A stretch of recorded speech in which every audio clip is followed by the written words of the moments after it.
Yo, what's up gamers, what's up BPL Nation? It is the final day of the 2 Beta 2 Brawl, and once again we'll be covering the B League bracket here tonight. My name is Jimmy, I'm your host, and with me I have K-Wing and MFG, who I believe you were mostly on the A stream so far. So how's A League been, MFG? A-League has definitely been a great experience, to say the least. There's been so many great matches, but I have also heard that B-League's had some pretty close ones too, and I'm really eager to get into this one today. Well, I'm glad you can join us here because, yeah, like you said, B League has been definitely incredible. In fact, let's go take a look at our bracket and see how we've gotten here. Because we've had our fair share of free mappers last night, especially those lower bracket round 2 games were crazy with Gumble Gang and ekittens taking very close wins. We will see those two later because first up it's going to be our upper finals, as you can see here. Neptune versus NITEMARE 2. Winner gets a guaranteed second place. And I mean, if you ask me, these are the two teams that should be fighting for it because they've been just so dominant since Friday. And K-Wing, I'm sure you have some thoughts on their performance as well, right? Yeah, I mean, Neptune coming in off of a huge upset, taking out the number 1 seed Peach Ball 2-1 in a close game, and then NITEMARE 2 coming in, taking out the ekittens, and then also Gumble Gang, who had a great showing in their round 1 match, taking out Spear Squad 2-0. These two teams are the best that we have so far, and they have shown how good they can be regardless of SR, regardless of seeding. They have come out swinging, and I'm interested to see which one of them is going to guarantee themselves, like you said, that second place finish. Yeah, and just to talk about these two teams a little bit more. Neptune, like I said already, great tank line with Brightside, TM, and Thomas. Thomas actually flexing the DPS yesterday, and it's been working out quite well. Remember, he had a really big clutch play versus Peach Ball yesterday and kept this team in the game. On a role we don't usually know him on. And then on NITEMARE, I mean, it's really all about Navino, mid-masters tank player in B League. That guy's just smurfing. But the rest of the team is also definitely pulling their weight. I mean, we have Ascend, who's had some really good Genji performances, and their support line with DOS, T5K, and Khan has been really strong. So all in all, very stacked rosters on both sides, and I might even go as far and say this could be our grand finals later as well. So definitely keep your eye on this match because we might as well have a rematch of this later on in the night. But let's do some prets here before we head in because the teams, I believe, are already in the lobby and waiting for us. So K-Wing, how do you think this is gonna go? I think if I had to choose specifically between these two teams, I'd have to go with NITEMARE. I think that it might not be the first pick. It might be a little bit of an underdog take, but I think that from what I've seen of them, I think that they have the skills to get in and maybe make an upset. Yeah, so NITEMARE Pride here. What about you, MFG? On paper, NITEMARE is the better team in terms of seeding because unless things have magically transformed, NITEMARE is seeded number 3 and Neptune is seeded number 4. Keeping in mind, though, the seeding is pretty much based off of SR, so not too big of a difference between the seeds. But I think I kind of want to shake things up a bit, and you said upset, so I'm going to go with Neptune. Okay, so once again, I'm the tiebreaker here. You know, I've so far I've believed in Neptune. I've predded them in both their matches, and it worked out so far. So I'm gonna stick with it. I'm gonna say Neptune as well. I definitely believe they're a clear favorite here to win the whole tournament. But I wouldn't be surprised if NITEMARE makes it close and may even get an upset here today. But well, the teams are ready to go, so let's get this final day started. It's Neptune versus NITEMARE 2. Winner moves on to grand finals. I'm gonna throw it over to our casters, MFG and K-Wing. Here we go. This one's definitely going to be a very close match to watch because, as you had just mentioned, Jimmy, the winner of this is going to go straight to the grand finals. And our first map is going to be Rio.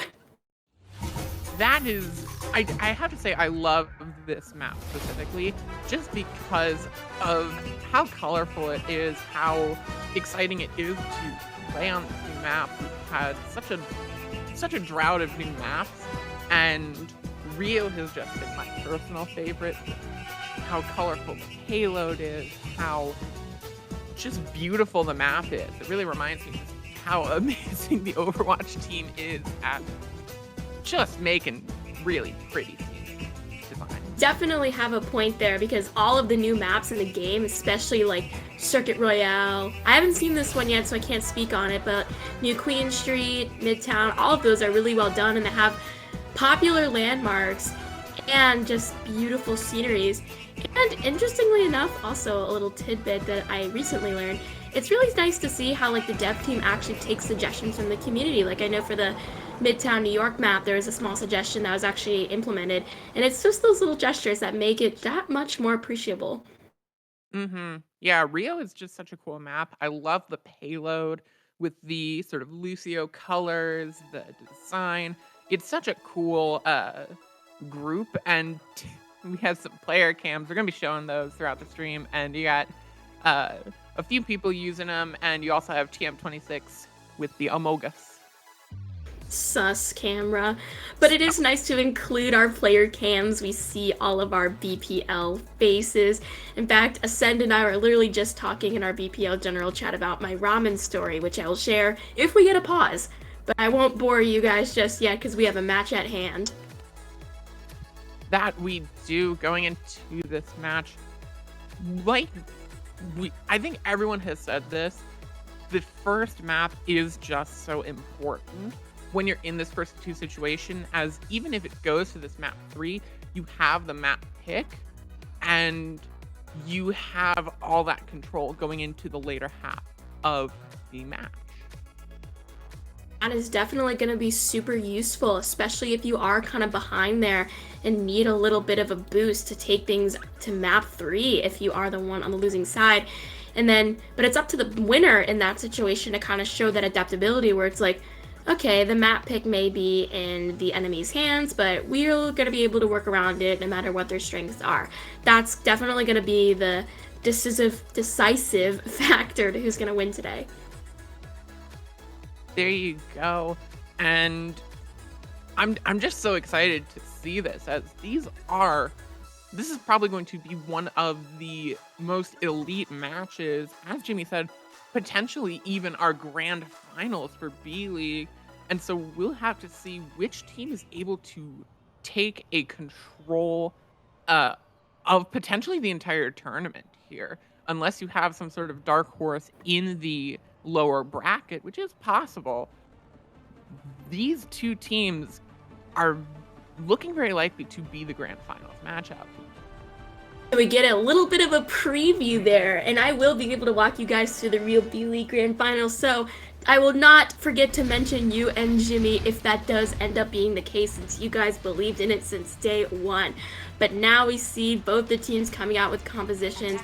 Neptune looks like they're going to be on the defense to begin. Looks pretty similar to what we've seen from other teams so far in this tournament, the Sojourn being a popular pick, as well as the Lucio Baptiste. Got a May, which is perfect considering I'm casting this match, since I do have a May Funko Pop with me. You did say that like right at the start. You're like, the team that uses May owns your heart. You have the May Funko Pop. You're ready and raring. I'm interested to know Junker Queen, as that's been pretty popular so far in the B League, but it is a bit of an experimental as these doors open, and already NITEMARE using this Winston to take early position and push in onto the high ground. Neptune has to hide over in this corner just to almost get split off, looking to dive in onto a lot of these immobile heroes. Titan uses the immortality field early, but it's P5K going down first to a headshot from the Lucio. These supports on Neptune are bloodthirsty, and they are looking for more, and NITEMARE repelled by some good positioning from Neptune. That was a really nice first defense there from the side of Neptune. Like you said, the positioning was really great. You kind of see NITEMARE not fully regrouped yet. We kind of see Sojourn there on the side, Mini looking for a flank. And here comes the dive to start things off. Already hopping in, and immediately taken down. The Winston is gone, and they have to just go back. This is kind of difficult for NITEMARE because since Neptune's on the high ground, I get why they want to do dive to see if they can either push him off or catch him in that narrow area. But at the same time, they kind of have like Neptune, they have a brawly rush comp. So right now, as soon as the monkey walks in, it's very easy to get burned down, especially with the Mei. They have to use the Primal Rage to try and force Neptune off the high ground. The TM getting hit by that sleep. It's Mini, though, falling first to their counterpart in the Sojourn. The Immortality Field comes out and gets burnt down. Spot goes low, stays alive. Here's the Blade from Ascent. Takes out the Immortality Field early, but there's the beat from Majestic to keep them up. And the TM swings a bit better. Nano onto the Winston of NITEMARE, able to take out the Mei, but the Shatter keeps Neptune in this defense, and Juicebox using the ult to keep everyone down. Incredible job from Neptune. That was expensive. Yes, it was. It was super clean from them, but you're right. We see the alt economy. They only have the Blizzard to work with, and whereas NITEMARE has both the Beat and Sojourn's ultimate ready to go. So this is a really good win condition for them here, especially since that last time they kind of managed to weaken Neptune to the point where they actually took the fight to the point. So now as this next push comes in, they're really going to want to try to get aggressive here to make sure they don't burn more time than they need to. That they are already Mini pops the ult, one of the 2 ults that they have online.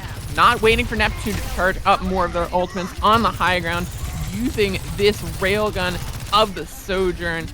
Can't find any picks with it, and that's going to be good for Neptune. Navino has this, tries to jump away, ends up flinging their corpse into the sky. The way Winston's body just fell from the sky like it was raining among thieves was hilarious. And already a headshot coming out from Juicebox. This is not looking good. Trade out. Khan goes down, and NITEMARE falling apart, can barely even get onto the point before they get taken down. They're choosing to stay in this, though, which is crucial. They only have 40 seconds. Any last picks that happen here could be detrimental, but Titan goes down. Finally, a huge pick there, using that main support for Neptune. You have the beat to sustain, but it doesn't get Juicebox. Juicebox goes down. The TM has the ult, but it might not even be enough, and they won't even use it. The tick and the capture will go in for NITEMARE.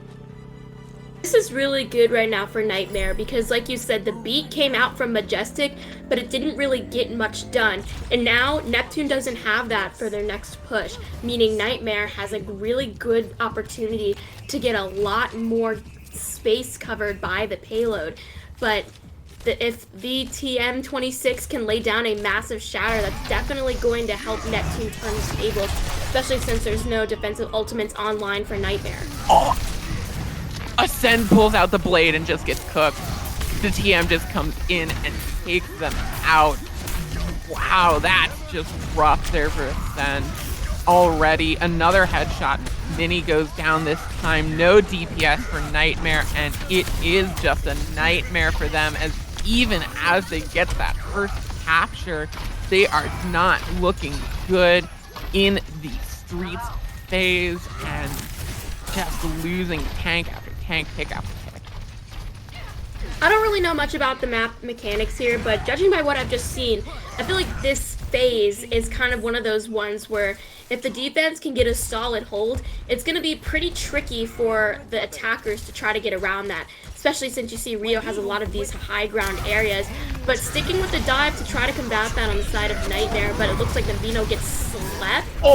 Stunned, rather. Slept, stunned, shattered, all of the above. Just brutal. It's a main tank slice for you. All of the CC, a lot of it's been removed, but you got hit with all of it, though. Trades coming out, and Titan goes down. Neptune losing a lot of those crucial players, and NITEMARE pushing in incredibly well. NITEMARE's played these fights to their advantage every single time. They've really solidified themselves in the fact of their dive, because, like I said, they're sticking to it to combat this high ground area nature of the map where Neptune is trying to exploit. And now Neptune really has to figure out a different kind of strategy. We see that the fight is kind of happening on the low ground now.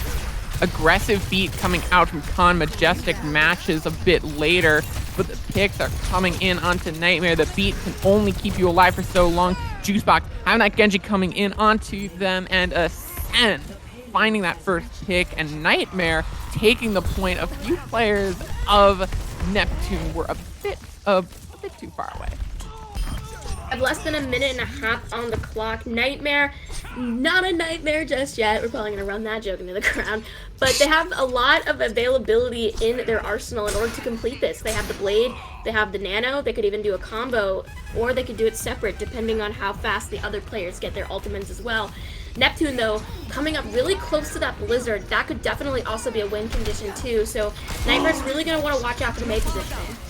Oh, early first pick coming out. Mini finds a pick. There's the Blade and the Nano. Ascend getting 2, even with the immortality. No problems for them.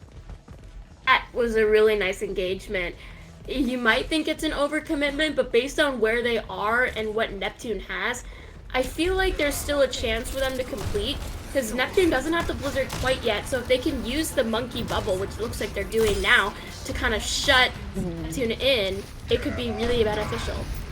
They lose the Ana, but Mini equalizes onto Titan. It's even here. These picks are going to be huge. It's the Winston with the Primal Rage in the backline, knocking around this Reinhardt. Your tank passive won't save you now. You can't even step on the point. Takes out the TM. Titan finds themselves in the crosshairs of Mini. It's a brawl on the point. And the question here is, can NITEMARE keep themselves, get these picks more and more? And it looks like even with the respawns coming in, it's NITEMARE holding on and getting a full capture. I didn't quite see what happened there on the side of Neptune, but I didn't really see the Blizzard getting that much value. And based on the positioning we see right here, Neptune could have easily thrown the Blizzard on the payload to kind of zone out the members of NITEMARE and go all in to try to defend. But like I said, I don't know what exactly happened. I did see that ZD end up going to Echo. Maybe he can kind of rush out there to get more done. But now it is time for Neptune to see if they can cap with a better time, because NITEMARE did cap it in overtime. So technically speaking, if I'm not wrong, if Neptune caps with time, I think it's just them to attack since it's a hybrid. It's a minute. If they get more than a minute, then if they cap with more than a minute, then only they get the attack. NITEMARE needs to hold Neptune. If not, stop them from completing the map. Stop them from finishing with more than a minute. That's the goal for Neptune here. Finish with more than a minute, and you guarantee yourself a draw. If you don't finish, you lose. And they're doing a bit of a Havana. They really are, and this something like this is like, I always say when we talk about Havana that close holds are super duper risky, because if you're good at it, it's definitely going to shave a lot of time off the clock. But if the attackers come out with something that you're not expecting, that could just be super detrimental to your defensive setup. And right now, you can see how aggressive out the door Neptune is being. They're pushing in. That's the first pick. Zeta goes down. So does the TM. And the offense of Neptune is not looking good. A complete and total shutdown coming out from NITEMARE. And that is just a really great response. There you go. They played the first scenario that I mentioned. If you're good, this is a really great strategy to shave time off the clock, because now Neptune forced back to the drawing board, didn't even get a chance to build up any other ultimates, whereas we see some members of NITEMARE in the 70s and 80s range. Yeah, and even the Baptiste ult, you would think that in a team that has to play so defensive, the Baptiste would be charging this ultimate as fast as heck, but they are behind Titan. T5K, both immortalities come out, but it's ZD the first to fall. That window just amplifying so much damage. Juicebox does end up winning the Sojourn battle, but I think it's not going to matter just yet because NITEMARE still seems pretty solid on the point. A little bit of backup starting to happen, though. You kind of see Neptune wanting to take advantage of the fact that they're down. Big Maywall coming in. It doesn't shut them off completely. There's the Shatter coming out. Multiple people on the ground, and the TM taking it, allowing themselves to keep position on the point.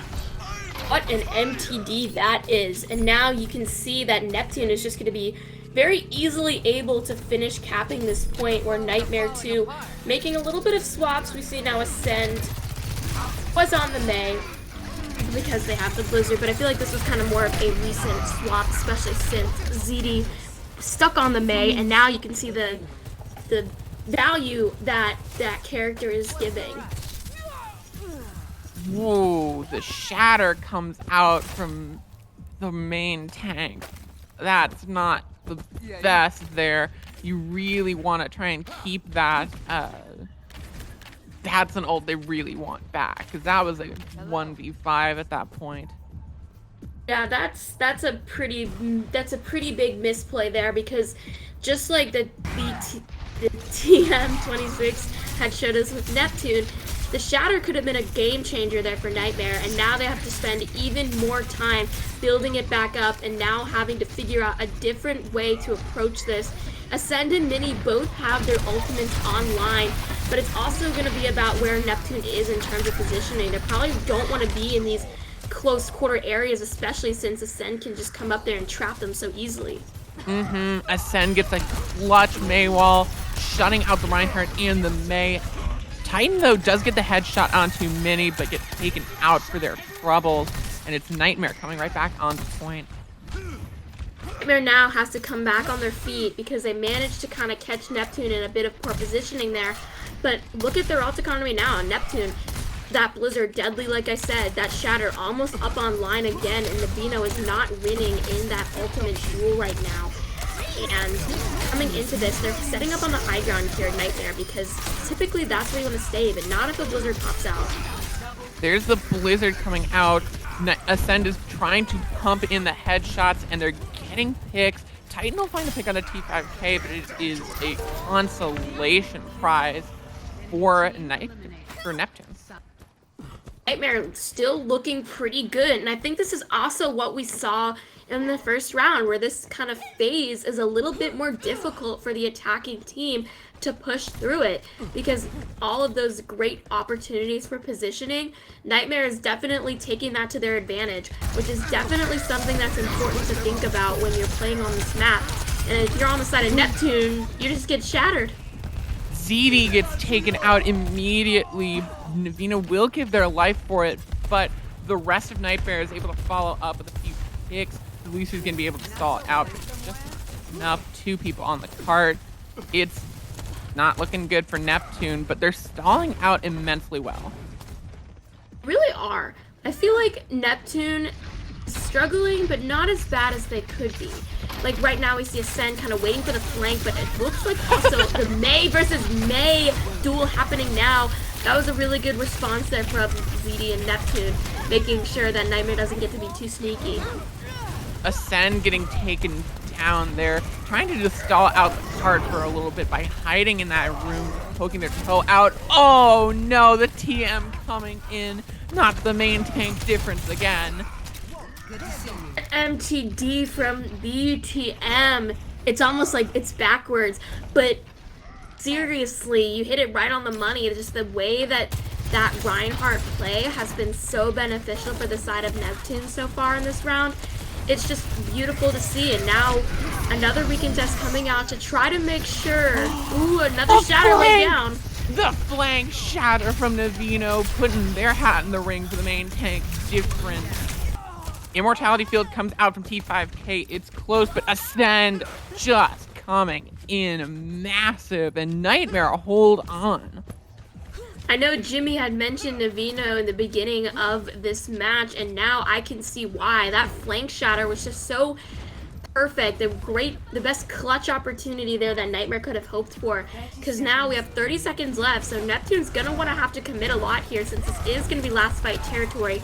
And if you're at the side of Nightmare, even if Neptune does manage to take this payload to the next phase, if you can like make them use a lot of their ultimates, that's gonna put you in a better position. Oh, everyone's caught in the Blizzard. 3 in the Blizzard for Neptune, and Ascend is taking all advantage.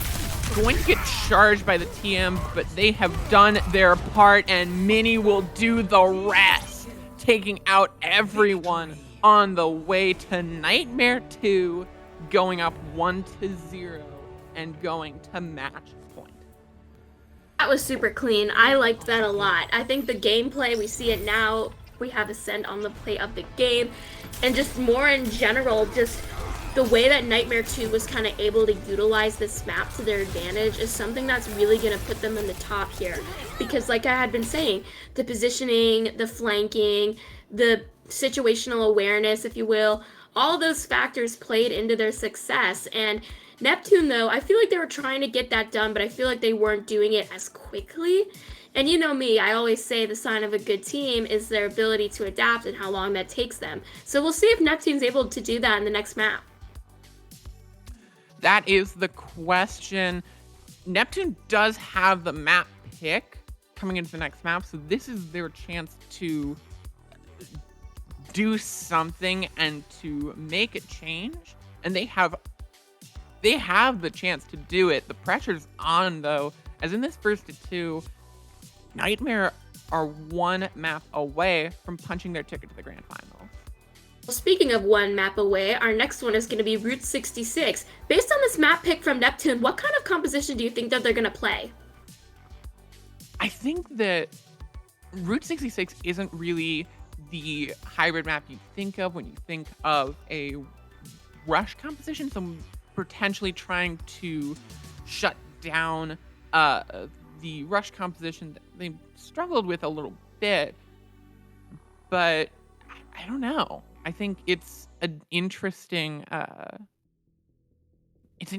choice, as you can get away with rush on point C, but not really on A or B. There's too much high ground. Something that's kind of interesting to me too is that we saw on Rio that Nightmare kind of liked playing that dive, especially in the beginning with the Winston. And Route 66 is no stranger to dives either. So in my mind, I'm like, did Neptune kind of gloss over that fact, or do they have kind of a different strategy of their own that's able to combat that dive? Yeah, that's interesting. As like I said, Route 66 is a fairly solid dive map. I mean, depending on what other maps you had, a lot of these Esport maps are pretty conducive to dive. Things like Havana, Junkertown are all could be pretty dive heavy maps. Well, Havana not so much, but maybe trying to shut down snipers potentially. We saw a little bit of snipers coming out beforehand, but just I'm have sure. to wait I'm and interested to see what they got. What's their too. plan here? At the edge of my seat, literally, I'm sitting in a really weird cross-legged crane pose type thing because I'm so invested in this matchup because, I don't know, I think it's still pretty good. I know people may think that first match looked a little bit one-sided towards Nightmare, but I have faith in my Neptune. I have faith that they can kind of bounce back. This is their map pick, and I know no team is stupid enough to pick a map where they're not comfortable on, so I have faith, and who knows, maybe we'll get to a map 3 after all.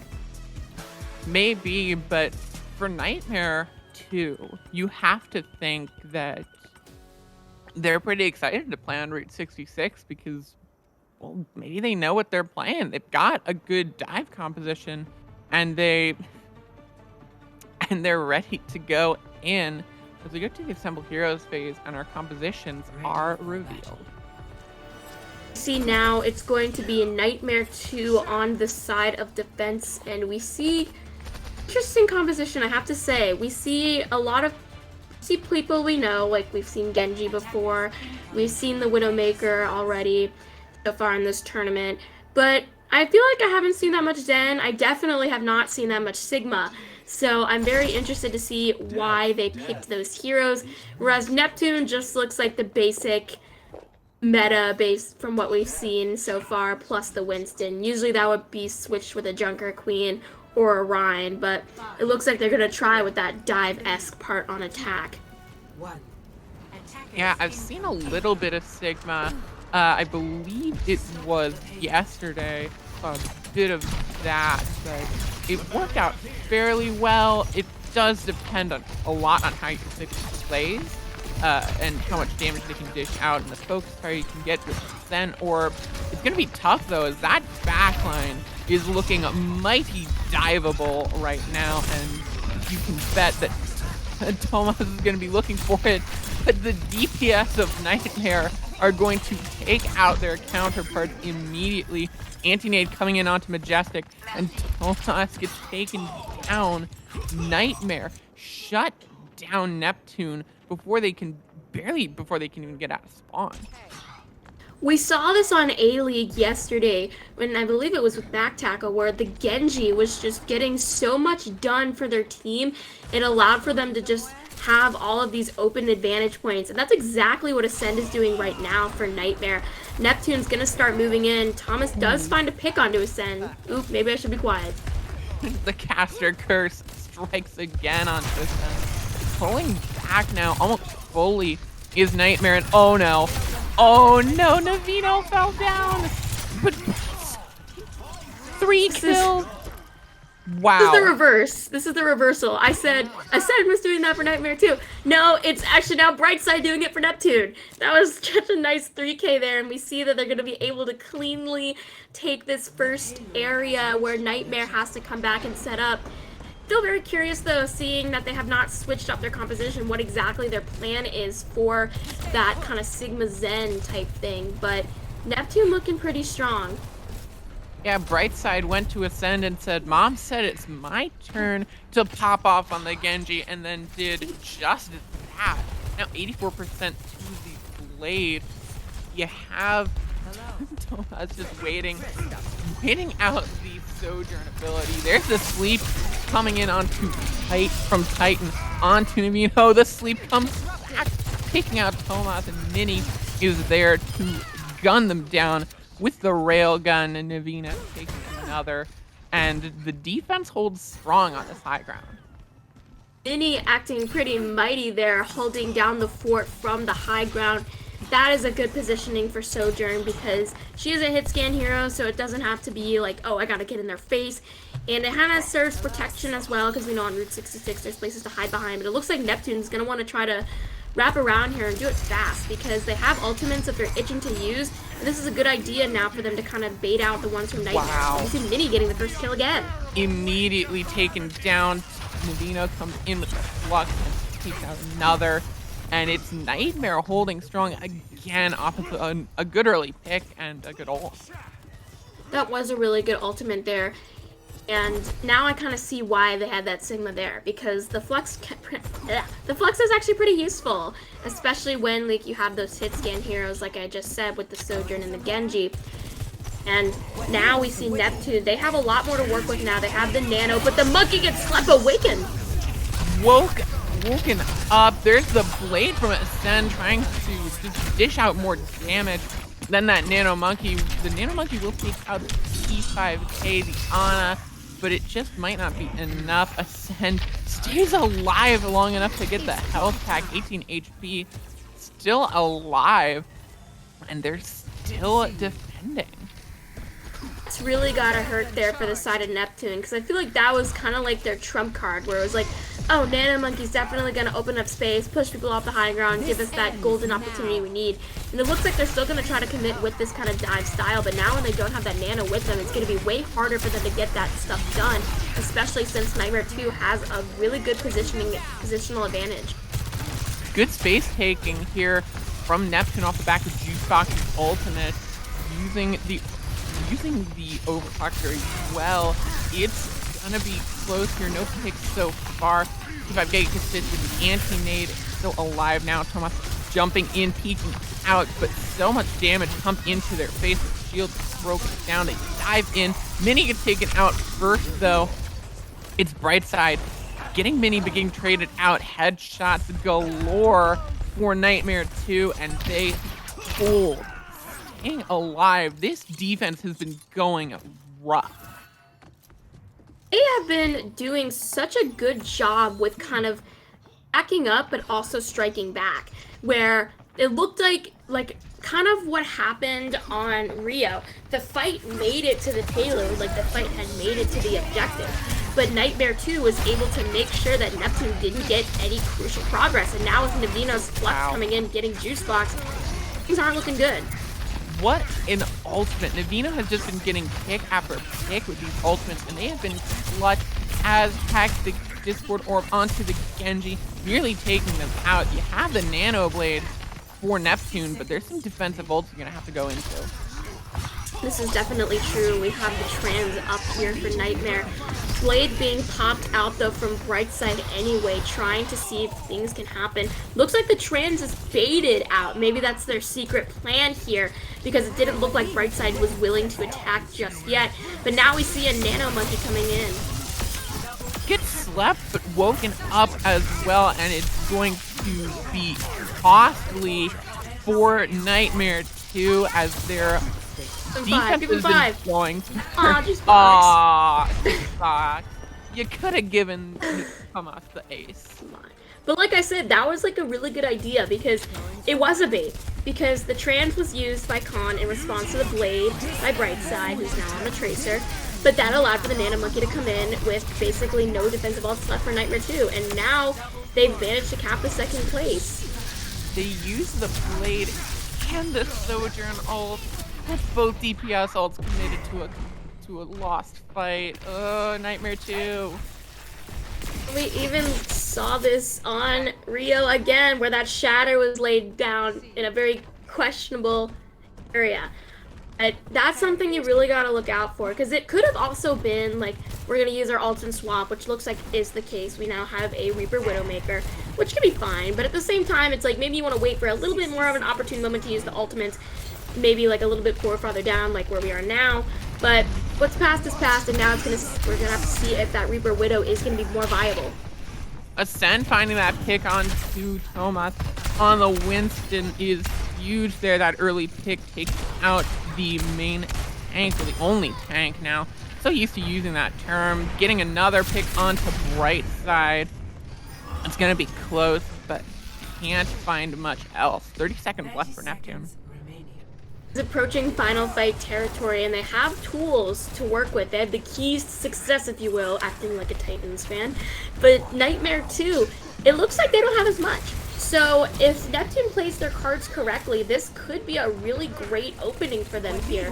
And we see now already, even with the Monkey diving in those crucial picks. There you go.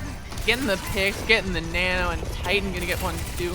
Mini finds a pick onto Majestic, which could be good for a recontest, but it's on one of the fastest characters, and Titan is going wild on this Ana. Ana, the secret DPS that Neptune has under their sleeve. Pulse Bomb coming out too there from the side of Neptune, just trying to make sure that the overtime timer will be in their favor here. But NITEMARE 2 already releasing their ultimates to fight back. Khan has to use that to stay alive, and Mini gets two, both the DPS, gets Titan! 3 for Mini, looking for more. That'll be enough, though, to hold Neptune before the final choke there, and Mini getting 3 kills, 3 headshots, keeping NITEMARE 2 in the game. Mini the Mighty. That was a really clean exhibition of Widowmaker there. But on the side of Neptune, not all hope is lost, because they did push it pretty far. So NITEMARE 2, technically, I say technically, has to push it all the way. So Neptune, if they can have a pretty solid defense, and let's not forget, they were the ones who picked this map. So maybe that was their strategy in the first place. Oh, we can let NITEMARE have their attack, but when we go on, we have our turn to defend, we are gonna just stop them in their tracks. Yeah, maybe they're really confident on the defensive side of this. It looks like they're going to play more of a dive composition, not really changing up much with the Tracer and the Sojourn. It's going to be an interesting change here to see what they're going to do on the defense. Looks like it's kind of a mix of both traditional and different, because Juice Box on the Tracer is something that's not really considered meta right now, but if they're able to play it to their strengths, go for it. especially now. Going in aggressive early, nearly taking out the Sojourn, but the Sojourn gets healed, and you are trapped behind enemy lines. It's going to be tough for Juicebox to get out of here. No blinks, no recalls, and finds a send. Getting some shurikens straight to the dome. Juicebox goes down early. Charges up the ult, but at what cost? I ask, what cost? Mini goes down. Brightside makes sure of it with a well-placed headshot, and Brightside is looking for more pop-off potential, and it looks like they're finding it pick after pick. Tomas goes down a little bit too aggressive there. Ascend finding that pick. It's close, but Brightside is going nuts on the Sojourn. Brightside really held that push together because I was a little worried being like, Juicebox went really over aggressive without anyone there for support and this dies so early, that's gotta be detrimental for Neptune. But like I said, Brightside was able to hold strong and kind of stall NITEMARE 2 in their tracks, but now we see a fight for the high ground as both teams have a monkey and are trying to kind of gain the control they need in order to either push or stop this payload. They're trying here. Mini again getting harassed by Juicebox in the backline. Brightside really, Juicebox needs to stay alive here. I don't think Brightside could pull out another clutch performance like that, especially not right now. As both Winston's going down, Titan is low and needs to stay alive. So close here, but Juicebox falls, and that might be the death knell for this point A hold. Solid one, 2 minutes left on the clock, but it will be NITEMARE pushing forward and taking point A. NITEMARE really was able to kind of work around what Neptune was trying to do because for a minute there, it looked like Neptune kind of had a good solid idea of what they were going to try to attempt. But NITEMARE 2, I feel like they really caught them off guard in that situation. But looking at where they are in terms of ult economy now, Neptune's kind of saving their ultimates a little bit, probably for this phase, since this one is probably the hardest to kind of get rid of the attackers on. Pulse Bomb came out, but didn't find anything. There's the Nano Monkey into the backline. Juicebox is going to get taken out by the headshot Ascend. Just has their number, but Tomas does not care. Tomas will take out both of the supports of NITEMARE 2. And will get themselves into a very good position here. Neptune still holding on to some ult. This is a really good position here because those ultimates, they did not overcommit. They have tools to make sure that they're insured for both attack and defense. Like if Sen tries to blade, never mind. I was gonna say if Sen tries to blade, Majestic has to beat, but now Navino took the words right out of my mouth. Yeah, there you go. But Navino is looking for more, takes out Brightside with the Primal Rage, still going nuts in the backline, gets into the anti-nade, and cannot get that Transcendence healing, takes out Titan regardless, will trade their life for it, but you take out a main support like an Ana, and Tomas gets traded out soon after. It's NITEMARE 2, moving along. That was a really nice engage there from Navino, like I said, taking the words out of my mouth. It caught, I think, everybody off their shoes. Like, I doubt that Majestic was thinking that they were going to get jumped in the back line. But it looks like this might be another easy capture for point 2. Neptune gonna want to try to recontest. We see some pokes from both the bottom and the top. Brightside nearly getting taken down, does not get any of the beat. Titan gets the Nano Blade, gets Nano Bladed, taken out by Ascend. It's gonna be close here. But you have the Ana for NITEMARE 2 when Titan gets taken out by the Blade. Majestic goes down. It's NITEMARE 2 giving themselves 4 minutes almost for point C. This is looking a little bit scary if you're Neptune, almost as if it's your worst nightmare. But in all seriousness, they really got to make sure that they stop this push because 4 minutes, 3 minutes, 30 seconds rather, is a pretty good bank if you're NITEMARE 2. We see some swaps now. We have a Brigida, Juicebox trying to use another Pulse. Looks like they're going to go ahead and swap too. We'll have to see exactly what they swapped to. They swapped to the Reaper to try and put more pressure onto this Winston. Now we see both of the Winstons battling over this corner. It is Navino pushing it along as you just have a little bit more pressure from NITEMARE 2 as they round the corner. It's not looking good as this is a hard place to defend. The Nano Monkey comes in. Tomas has the Nano, has the damage pumping out. Has to go, though, as even the damage reduction of the Nano cannot protect you for that long. Right side gets taken out. That's the first of the defenders to fall. Neptune finds that pick. Tomas trying to stay alive, trying to make that last stand, but the Nano goes in onto the Reaper. So much damage, so much destruction, and T5K finds both of the final blows. Mini takes out Majestic. This card is so close, and Mini 3 picks to seal the deal and punch their ticket to the grand finals. That was a pretty clean finish there from Mini. Like I said, Mini the Mighty. But that was a really, really fun, but I also want to say probably unexpected turnout, because like Jimmy was kind of hinting at, I feel like a lot of people in the B League thought that these two teams were gonna produce a very super close match. Obviously a 1-2, but looks like that did not happen. It just was NITEMARE being able to clutch up at all of the crucial moments that they needed to. But I still have faith for Neptune. I'm not gonna throw away my prejudice yet, because they're not out of this. I believe they get to have one more shot at making it to the grand finals. That they do. They drop down now to the losers bracket, to the lower bracket, where they will face the winner of Gumble Gang and ekittens. And I bet you're wondering, but when will we see this wonderful match between Gumble Gang and ekittens? Well, it's gonna be right after this. You guys better stay tuned, because that one, like you had just said, is going to determine who will advance and who will not. That is definitely going to be one to stick around for. And then to see the grand finals happening on the A stream, that's going to be at 5 o'clock Eastern time. So make sure we set our reminders. Jimmy, you have your reminder? Hey, for sure. Yeah, I'm gonna be there. Wow, NITEMARE. What a performance from them. And I believe they have now won more games than the original NITEMARE did in a span of 3 months. So good on them. And I guess they're finally putting some worth on that name. But who would you guys point out maybe as like a player of the match for the side of NITEMARE here? Because I feel like almost everyone on that, or like everyone on that team was performing well above expectations tonight. I can go first on this. I think there were players that we had sort of hyped up, and there were players that we had incredibly, that just kind of came out of nowhere.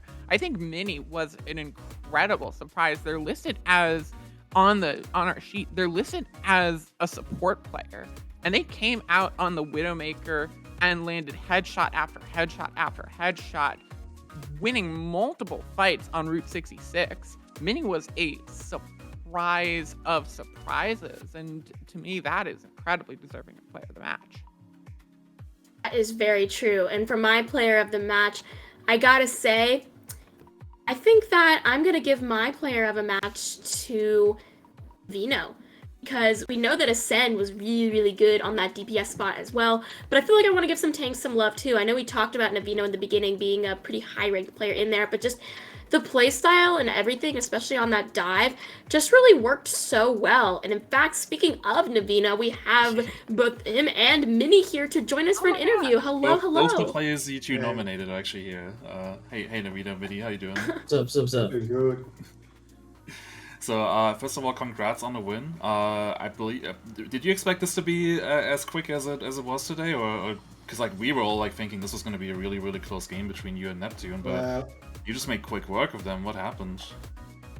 We did scream them once, and it was kind of one-sided, other than one map. But we knew they were gonna come way harder than in the scream. But yeah, I mean, I think the bigger thing is the more and more we play, the more and more comfortable we get, and I'll be real, like T5K in here as well, just kind of pockets me on the Ana, you know, so I just don't really die.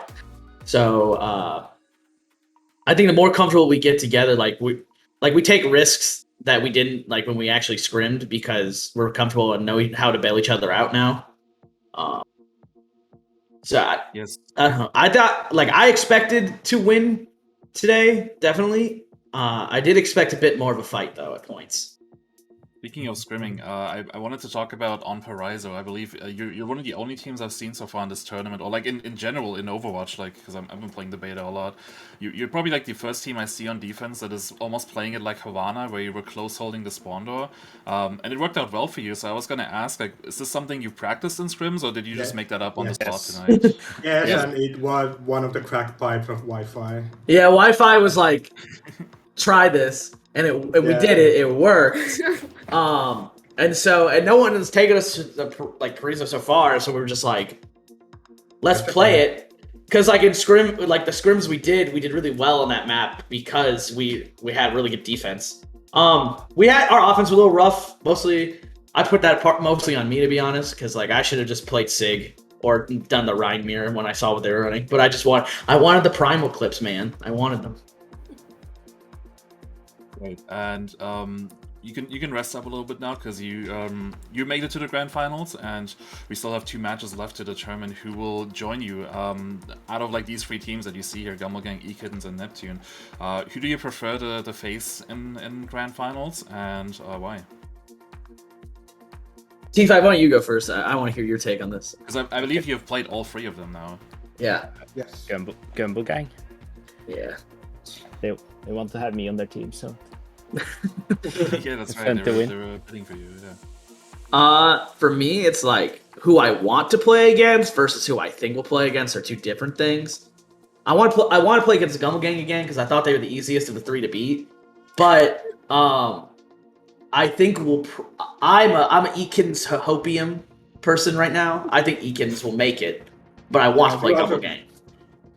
Yeah, I would like to see ekittens as well, so Hayden can get his second place. Yes. Yeah, second place gamer. It's in the script. It's in the script. Well, it has to be. K-Wing, MFG, do you have any more questions? None from my end. I think it pretty much wraps it up for me. All right. None for me Well, either. That's pretty solid. So congrats on a statement win, and thank you for helping us keep on schedule here. So I want to say thank you very much, Mini and T5K. And you can now rest a little and watch those games from a distance and see who you're gonna go up against. Thank you very much. Yeah, thanks for casting, y'all. Thank you. You're welcome. Thank you. Awesome. Well, with that, I want to say also thank you to MFG and K-Wing for casting this match. It was a lot of fun. We're going to go to a quick break, and then we will find out who will face Neptune in our lower bracket finals. It's going to be ekittens versus Gumble Gang. You don't want to miss this one. Stay tuned.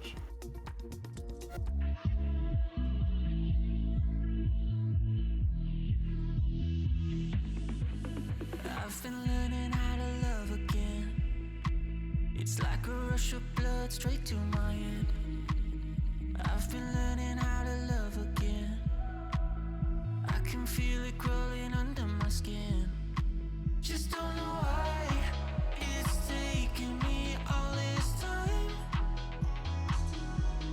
Mending all these worn out feelings in my mind.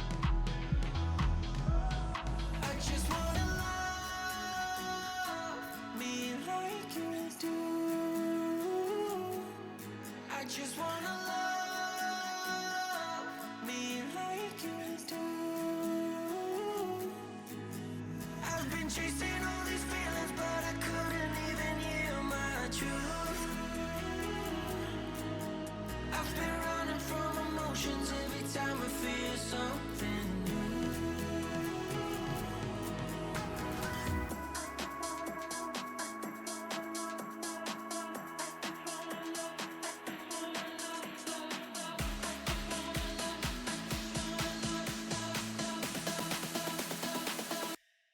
I just wanna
wanna love me like you do. I've been chasing all these feelings, but I couldn't even hear my truth. I've been running from emotions every time I feel something new. I just wanna love, I just wanna love, love, love. I just wanna love, I just wanna love, love, love. I just wanna love, I just wanna love, love, love, love, love, love. I just wanna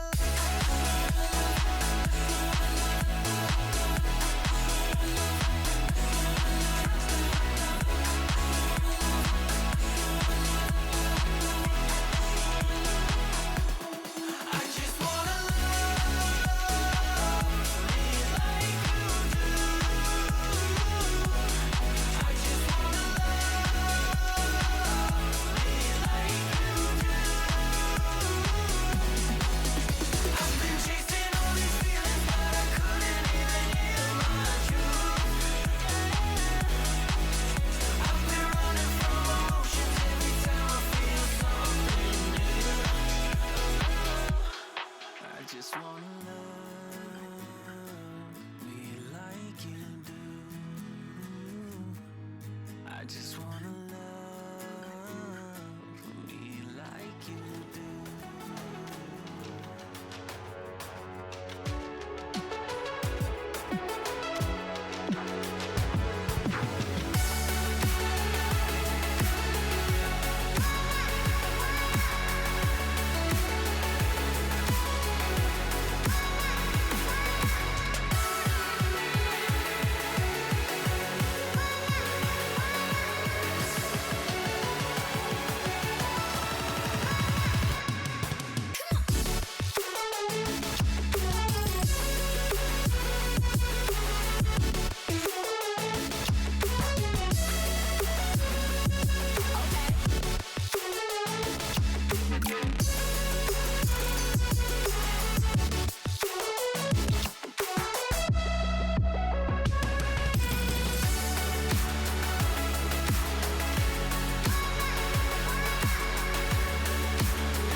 What's good? We're back. Jimmy here still. Now with Sir Wolfram and Toasty here. Hello.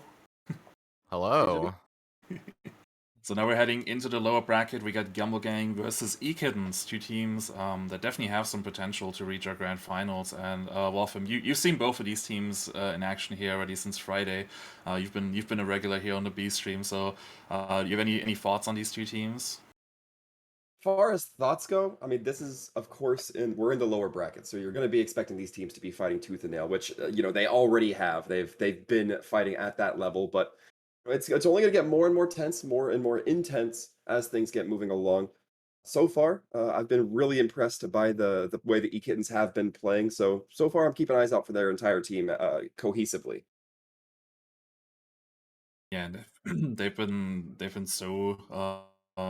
I don't know how you can say it, so on edge here for this lower bracket game. No one's turning their cams on. Come on.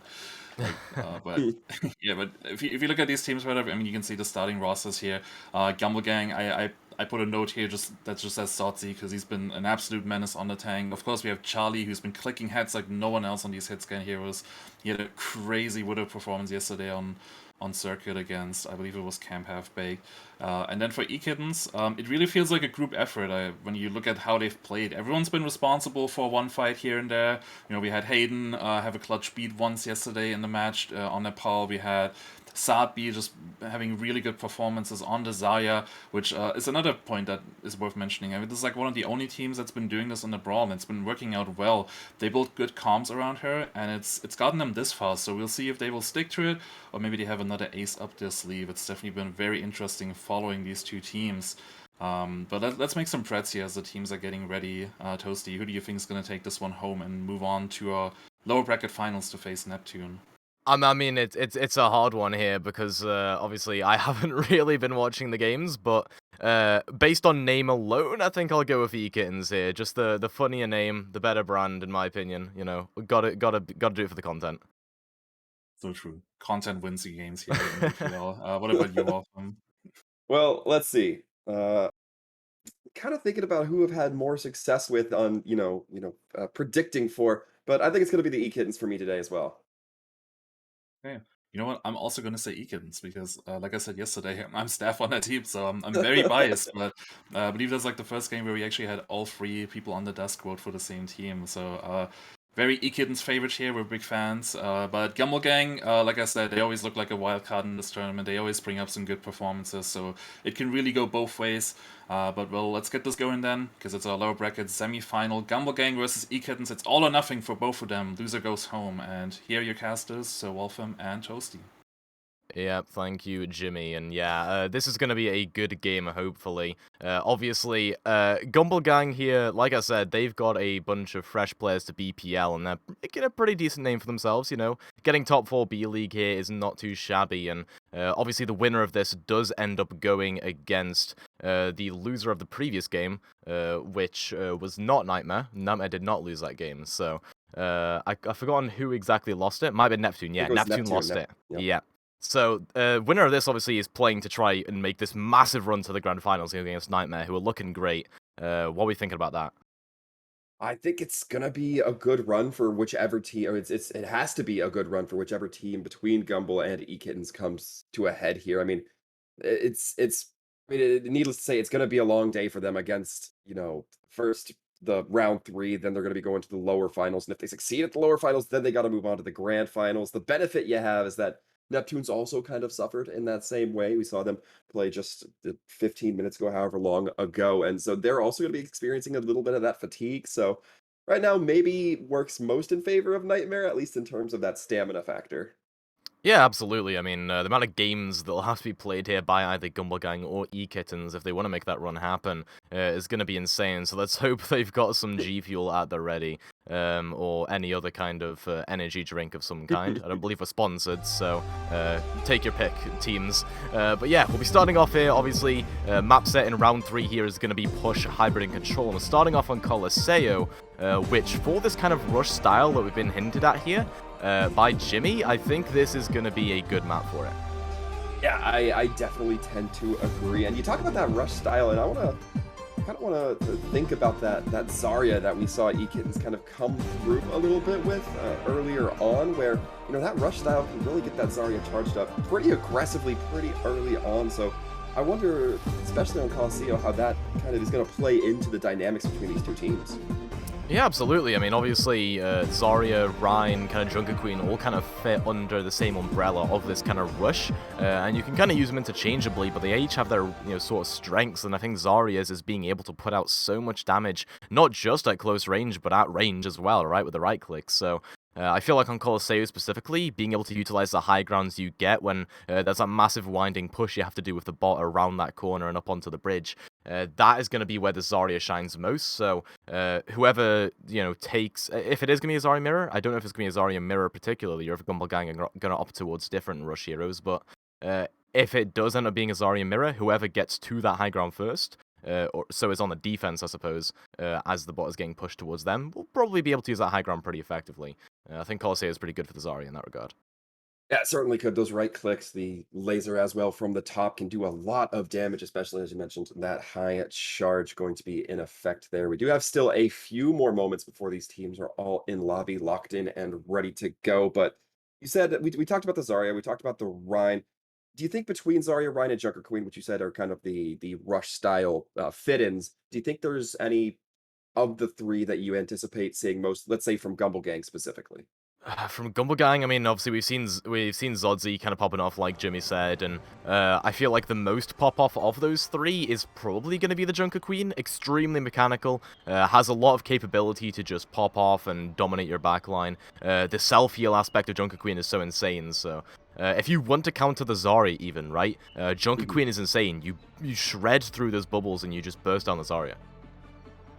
We have a few seconds before these rosters start opening up. We can see exactly what these teams are going to be running with, whether it's going to be that Junker Queen, the Reinhardt, the Zarya, or maybe something completely different, although I doubt it here. It looks like we're going to be seeing that Reinhardt. We're going to be seeing that Junker Queen. No Zarya out for the ekittens quite yet, but there's always that caveat of things can still change in the spawn rooms. Am I the only one who feels like the Junker Queen icon is a little bit more defined than the rest of them? Feels like it stands out among the rest, but that's probably because I haven't casted it yet, and I'm excited too here, as a Gumble Gang will be whipping it out, alongside Azzy Jazzy on the Junkrat here, so a bit of a creative pick, but it could really work in these kind of close quarters you'll see in the Colosseo. And as far as these compositions are starting to look, a lot of difference in the DPS lineups, a little bit of difference in that support as well. It's going to see exactly how it's going to impact the complexion of this first fight, as shots are already being traded across the robot, but nobody looking to go in towards that dead man's land just yet. They don't want to take that extreme damage, especially as Jazz is going to be content to just fire pills from a little bit farther depth, and now it's going to be Gumble Gang starting to lean in, close the distance now that they have that manpower up and online. Charlie does go down, but it doesn't think it's going to be enough to stem the bleeding from the ekittens. Yep, not at all. ekittens coming up with a couple of kills, but Azzy Jazzy looking to turn things around, obviously, for the Gumble Gang. And Gumble Gang, they're getting the bot pushing, should be able as well to take some presence up front. Junker Queen's really good at taking space, especially with Turget going down here on the Rhine. So I'd expect them to at least push up to past this kind of car area and see what they can get there. But Turget building up towards his Shatter, I think, is super important. Junker Queen cannot block that. No blocking, no shield, no blocking, so they're going to be looking for that massive Shatter, seeing exactly who they can take out of this fight early on, but don't even need the Shatter yet. Ashley's going to be going down. Her Shatter's going to be looking to lock on. Only gets one on Charlie. I'm kind of surprised. It looked like a lot more within that radius, but it's going to be the Junker Queen trying to get back, but eventually will be felled by Kemi. And some comical Rhine plays there coming through as well from Turget. They were booped up into the air and they got Ashy because of that. So you can say that maybe Gumble Gang were the ones that caused their own teammates' death. But either way, good shadow there for Turget. It basically just ensures they win the team fight. And now ekittens, they're pushing up way more than Gumble Gang did before. See, slowly that dot starting to make its way into territory for the ekittens. But Gumble Gang going to be able to put down a defense before it gets too threatened. Charlie going down once again. Kenny on this again. She's looking like a lethal threat, but not as lethal as that tire. However, things still looking good for both sides as shots are being traded across both directions. One support, one DPS for both. Now it's going to be Lucio versus the Moira, both fighting for that control of the robot, but eventually it's going to be ekittens backing off. Photonic's going to be regrouping. Yeah, Moira wins those 1v1s, right? You have the Weakening Orb. It's a new addition that came out just recently in the patch, and it's pretty powerful, honestly, in those 1v1 scenarios. Manages to get the bot back. But now ekittens, they're going to be coming back in with a massive ultimates. See exactly what's going to be initiated with. The Genji goes in a little bit too far forward into the front of the team, not quite able to get as many slices as they'd like towards that back line. Instead, it's going to be that Deadeye coming through. Going to be the Cassidy taking down a 1, so that Moira not going to be able to provide that weakening, not providing that massive healing. But it will be the Lucio trying to pick up the slack with the sound barrier. It's going to be returned by the ekittens. Photonics trying to drop one of their own. And so far, ekittens don't seem to quite have the manpower to back up the rest of their team. Reinhardt has to take it back and eventually gets buried. Yeah, you know, Gumble Gang winning that fight in the long run, obviously, it all stems from Kemi getting weakened during that Dragon Blade. That could have shut things down completely and gotten the bot back for them, but it was a great play from Catswag, and that's why you're seeing them play the Moira here. It's actually pretty good in those scenarios where you need to shut down an ultimate. It's pretty powerful. You'll see the re-engage come through with the Amp Matrix here, though, for the ekittens.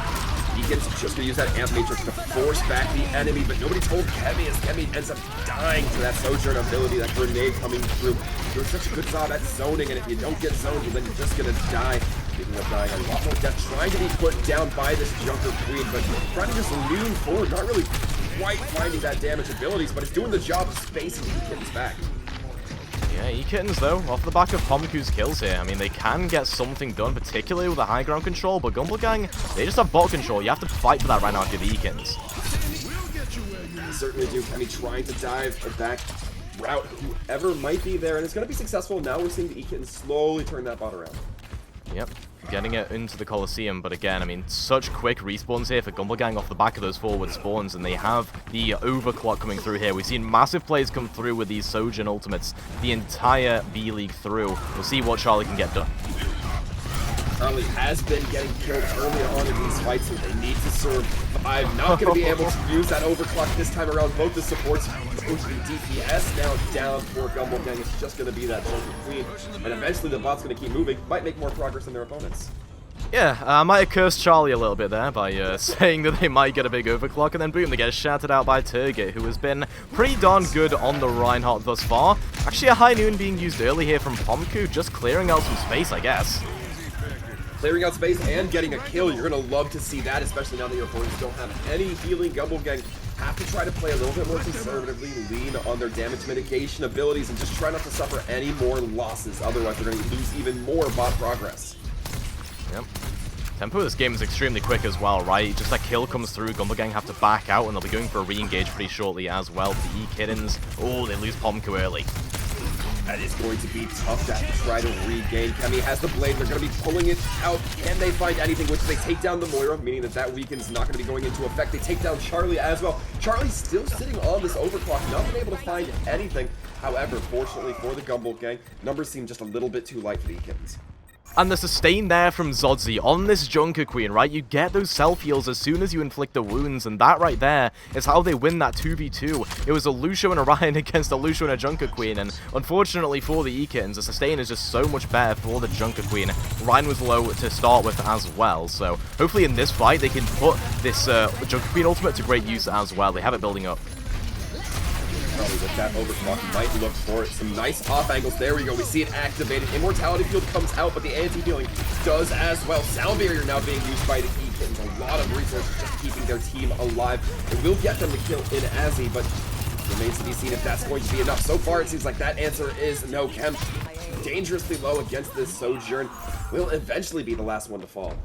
And that Junker Queen ultimate right there in that small room on the sidelines, there's 3 people that got antied up. It forces the beat from Photonics way earlier than they would have loved to have it. And now because of that, Ashe can save theirs, and they have it for this upcoming fight. I can see a comeback brewing up here, especially if Gumble Gang can put this beat to good use. The question that remains is, does Ashe continue to try to save that beat for the Blade? It's a long ways off for Kemi, but Kemi's not the slowest builder of it.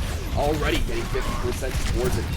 A lot of damage coming through as we see in the kill feed, Kemi resulting in those kills. And getting trapped up, but it's not really going to matter. The other DPS has their back. Yeah, and like you say there, Kemi's Dragon Blade is something that you have to really consider here if you're Gumble Gang as well. They didn't use the beat because of that, and it kind of puts Ashi in this kind of trap situation where you want to save your team, but you've got a Blade brewing up here for Kemi, as Pomku also has this High Noon brewing, and hopefully they should be able to get big value out of it just like they did last time, especially if they shield speed it in alongside the Reinhardt, as Gumble Gang have come back pretty quickly, and they're going to take another fight just in this neutral area. It seems like ekittens knew that that was going to be the case. They didn't want to push too far forward. Jazzy going down once again. It seems like the DPS falling rather quickly for the Gumble Gang each time in these fights. Zazi just trying to keep themselves alive. So far doing a fair job. Eventually does fall, however. The blade does come out, Ashley having already dropped that sound barrier a little bit late into the fight. I'm not sure if I agree with it.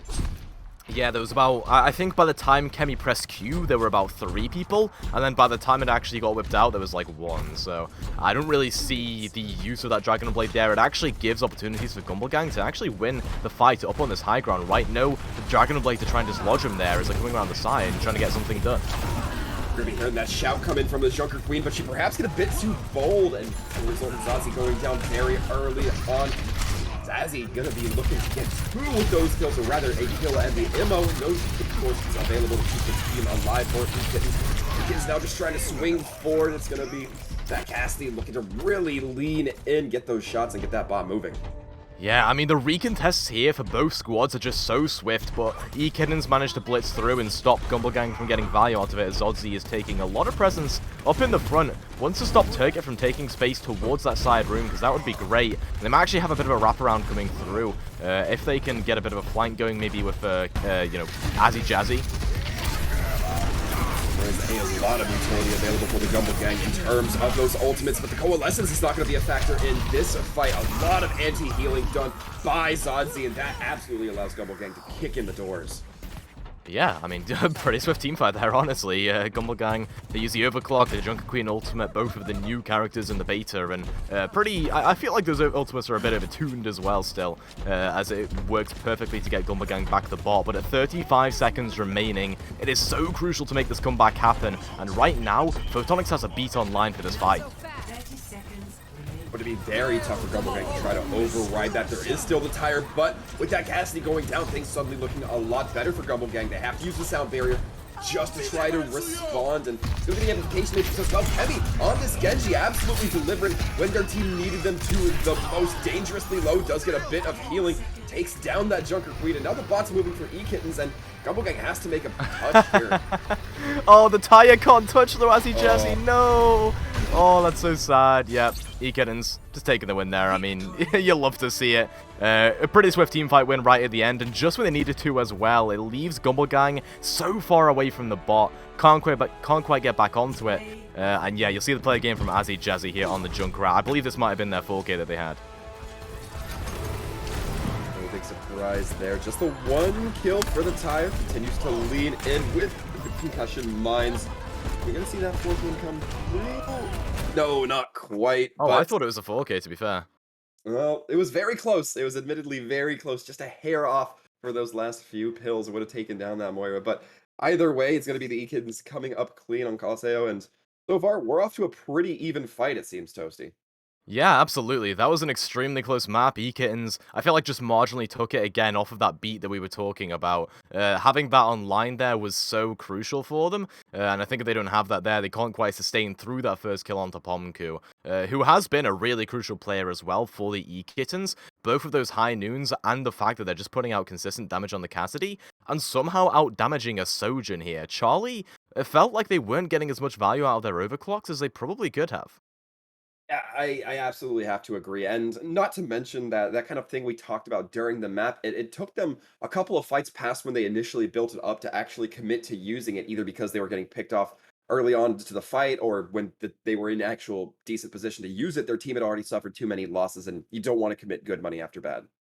Yeah, you really don't, and obviously, going into second map here, Gumble Gang get losers pick, so they have the choice of what hybrid map they want to go to, obviously with the map pool being push, hybrid, and then control if we need the decider. That is the question though, will we need the decider, because ekittens looking pretty good, especially with Kemi on the Genji here, I feel, as well.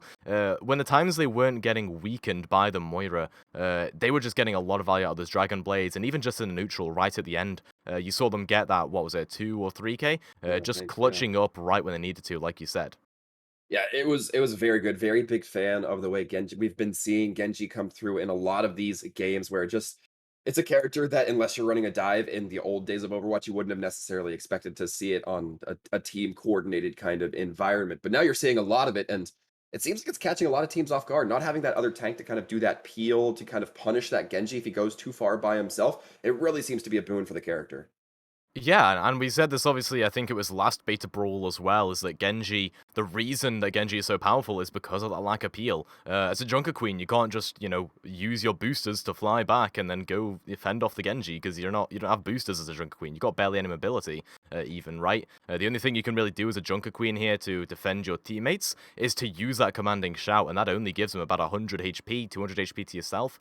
It really is not much, and that's why it's called a rush composition. You're pushing in, you're playing aggressive, and you're not really caring if your backline dies, because the idea is you win those fights quickly, but Kemi, put a stop to all of that. You can't quite play a rush if there is a Genji dominating your backline, because your tank line just doesn't survive. Yeah, you're absolutely right there. Of course, that Junker Queen does have the opportunity, you said it, to give that small amount of heal. I believe there's also a speed boost that's associated with that shout. Yeah. That it gets applied to the team as well. We see it a lot, especially another reason the Junker Queen is liked within these rush comps is you can have the Lucio, you can have the Junker Queen, so you're double stacking that speed boost, having that opportunity to get even faster on top of fast. Yeah, I believe there is some sort of built-in cap in Overwatch for speed boost, because I believe people were trying to test out the original Orisa rework with the Lucio speed boost, and it wasn't actually going above, I believe, 50% extra speed boost, but the Lucio does provide good, I guess, stacking in terms of you can use your speed boost and then let the Junker Queen save their commanding shout. That leaves you in a position where you can just disengage super quickly. You never used to be able to do that. You never used to have that kind of second speed boost to get your team out of a sticky situation if the brawl's gone badly, right? But in situations where the Genji's just ravaging your backline, Kemi, obviously extremely mechanically talented, as we've seen there, it's not too easy to get out of a sticky situation. So I think that's why, as well, the Reinhardt is a little bit better, because you can at least sort of bide back, protect yourself against the enemy front line while you deal with that Genji. We didn't obviously see the Genji coming through from Gumble too effectively, but... Yeah, and one thing worth noting here is we're talking about these rush comps. We're talking about how these teams could play with a Junker Queen and those compositions. We saw the Reinhardt, we saw the Junker Queen, but there's a very good chance that, especially within this next map, based on the choice, we see that Zarya come out from ekittens, because we do know that they have to rotate through all their players. It's going to be Paraizo. We do know that they have to rotate through all of their players. It's going to be the tank player for ekittens likely going in at some point, and perhaps coming out with that other tank player who's, I believe it's Satbi, who comes out and plays on that Zarya. At least we saw them on the Zarya in the previous games, matchups, what have you, and curious to see how that dynamic changes for the ekittens, because right now, like we said, it's a razor's edge between these two teams. Yeah, and fun fact, actually, I didn't realize Satbi was on one of these teams, but we warmed up with Satbi against NITEMARE. So I told you, I believe it during the break, that we actually had a warm-up against NITEMARE with the original NITEMARE players from BPL Season 3, and Satbi is one of those. So Satbi on the tank has already had a bit of a warm-up going into this, and Satbi obviously on hasn't had a warm-up on the Zarya specifically, but did actually, I would say, just my opinion, but did kind of MTD Navino on the Reinhardt. So I'm just saying, Satbi coming in could be a massive boon. And we don't have any confirmation of that, but just based on the rules, based on knowing that Satbi is on the ekittens roster, we might be seeing it. There it is. Like, I don't want to say I can read the future, but I'm good at analyzing the numbers, Toasty. Analyzing the numbers, yeah. I mean, which is sometimes a bit of a numbers game, but yeah, I'm super excited to see, obviously, the ekittens fielding Satbi here, and Hayden as well, so... actually, they have made... Okay, so they've made a couple of changes, as have Gumble Gang. Jace is in here. So I think Charlie's out for the Gumble Gang, and Jace is in. Jace, obviously, a good caster duo, friend of mine, and like you said, Gumble Gang, and I think like Jimmy said as well, Gumble Gang is a bunch of, well, IRL friends, basically. A couple of them know each other through Azzy Jazzy, a couple know each other through Jace, so those two players in now, maybe getting some extra synergy off of that, who knows? Yeah, you certainly got to be hoping so, and so far we haven't seen these compositions come pull out yet Gumble Gang still hovering around waiting for those last few selections to come through. Yeah, Jazzy waiting to pick. Probably doesn't want to give away what hero they're playing early on in case it's like a Hanzo of Sona or whatever. ekittens playing the Torbjorn here, I think, is the most interesting thing of all. Kemi was playing the Genji last time around, and I would have loved to see him field it again here. Maybe even a Sojourn with the Sigma, right? Pretty good, but they're on the Torbjorn. Could be good for anti-dive, but Gumble Gang are out here mirroring the Sigma.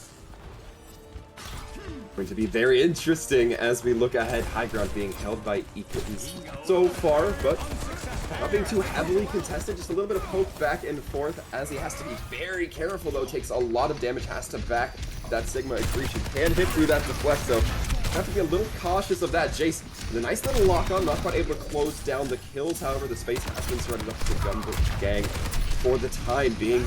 Again, a lot of damage going out, and Gumble Gang have to be very careful as to the ekittens, because it seems like both these characters, or both these teams, have players getting brought dangerously low. Look at that Cassidy now taken off the field, and ideally start seeing ekittens play a little bit closer to the point, perhaps doing a little bit of overlook on it. The first tick has been achieved for the Gumble Gang, though, and it looks good for them to continue building up. Yeah, obviously, I did say the Torbjorn was supposed to be good against the dive, but if you're just poking out from a long range with Jace on the Soldier, Zodzi on the Sigma, and then you send Jazzy in the backline like that, you're going to get so much value, and it's exactly what we saw. Pumpkin Bunny fall towards the end, of course, and this gives a bit of stagger kills, actually, for Gumble Gang to get some better positioning. Para ISO, I've found, is all about these high grounds. There's tons of rooftops, tons of high ground perches you can play on, and that will be extremely important here for Zodzi, for Jace, to be able to utilize to its fullest extent. And you know, it's really crucial, especially on this sort of streets area. You can see already ekittens have taken the high ground. They've got the Zenyatta perched up there. See what they can get. So far, a slow play coming through, letting that card slowly move its way ahead.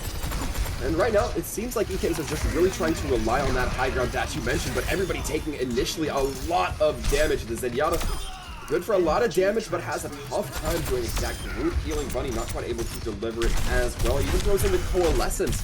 Gumble Gang are going to be taking a moment, having to take a step back, but so far it looks like it's going to be going potentially for the defense here. Well, the two healers, yeah, they're completely clutching it up, right? Bunny and Hayden keeping each other alive and putting in the damage. Obviously, the Moira has that weakening orb, and the Zenyatta can put in a ton of damage. As it did look a little bit dicey there for ekittens, but I guess that the sort of latter half of that Coalescence did actually bear some good results for them. As Gumble Gang, they're going to be coming back in. They have 5 ultimates, wouldn't force to use any in that last fight. They're going to have to try and take this high ground now. More coming out. Kemi throwing down the nacho cheese, getting cut down by the blade, but using it on the card means that Jazzy can't really push into the opposing defenders right now with that blade. Very defensive maneuver we see coming out from that Molten Core time and time again. Yeah, not only good recognition of ekittens' own win conditions there, but the win conditions of Gumble Gang. They realized that all the ultimates would be coming online, and there would be either a Flux or a Blade, in this situation, both coming through. So they just throw that Molten Core down, make sure Jazzy can't play aggressive, and there's no one there to follow up on the Flux. Card being held firmly at corner so far. ekittens have another defense up to Shock. It's going to be the Deadeye coming through. Not able to find any. In fact, it's going to be Cassidy who ends up losing his life. Zenyatta soon to be tracked down as well. And although there's one loss for the Gumble Gang, it's not going to be enough for ekittens to benefit. Yeah, I feel like the ekittens, obviously, the high noon didn't go well for them, mostly because of just the aggression of Gumble Gang.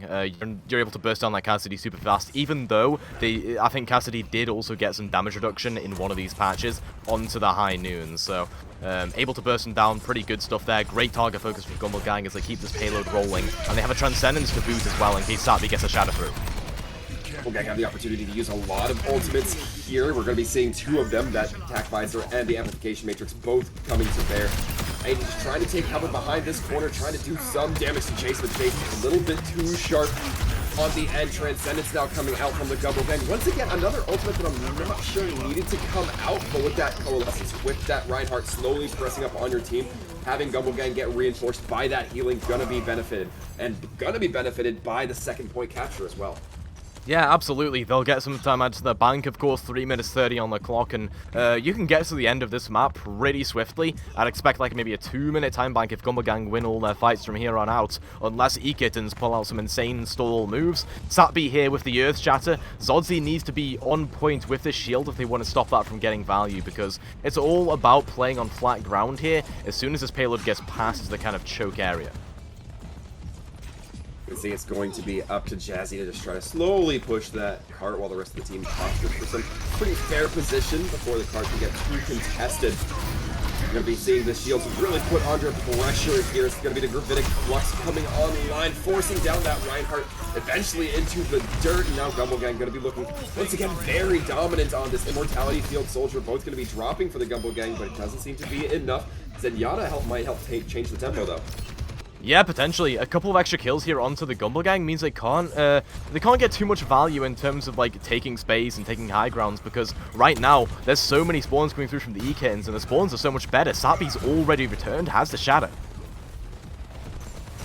Still has to be very heads aware for Zodzi to try to get that shield block coming through, which means you can't overextend that Sigma shield. You can't just have it get worn down, but that soldier immediately getting dove by Jazzy. Jazzy has that blade online. Yeah, they do, but they are forced back here, and Gumble Gang, they're going to try and re-engage now as soon as that visor comes through. It's going to be Kemi who brings out the blade, but is immediately taken down by the Zenyatta. That might be a backbreaker here, Toasty. We see this fight continuing to strive. Satby going to be swinging heavy onto that Zenyatta, helped out by Hayden, and looks like Gumble Gang just didn't quite have enough gas in the tank, yet Satby is going to be able to contest the point, push them back slowly. Yeah, Gumble Gang unfortunately not able to get too much done here so far. They did get an exit kill there, of course, onto Pomku, which is extremely important for them. Especially with the blade online here for Azzy Jazzy, but Bunny does have that weakening orb. If they have it available to them, they should use it for either the visor or the blade. Continuing to see here just posturing coming in from both these teams this quarter. So essential for the defense to try to hold. It's going to be the Transcendence in response to the blade from Jazzy. A nice read from the support players coming through there. And Kemi's going to have the opportunity to get that Baptiste out of the fight as well. No Immortality Field, no big burst healing that the Zenyatta would be able to provide, but it's going to be up to Fork to try to hold on for as long as possible for the rest of their team. Eventually does fall as the Moira and Genji continue to press ahead. Yeah, and I was saying, you know, might have a 2-minute time bank here for Gumble Gang. Yeah, I might have cursed it a little bit as they are down to 45 seconds, and it'll probably come down to this last fight as well, because it's such a long rotation to get into position and then push the cart through for Gumble Gang. The saving grace here for them is that they swapped Azzy Jazzy back over to their prime hero of the Junkrats, and you'll have this flux coming through as well, with Hayden not having a trance online. Emi looking a little bit too far forward, immediately gets pressured down, now has to receive a few resources from their support, which is going to cost the defense the tempo of this fight. Kemi gets taken down, Gravitic Flux coming in, which means the Reinhardt gets locked down. Satby, although not necessarily weak, still in a very uncomfortable position of being swarmed from the high ground. Goes in for a pin, can't quite find it. The Transcendence from Fort, trying to just keep everybody alive.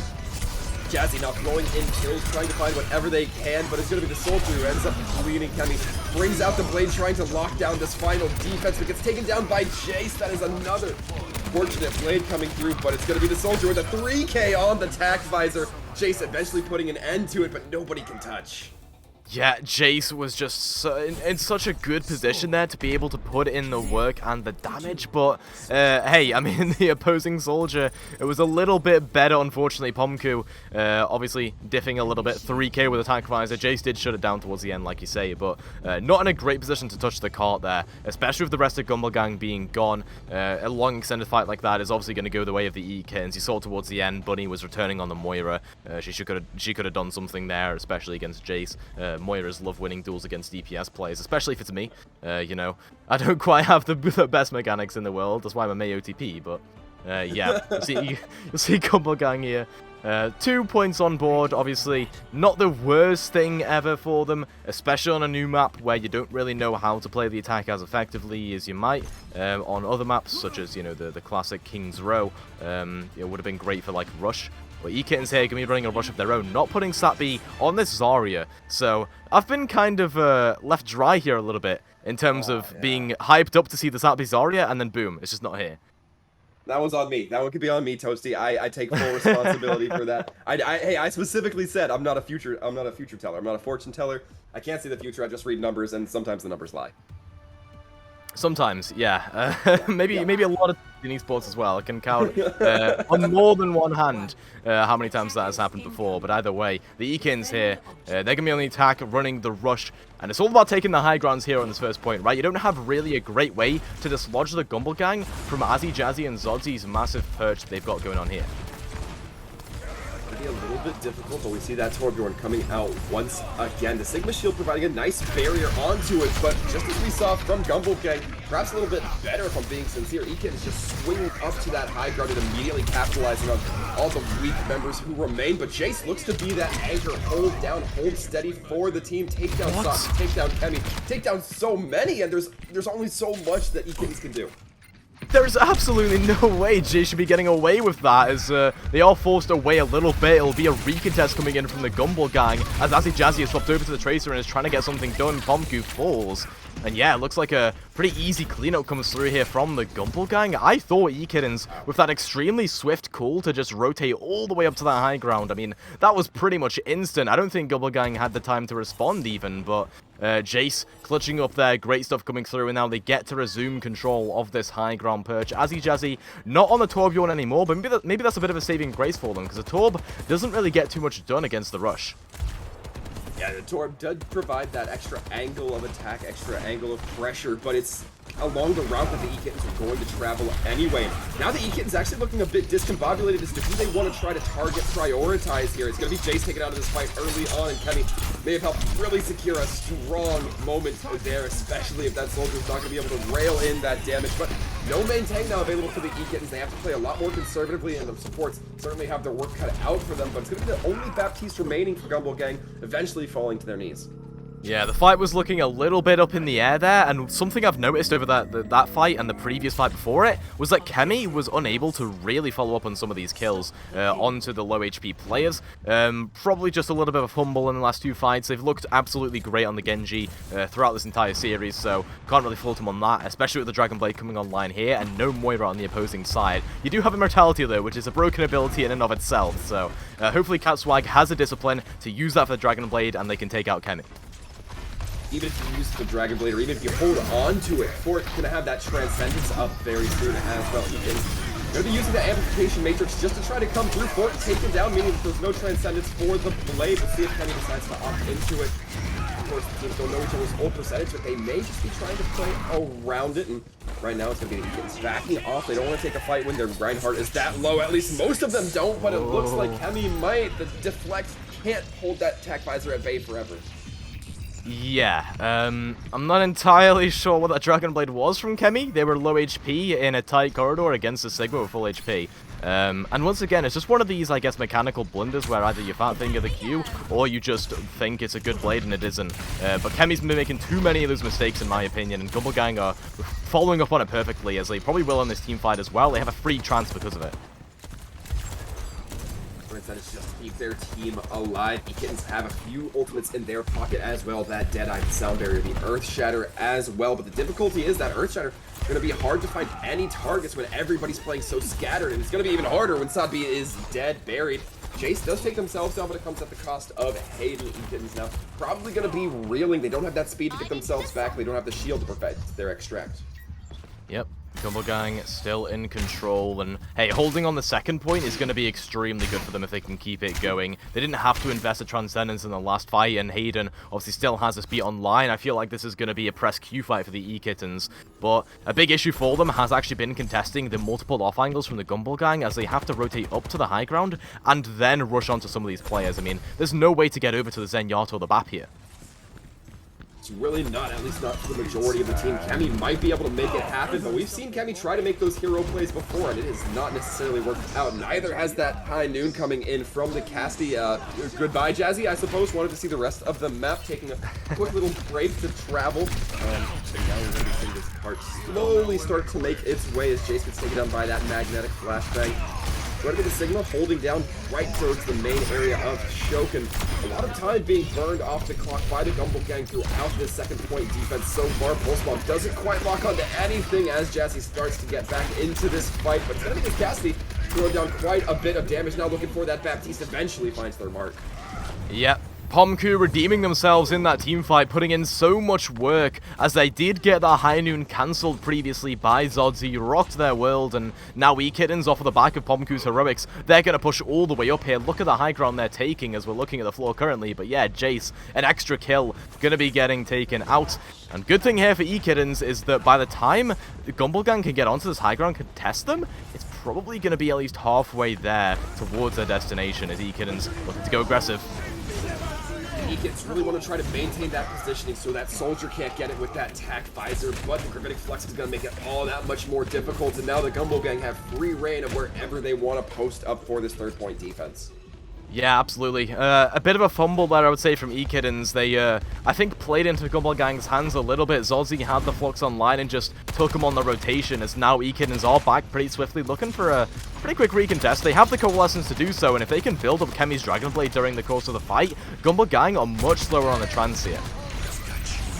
During that Coalescence come online, but it's going to be met by the Tack Visor. Both supports taken down from ekittens, as is most everybody else. Jazzy actually coming in, making Jace's Tack Visor look like an afterthought. I mean, that's a 4K from Jazzy. I mean, Jace, the Tack Visor isn't just an afterthought. It's a steal. It's a steal from the 5K. I mean, Jazzy could have had 5 there. They had the Tyre online, could have done it for some flashy plays for the content, who knows. But Jace even acknowledging it in chat there as ekittens. They will return. They will return with Dragon Blade to boot as well. And again, Fork, after that last fight, because Jazzy stole all those kills, doesn't have the trance, but Kemi goes down early.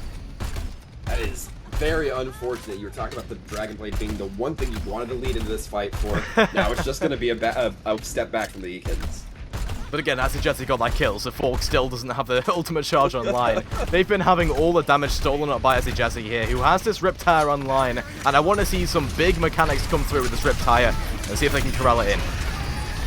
Riptire has the opportunity to shut down quite a bit, but nothing is going to be happening there. Kemi bringing out the blade and cutting a warpath right now. Dangerously low, though, has to drop back. The Sigma, rather, going to be the last member any sort of contest on cart. Yep, 50 seconds remaining though for ekittens, and remember what happened from Gumble Gang last time around? They couldn't finish the map at this exact sort of time area. As now Pomku with high noon, they're gonna have to try and zone players off and see if they can stop Gumble Gang's recontest before has a Transcendence soon. It's taken a long time for them though. Going to be that Sigma shield trying to be dropped, but a lot of that eaten through that kinetic grasp. Earthshatter goes in though once the shield is down, gets 2 Transcendence coming out from Forks, but it's not going to be enough to save their partner's support. It's going to be the big swings coming in from Satvi, who's dangerously low. Does get caught by the Sigma Gravitic Flux, and this is looking like such a close fight, but it's all about how long can the Sigma hold.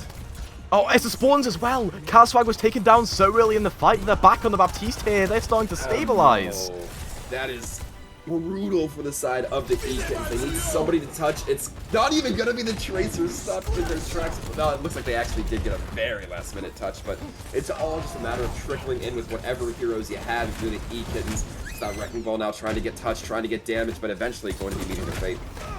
Yeah, I mean, the Genji of Kemi not even able to get there at the last minute. You can't stall us out any longer. And we have a series on our hands here, Waltham. We're going to map 3 to decide who will be progressing and who will get eliminated from the lower brackets. So, a very good game, like you said last map, right? You were saying it'll be pretty close, and yes. Hey, it has been. Gumble Gang clutching up a 3-minute 30 time bank for the ekittens going into last point, and Gumble Gang completely shut it down. Of course, with that scoreline now being 1-1, we are going to be going into that third map, and it's going to be that control. We don't have word yet as to exactly which map it's going to be, but I think there's some very good selections no matter what way the ekittens decide to go. Yeah, absolutely. I think ekittens, though, in terms of their style they've been playing the entire time through, they seemed a little bit weaker, I would say, on the Sigma style. So I would love to see them play a little bit more of this rush if they can. And obviously they did it there. Didn't look too great on it just because of the architecture of the map, right? That last point on Paraiso is very hard to play into, like a Sigma with like a very long range angle for the Baptiste and the Zen to play off of. But In terms of their rush, it looked great on Colosseo. I think you pick a map here like Lijiang or Nepal, where you can really start to force that rush in, especially if ekittens are going to be playing any sort of Junker Queen. They haven't looked like they're going to be doing that, though, because they prefer the Ryan, I think.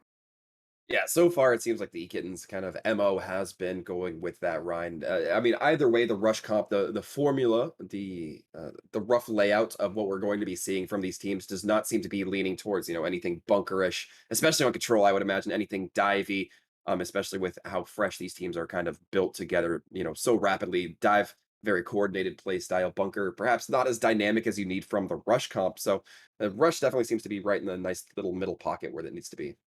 Yeah, exactly. And Gumble Gang here, I mean, let's just talk about how exactly they made that defense work on that last point, because there was no way that Azzy Jazzy should have been getting away with the situations they were getting away with. Just so many situations where it's an Azzy Jazzy 2 to 4k, anything between that range, name it, and there'll probably be a couple of clips for it, because they were just sitting in the back line most of the time and just spamming in as soon as they walk through that choke. And it's this kind of ratty Junkrat playstyle we see a lot of the time coming through. You just sit in the back line, get a couple kills for free, and then mine your way out, and then boom, you're fine. It's great on the defense, and especially when there's really tight chokes to be playing through there for the ekittens on the attack.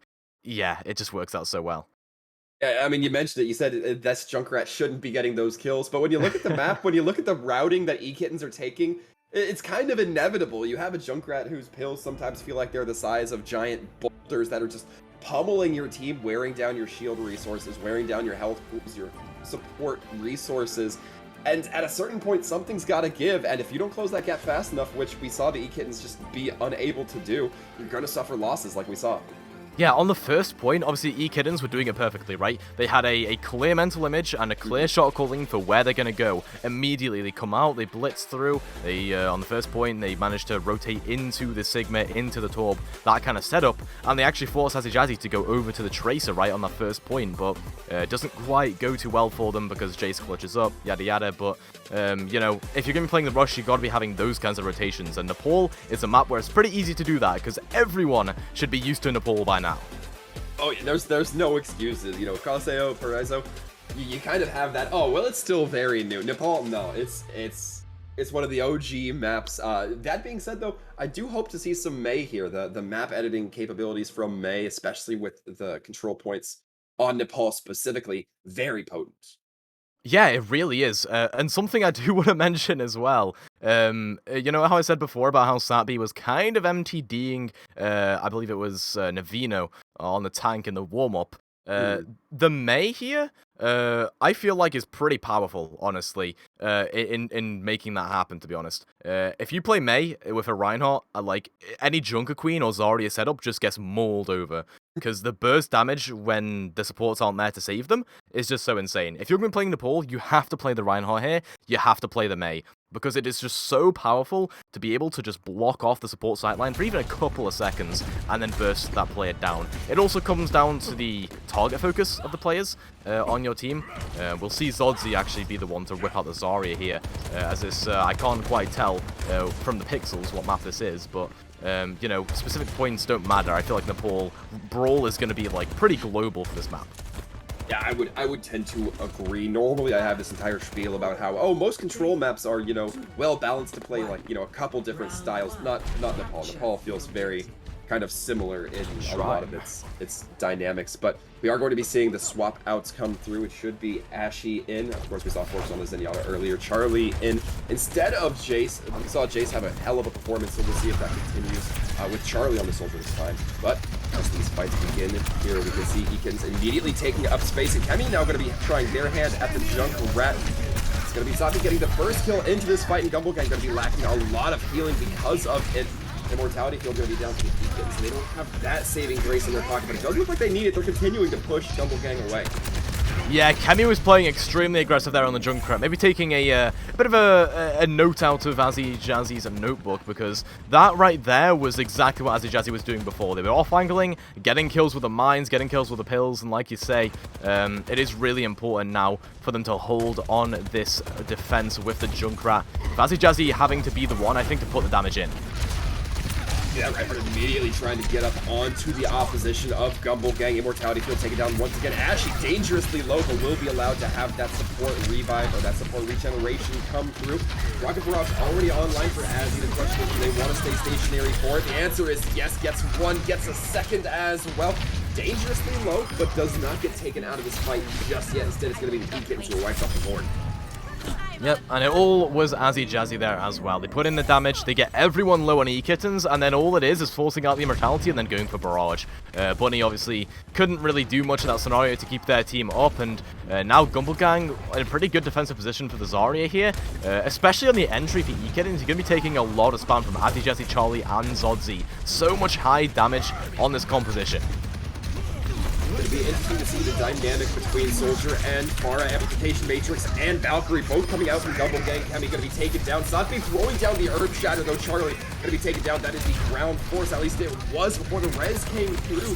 What did that say? Once again, with that attack visor, throws it in. What can they find? They're going to be hit by that grab, so locked in place, not able to get the angles that they need with that attack. Yeah, I'm quite surprised ekittens didn't actually win that one out. I think it was a really clutch grab there from Zodzi, but early in the fight, Satby just pins in, right? We were talking about how the rotation would take a lot of damage, but if you just pin in, it kind of avoids all of that. But it didn't work out for them in the end. Didn't quite get the cap, the flip back over. Now, Gumble Gang, Azzy Jazzy almost has another barrage. Charlie has attack visor of their own. See if they can channel Jace's energy on that hero. Jazzy just going to be playing from a distance. Those rockets don't necessarily have fall off in terms of how far they travel, but it's going to be some tire trying to go in. Kemi not able to get anything. That is very unfortunate. We need to see some of these ultimates provide good fruit for the ekittens, and so far, we're not seeing anything, but we are seeing good fruit from Azzy Jazzy's Rocket Barrage once again, taking down Bunny, following up with a kill onto Hayden the good old-fashioned way. Yep, exactly. Hits that direct onto them, and now it is all but over, I would say, here for the ekittens. They invest a lot into the previous few fights. Hayden had to use a beat in this one, and now they're pushing into Gumble Gang, who have just so much damage that you would love, like, a beat to sustain this. Even, like, the immortality is going to have to be perfectly placed here from Bunny to make sure they can sustain on this point against Azzy Jazzy. The downside is even if you use that immortality field, there's still typically a concussion rocket available for you, but Ashley goes down. That means that Azzy Jazzy's now a lot more vulnerable, and that's exactly what we see. Kemi taking them down with that casting point. Does flip for the ekittens. Immortality now there without that Pharah having to throw rockets ahead. Gonna be that magnetic grenade going out, but the Baptiste does fall in. This is one of those instances where the fight goes on a little bit longer, and it works for the team that's holding point. Yep, Gumble Gang there. So they've got 99%, 55% here for the ekittens, and it was a great retake from them as well, right? Focusing down Azzy Jazzy, realizing they're the issue, and then the immortality comes through at just the right time from Bunny, like we said. And now ekittens are getting some ultimates back online with Satby having this Earth Shatter.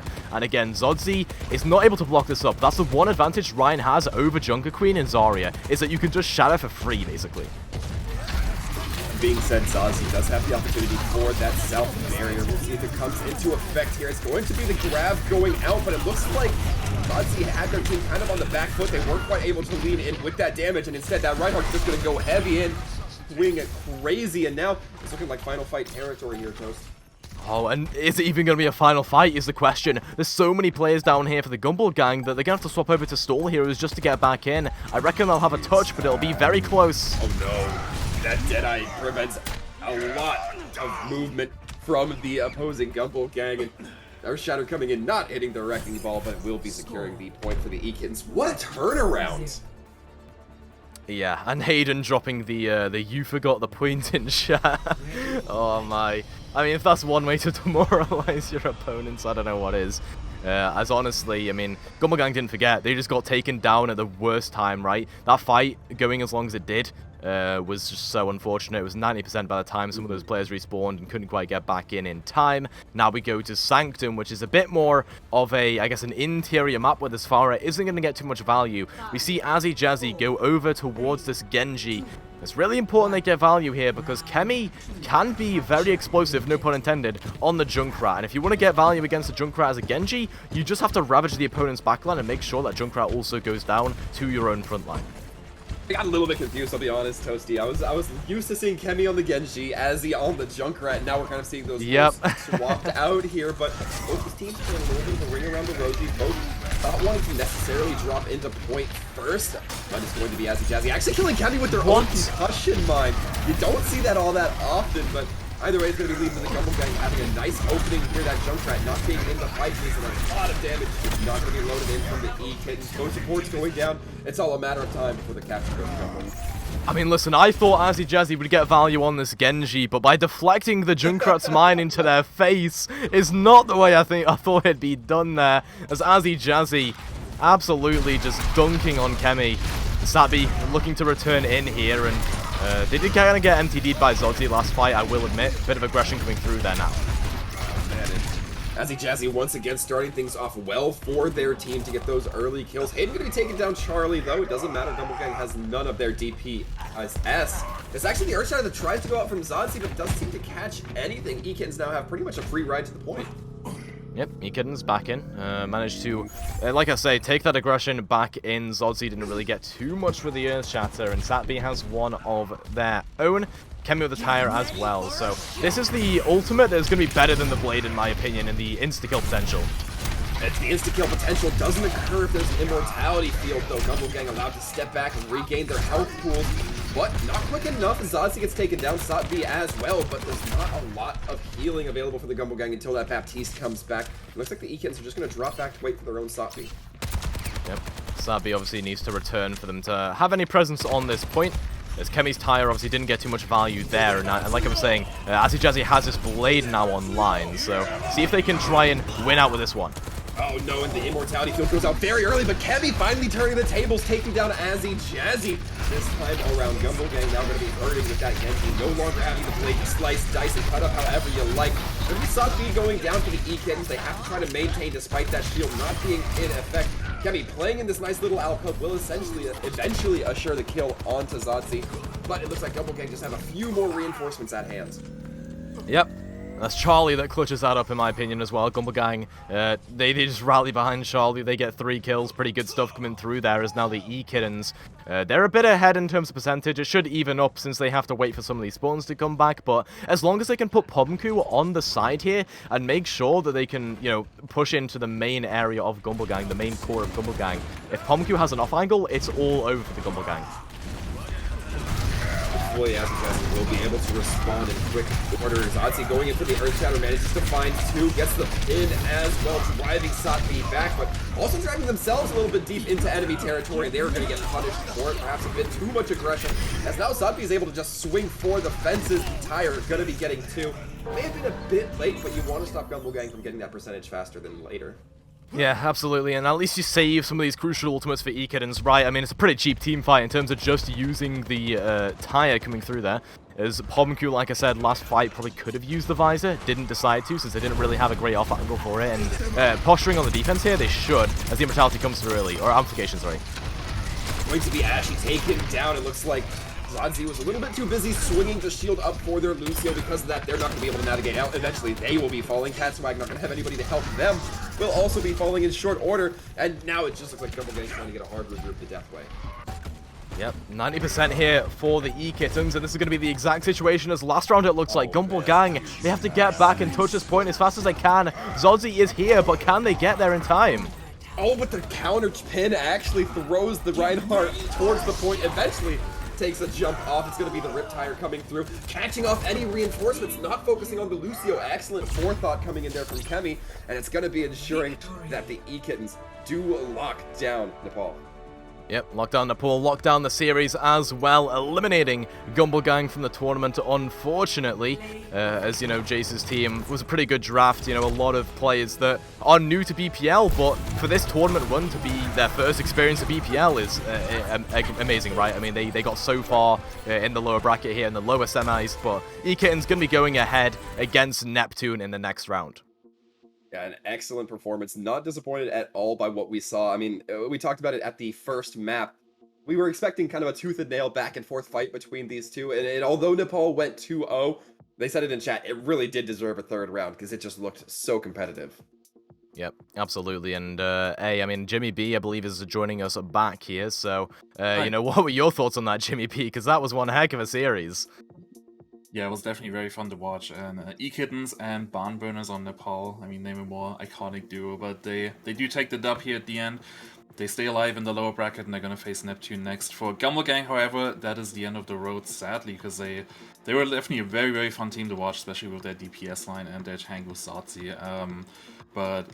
Yeah, I think they can be proud of what they've achieved. They've definitely had some really, really good matches. I mean, what are some of the things you guys really liked about their performance today? I mean, well, what's below us right now is what I liked. Hayden BMing in chat despite having 3k heals for that entire map, and ekittens somehow still win that. But yeah, I honestly loved their play there, honestly, from the ekittens. It felt like, honestly, their rush was just so much better than Gumble Gang's. It did feel very, very effective there. I mean, there were some definite hero plays coming through from Gumble Gang. I mean, I'm looking at that Junkrat 4k, almost 5k. I'm looking at that Jace holding on high ground. A lot of hero plays, particularly on that second map. And, you know, I wonder, knowing how these scores hang out, if those hero plays don't happen, do we even go to a third map? Does Hybrid just end up going to the ekittens instead and we wrap up a little bit early? I don't think it's fair to say, but it was looking very good for both sides. Yeah, Azzy giving that 1000% on the Junkrat. Definitely a very, very good performance from them. I believe we have some people from ekittens to talk to, if our producer can drag someone up. Just drag him in here, they don't care. We'll talk to them. Hey, that's Pomku! Hi. Hello. Pomku, where was the maid outfit today? I need to keep my frames intact, because these are kind of important games. You also woke up like 10 minutes before the game, I think. did. Oh, I woke up 10 minutes before warm-up, so you know I'm ready. Where am Actually, no. It wasn't 10. I woke up 10 minutes after You're in the warm-up interview, buddy. started. Hi. I woke up after it started. Hi. I got kidnapped. Okay, we get Bunny, Sadby, and Pomku here. How are you feeling after that one? That was a really close game against Gumble Gang. Yeah, they're not that guy. Yeah, though. no, they're not we're that guy. feeling good. It was a fun game. It was fun. Yeah. Yeah, I could not see like a lot of the map. Go ahead. I had my eyes closed. I could not see. Yeah. Yeah, Dude, I don't know. Sorry, go on. No, you go on. I don't know if anyone saw, but on third Parisa, I was on a mission to swap to BAP, and I sailed the seas for like maybe 5 hours. I could not find spawn at all, and I was like yelling at my team, "Where the fuck is spawn?" I could not find it. I could not swap. And then they came in, and I was like, "Fuck! I just have to go back." Yeah, I mean, the struggles of a new map. I know. I think Satby. We warmed up Nightmare on Paraiso. And it was a very confusing map. I'll tell you that much. How did it feel MTDing both Navino and whoever you were playing against today as well? It felt good. You know, I'm not really a main tank player. You know, I'm known for my diva, but I've been playing the Ryan this tournament. I feel like I've been doing pretty well. Yeah, your tank player has been looking really, really strong. Also, Turget, gotta shout out him as well. Your tank player has been looking really strong on that team. I mean, like everything, like also the DPS and support. You wanna say something? Yeah. I think Turget's just the goat. I didn't hear the question. I didn't say. I just made a comment. But my next question would be: you guys are going to go up against Neptune right after this one, who I believe you haven't played against yet. Have you scrimmed them at all this week, or like, Nope. what's your thoughts going into that match? Like, what do They're you not know that about guy either. Neptune? They're not that guy either. Not that guy either. Please ignore them. Please ignore them. Our real thoughts is I'm really excited because I'm like friends with ZD on that team, and I want to put him in the ground. That's all I'll say. Yeah. They're not that guy. Yep. Just gonna keep going. I don't wanna keep you up any longer. Basically, you have a match right away after this, so I'm gonna let you guys go back to your team channel, get you guys prepared, and thank you very much for talking to us, and good luck. Thank you. Thank you. Alright. And with that, just like I said, we're going to take a little break here, because right after that we will see the ekittens in action again against Neptune for the second grand final spot against Nightmare 2. So stay around, we'll be right back.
Yo, we are back, and now it's time for our lower bracket finals, Neptune versus ekittens, to find out who will join Nightmare 2 in our B-League Grand Finals. Still here with Wolfram and Toasty, and we just saw ekittens in the previous game versus Gumble Gang. I'm sure Neptune took some notes there while watching that. Toasty, what do you think they should prepare for here? So ekittens here should probably. So I feel like for Neptune, they had a bit of a better, I feel like, tank presence than Nightmare did, which is interesting since it's Navino and supposed to be really highly rated. But I feel like if Neptune are preparing for anything against ekittens, it's just make sure that your tank line is supported pretty well. Because what we just saw from Satby was utter domination, and I feel like if you're going to be preparing against anything, it's going to be Satby. Yeah, I'm really excited because that tank matchup here with Brightside Tomas TM versus their tank line with Sappy and Turget, that's going to be a banger for sure. I'm just really excited for this team because, or like this game, because Neptune, they may have looked a little weak there in their first game against Nightmare 2, but it might just be because Nightmare is such a dominant team in this bracket. So I don't think this is like a sign of how Neptune might go in this game. I think they will play really, really well, and this should be, by all accounts, a close game.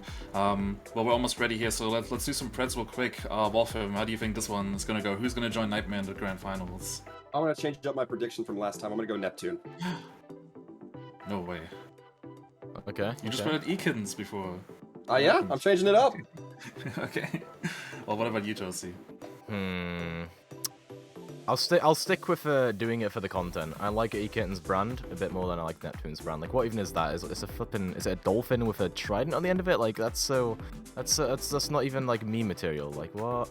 It's ekittens. It's 100%. One of the 20 nautical teams we have in this tournament, so you know, they had to come up with something here. For me, you know what?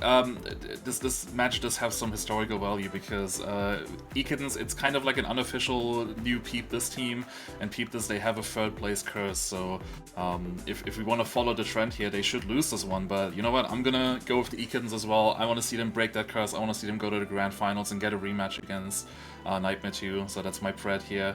Well, the teams are almost ready, so let's get this going here. It's our lower bracket finals, Neptune versus ekittens. Loser gets a lousy bronze medal, and the winner goes to the Grand Finals against Nightmare 2. Here are your casters, Sir Wolfram and Toasty. Yep, thank you. And hey, Sir Wolfram, you know, that last game, absolutely insane. Hopefully this one is just as much of a barn burner, but for the sake of our schedule, I also hope it's a bit of a clean wipe as well, because we are currently 22 minutes behind schedule. Well, it's okay. I'll let Neptune know that they have to clean up ekittens relatively quickly here for you, Toasty. Don't worry about it. Don't worry. Yeah, I mean, I'm not too sure that'll happen. You know, I might be picking ekittens just based off of them being like the funny brand content team, but genuinely, I feel like they have solid chances. Even though Neptune got knocked down a little bit later than they did, ekittens, they've had opportunities to warm up. They've been warming up all day. I mean, they've been playing so many games, and they've got Satby. They've got a lot of amazing DPS presence as well. We've seen some god Junkrat players coming through, so yeah, hopefully we can see them come out on top here to keep my predictions alive. Hopefully, you know, at least one of us will win. All right, between the two of us, we have a 100% success rate here. That's the deal. But for those of you who are wondering what the maps might start to look like, we're gonna be looking at Control, Escort, and Push here for this round, and we're gonna be starting off on Busan. Not one I've casted yet here for the B tourney. Yeah, Busan here. I'm very excited to see this. Obviously, we're not going to be seeing any Para-ISO in this series, so thank the Lord for ekittens, who didn't really put up the greatest performance on it, but yeah, I believe the teams are playing Scribble.io right now. So they're already going against each other, just in an entirely different game. But yeah, Busan kicks things off here as soon as they finish playing their Scribble game. Should be good. I feel like this is, like you said last series, it's one of the more diverse control maps compared to something like Nepal or Lijiang. Yeah, absolutely. I love the mecha base kind of close quarters-y feel where I think these teams are really going to have the opportunity to shine, where you just get in there with the Reinhardt, get in there with something that likes to get up in the face of enemies, and then Sanctuary is kind of a little bit different. Back in Overwatch 1, we used to see a bit of ball with it. There's a lot of open spaces except for the actual point where there's a giant drum in the middle kind of blocking up the line of sight. So very interested to see how the dynamics of these are going to work. Of course, the opportunity for some long-range hit scans on downtown as well should be mentioned. Yeah, absolutely. Downtown, I feel like if you're going to be playing like maybe Widow Sojourn, which I know Nightmare 2, they prepped against Widow Sojourn, assuming that ekittens would play it if ekittens got to Grand Finals, which was their prediction, right? So I think if you are going to see ekittens play any Widow Sojourn ever, it's either going to be on Circuit Royale, which is where they asked us to warm it up on them for, or it's going to be Busan. So, Widow Sojourn, pretty powerful. Double hit scan, but like, Sojourn isn't quite a hit scan, but basically a hit scan. It works out here because you're able to use these long sightlines to your advantage on Downtown. You could even technically play like some Ash Sojourn on the other one, which is the one with the drum in it. You play it there as well, just with the Ash instead. I really love playing the Ash in Overwatch 2 beta. It's actually really powerful. I feel like it's super underrated. Yeah, absolutely. I think I tend to agree there. But the question for me is, hopefully, do we see that Sojourn? I like seeing the new character kind of come to the field here. Of course, that's all with the caveat of, largely Downtown. Again, that's the map where I would expect, those long-range characters to really dominate there. Not necessarily so much mecha base, not as much Sanctuary, but it looks like Sanctuary is going to be the first map up if my intuition is telling me right. Yep, Sanctuary it is. This is the one I was talking about with the drum, and you're not going to see any Ash here. Because a lot of teams have been playing it. It's mostly like an Overwatch League APAC type thing, where you see like the Ash being played over there. But Juicebox is going to be on the Sojourn, and you've got Pomku on the Soldier Genji alongside Kemi. So very big differences in what they're playing here. With the Zarya here for ekittens, I think this will get ran over by Thomas if they play fast enough. And Majestic, it's all about them speed boosting it at just the right time. Not necessarily sure what the concept behind the Mei is. This area is a little bit too open unless you're able to get some real pressure onto the ekittens. Can be dangerously low though, has to take a back step. Eventually cleaned up by ZD. And Neptune so far looking very good for this first fight. Seems like Turgid's struggling to keep that charge up and apply those shields to where they need to. Eventually getting whittled down by this Sojourn. Gonna have to get the ekittens taking a back step. They don't want to spend too much time in this fight when they've already lost point. Yeah, but right now they're split off, right? You're going to get this pin coming in onto Turgid. It's going to be some extra stagger kills coming through.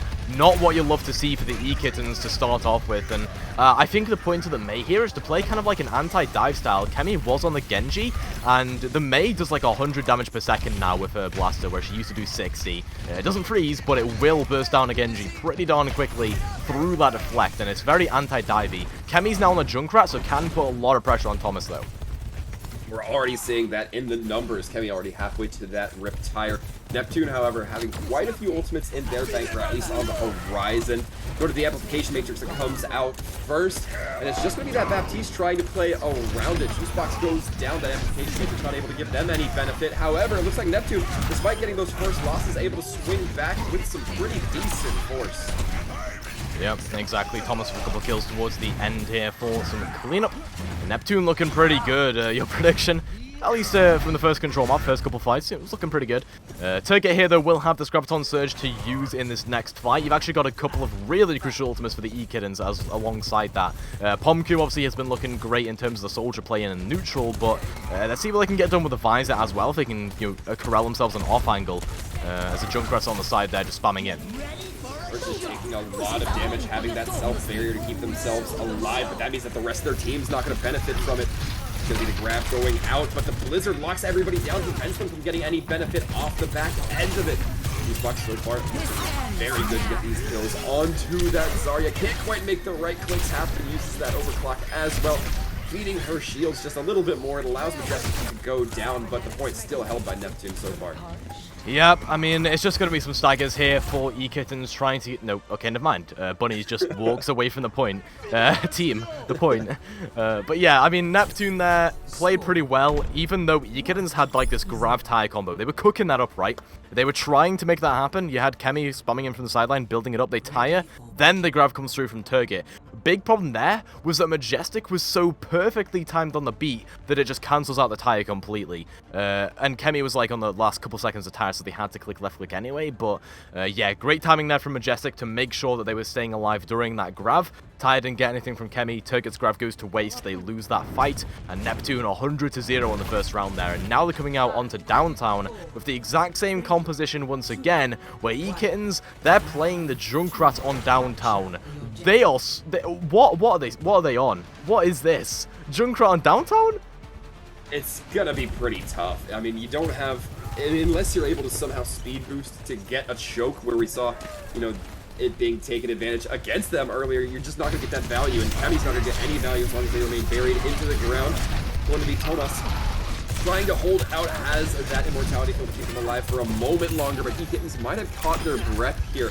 Juicebox also gonna have to take a step back, but is eventually met by the Casty, able to be shot down, and now it looks like Neptune doesn't have necessarily the reinforcements to hold this fight. Yep, pretty solid here for Neptune as they get the cap up slow. Oh, sorry, ekittens rather, as they get a couple of kills here. I was gonna say they could have might have clutched that, but no, it doesn't quite happen there. ekittens flip back over. Turget has the Shatter online already. Double Thomas in ult charge. Pretty solid stuff there coming through, and hopefully they can push up closely towards this choke, right? If they're both playing the Reinhardt here, it's all about if Turget can hit the Shatter or not, because I don't think Thomas expects it. And this is where we're going to start to see the Junkrat come to a little bit more benefit. Titan's the only one who goes down from that Earth Shatter. Immortality field now down for the side of ekittens, and doesn't seem to be mattering too much. Neptune's going to make sure that they stay dead, or at least trying to. Thomas having to try to hold their shield up, eventually cleaned up by the Casty. Lucio as well soon to follow. Yep, indeed, and Pomku again cleans up some of those kills, has a High Noon online now. Pomku's been really good here for the ekittens, and if they can start to channel some of this energy the Pomku's bringing, hopefully they can win this round out and bring us to the third one, which would be mecha based. Should be awesome to see that if it comes through though, as Thomas has a Shatter. High Noon from Pomku though. The High Noon comes out. Titan going to be taken down, as well their immortality field, so that healing and the MO not going to be a factor. Thomas going to be pinned and eventually taken out of this fight. ekittens so far looking very good for it. Yeah, I mean, that was just Pomku getting an early pick, and then Neptune, they inted in, they tried to put some aggression on and see what they could do, stepping on the gas, but ekittens, they backed off, they gave a little bit of space up, and then, after all the cooldowns were gone for Neptune, they just come in with the teamfight win. I think this is brewing up to be last fight territory here. This is 73% though. Especially with this Riptire, it might be over sooner rather than later. It takes down Titan. And Kemi dangerously low, but still able to get kills onto Juicebox as well. Now it's just going to be the ekittens trying to posture for these last few kills. Content to make it last as long as possible so that the pressure's really felt by Neptune. Yeah, but Neptune, they take a quick fight loss there. They should be able to touch at least with Majestic or Juicebox being able to get there in time. I feel like everyone else doesn't have the mobility to unless the Reinhardt charges in, but Turget has a Shadow waiting for them. Question is, can they make it? No, it looks like the body blocks are too strong, and ekittens having a very dominant second map on Busan. Yeah, they really did. Felt like the ekittens, they took, I think, the stronger positioning, right? After winning that first fight, you expect them to, push up pretty far, hold as close up as they can with the composition they're playing, the Cash Junkrat, but they actually have a couple of players playing a bit further back and taking a bit more passive position. It makes sure that Neptune can't just get any of these quick, fast kills in these team fights where, you're running in with Thomas, ZT, seeing what you can get, and if the, for example, if the BAP or the Junkrat or the Cassidy were there, they'd get bursted down immediately, but no, Turget and Photonics are in the front, and making sure that Pomku and Kemi have great value in the back line. So let's see if they can do the same thing here. And Mecha Base obviously much more of a tight map in terms of the architecture. And that makes me a little bit more inclined to Juicebox having some more value on this May, able to get a nice section off. That is if they can survive. Neptune takes a ton of damage. It's going to be Turget getting swung on by Tomas, but so far not able to be taken down. Going to continue the swinging here as the Junkrat gets cleaned up. Things looking good for both teams, but ekittens just weakened a little bit more in terms of their manpower. It's going to be that Reinhardt the last of all, which means it's going to start off with Neptune's favor. Oh, I did not know they added extra cover to this map. Look at where that little forklift is. Oh, nice. But yeah, I mean, that kind of, I guess, benefits ekittens here on the entry back in. ZT's going to be spamming in with this Junkrat. If they're back, they're not back in time here, it seems. So ekittens have an easy entry in, it seems. Yep, continuing to try to hold on to this door. Earth Shatter can be online. The main wall just to buy a little bit more time. Earth Shatter goes out from Turgid, not able to find anything. It's also not well returned by Thomas. He does get one kill, and both these Reinhardts are dangerously low. Both will eventually fall. And this is looking so scrappy, like such a brawl fight right now. Yep, well, it seems like it'll go in the way of Neptune here. They just have to kill off this Lucio of Photonics, who's just going to run away. Wrong side of the map, though, buddy. Your team's on the opposite side. As they do manage to get back to their team, that was a journey and a half from Photonics, and actually their team is back now, so ekittens going to start to re-engage if they can. They have Kemi's Tire brewing up. It's a very early Immortality field used, however, Neptune still has theirs in pocket. Gonna be using it now into the mid-fight, but the scatter coming in from Kemi with that concussion mine, knocking everybody out of it, no longer a factor because of that. They're able to take down the Lucio. Repositioning's not gonna be there. ekittens are looking good to retake this one as soon as that May and Junkrat can fall. Yeah, a bit of an exit kill there from ZT, enacting a bit of a Junkrat diff onto Kemi, but I don't think you're quite unhappy with that. If you're Kemi, you get a tire kill anyway, and now ekittens can be pushing up towards the choke. Don't really have the ultimates to really back themselves up, though, like Neptune have. They've got Tire, Blizzard, Beat, and they're going to use the Tire first.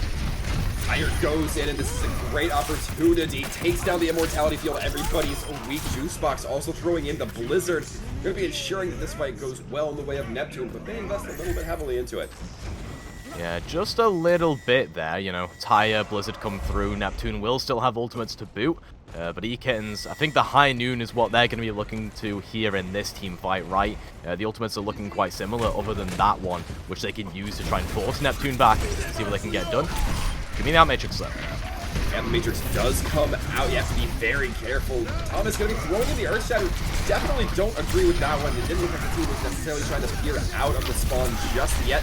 One member gone from each side, but Neptune doesn't have that shield. They have the sound barrier instead. Earth Shadow goes down, and Majestic looks like they might be taking a little bit of a wailing here. But Target actually had many staffing tables turned on them. ekittens get themselves nestled onto point. It's going to be the concussion line going out. A dangerous move against a High Noon in Cassidy. Yeah, indeed. It'll be the beat coming through here from Photonics, though, trying to keep themselves alive, and Kemi is there on the Junkrat. Finds ZT. It's looking clutchable if their players can get back as Turget swaps over to the ball here. Oh, this is looking tooth and nail for Neptune. They don't want to keep this fight going on. They just want to end it as quick as possible. But it's going to be that Reinhardt leaving the point, which means that nobody's able to keep building up that percentage. It's going to have to be a regroup. But Turget here is on the ball. This is not great for them to be holding a choke at. They're going to go over to the Reinhardt, give up a ton of space, and just take a 5v5 team fight where Neptune are allowed to flip the point over. Or no. Wait, actually, ekittens will be here before that, but Neptune have a ton of space anyway, so it should be fine for them here. Can rotate down to the point. Oh no, Bunny going down early on is going to make this so much more difficult. They have to keep pressure on point. Now at least, just so they don't lose, not even to build up any more progress. One taken down by Kemi with that Rip Tire. It looks like this might once again have the potential to go in ekittens' favor.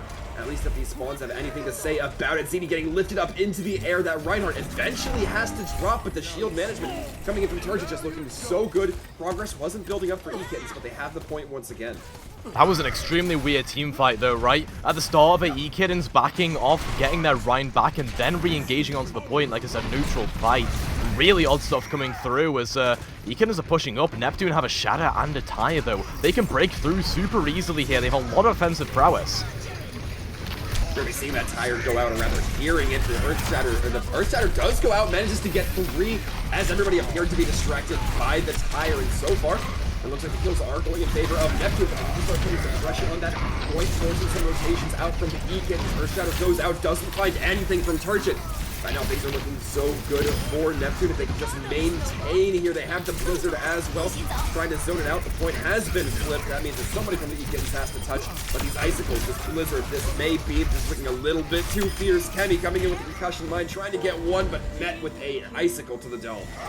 Yeah, I mean, 2 kills there from Kemi. It's just token at this point, right? Neptune take the first map there pretty solidly. Your prediction seems to have come through, at least for the first map here, but ekittens, they looked very solid. They had pretty good macro play, I would say, there. In that situation where they backed off, let their Reinhardt get back after Turget swaps onto it from the ball, and then they just take that neutral fight. I mean, situations like that, ekittens, they're very smart for doing that, but unfortunately, that doesn't win out against, I think, what is the mechanical prowess of Neptune here. Seems like they were getting a little bit MTD'd there. Maybe not as confident on the Reinhardt as their other comps are ekittens, but Neptune here, 1-0 up right now. Have the momentum going into the second map.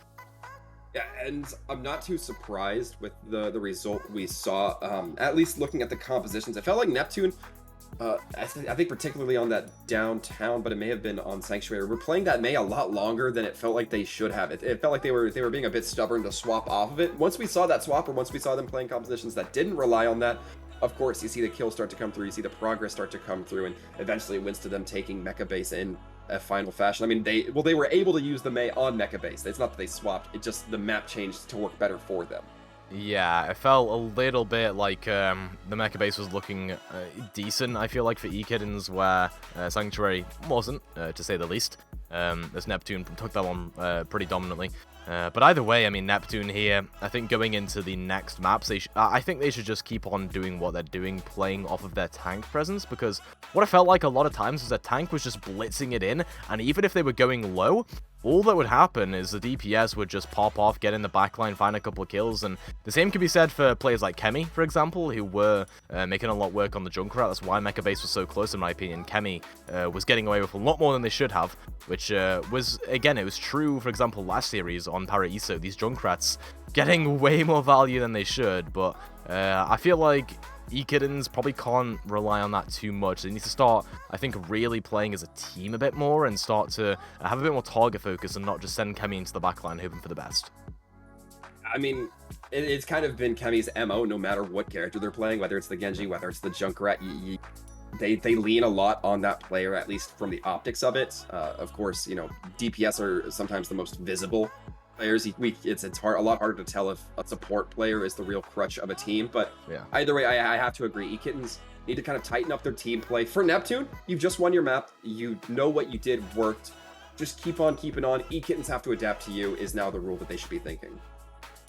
Yeah, exactly. And, I mean, coming into the next maps, I can't quite remember what the next map type is. I believe it's Escort, right? So yes. There are some more opportunities here to, like, force compositions on Escort maps. There are Escort maps like, for example, Dorado, where you have to play Winston. Junkertown, you have to play Sigma or Wrecking Ball. And with those being added into this beta, I feel like there's a lot of opportunity here for ekittens to map pick to try and adapt to what Neptune are doing and keep the style kind of fresh here. I'm not too confident on the Sigma style. It was looking a little bit shaky before, but they did hold third point Paraiso with the Sigma, so maybe they've got some chances on that composition. Certainly an opportunity. Would love to see some Junkertown play come through here. It gives you the opportunity for those long-range hit scans, those very mechanical players that I personally am a huge fan of. It doesn't really matter, though, because Map 2, I just got word, is going to be Route 66. So we're not going to be seeing those long-range hit scans. We are going to be seeing a little bit of the dry area as well, though. Yeah, absolutely. And Route 66 here, I think it's not an Escort map where you're forced to play a style, but there is a preferred style here, and that's just having like a defensive setup, maybe throw in a Sigma. You can also have like a Winston on the attack. But there are opportunities to play something different. If these teams, and it seems like this is something they want to do a lot, based on Busan, if they want to force the rush, they can force the rush. Route 66 is not bad for rush, especially if you want to snowball ults into third point. I feel like second point is the worst for rush here, though, for Route 66, and if you're on the attack, it might be a bit tricky if you get there. Yeah, I agree. Especially on that first point, when I think about it, there's so many different ways to play different compositions on that first point, particularly whether you're on the defense, whether you're on the offense. If you're on the offense, you can use something like a Winston, you can use something like a Wrecking Ball to try to dislodge those people who you think we're probably inevitably going to be holding on top of big Earls. But if you're on the defense, well, you want something that's going to be a little bit more stable up there. You want something with a shield, like the Ryan, like the Ori, like the Sigma, although I don't think Ori's ever been a question in this league so far. So either way, we do have a lot of dynamic tank choices that we can come through here. It looks like right now, ekittens are going to be hovering that Zarya. Yeah, ekittens is putting Satby on this Zarya, so the classics that we've seen from the past couple of days. And Pomku and Kemi on their usual. We've got the Cassidy and the Genji here. This is actually, so, this is something I've been wanting to mention for a while, but Pomku's Cassidy? It's good, right? Like, Pomku is a sick player. I played with them on NITEMARE and BPL Season 3, but the Cassidy is not the hero I want to see here. It does have good burst potential with the magnetic grenade now, and you're able to like protect your backline pretty well, but I just don't feel like it has as much presence as like a Sojourn or, you know, things like that, right? Even like an Ashe, it's just so close ranged compared to those picks, and it'd be difficult to make it work here, especially on route. Going to be seeing the Sombra come out from Brightside. Curious to see how Neptune opts to play into that. Of course, those hacks will be doing a lot of information gathering and ideally a lot of cancellation of some abilities, but not nearly as much as we would see in Overwatch 1. We already see the ekittens getting this cart moved slowly towards that first point. The Zarya bubble's going to be a little bit more difficult to play with against the Winston here. That Winston doesn't deal massive punch damage like you'd expect a Ryan to. That's Kemi going to be taken down with a constant stream of electricity. Thomas continuing to hold behind this corner, continuing to use that bubble shield and throwing down those gouts of electricity. Trying to find anything they can, and right now, Neptune's composition seems very well built through zoning and causing ekittens to have to struggle a bit. Yeah, I mean, ekittens need a high ground rotation. That's what they need right now, and they're not taking it. Sappy on a high ground would be so good in this situation. But you've got the Sombra in the backline also pestering the Sappy needs to be mindful of. And right now, it just seems like Brightside's just able to get these for free. It causes the Lucio to have to keep looking around, getting back while wall riding. The frustrations of every player that has happened to. Now hacking onto the Zarya. But it looks like it's been spent a little too much time disabling and not enough time damaging as Brightside allows Thomas to fall. Kemi closing that gap, and this defense is buying a lot of time, but it's not buying too many kills. Yeah, and I mean, from the player cam as well, you can see Brightside coming every single time they hack someone, because that 1 second while the cooldown's off, it's not enough to, follow up on in terms of a dive, but the damage you can put out is insane as a Sombra into those hack targets. Doesn't quite work out for them, obviously. I think Thomas jumped a little bit too late, and there wasn't the prime ability there to really make that dive work. Because you see this re-engage come through, so here's a nano boost in. Thomas has a great dive here. Huge fan of this, trying to get that last minute contest, trying to burn as much time towards that second phase. But they have to be careful. Ekittens are going to start having those ultimates be built off the line.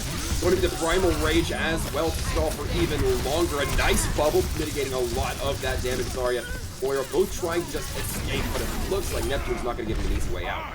Yeah, so Neptune there recognized that the prime moment to jump in was, like, right there, right? When the payload's just about to hit the end, you throw in the nano boost, you get that primal in. It's not the primal, the jump in, the dive, and then you're pretty good there for Neptune.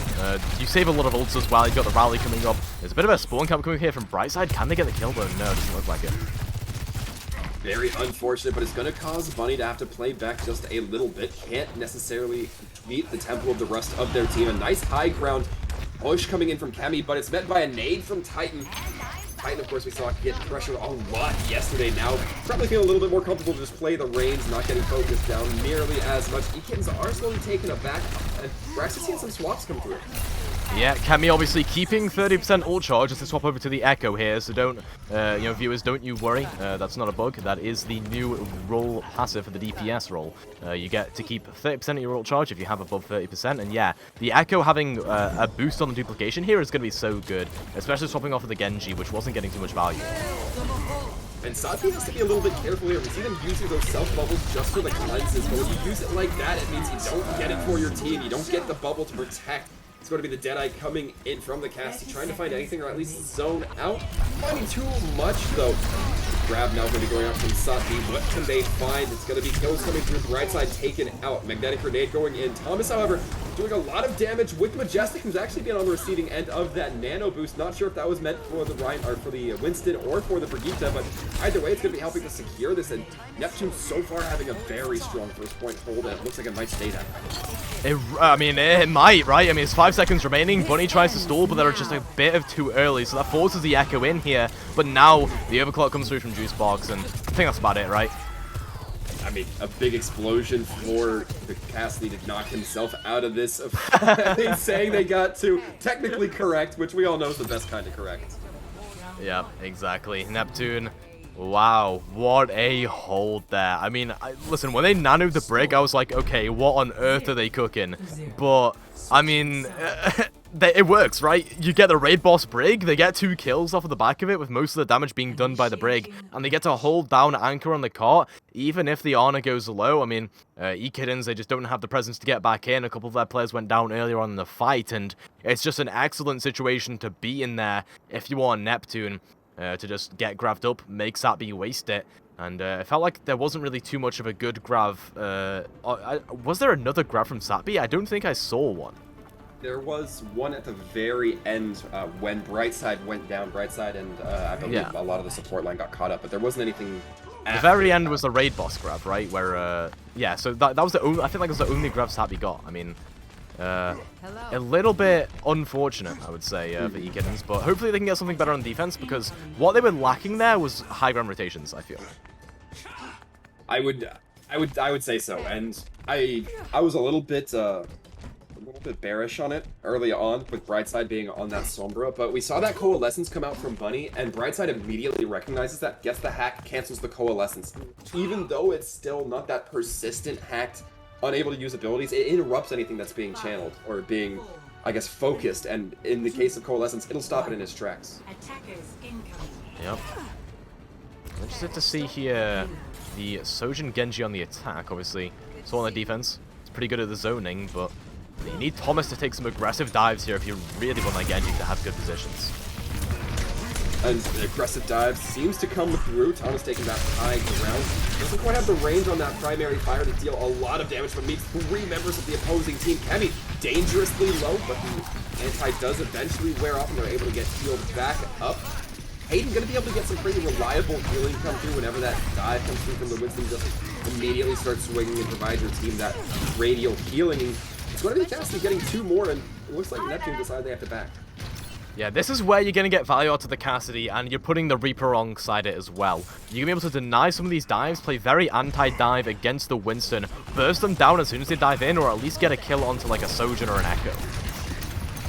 Going to be that nice grenade coming through from Juicebox, kind of breaking the team up, leaving that Zarya all by her lonesome. The pressure can't quite be there, but it's going to be Brightside taking up to that high ground, trying to provide so many more looks or so many areas that ekittens have to kind of distract themselves with.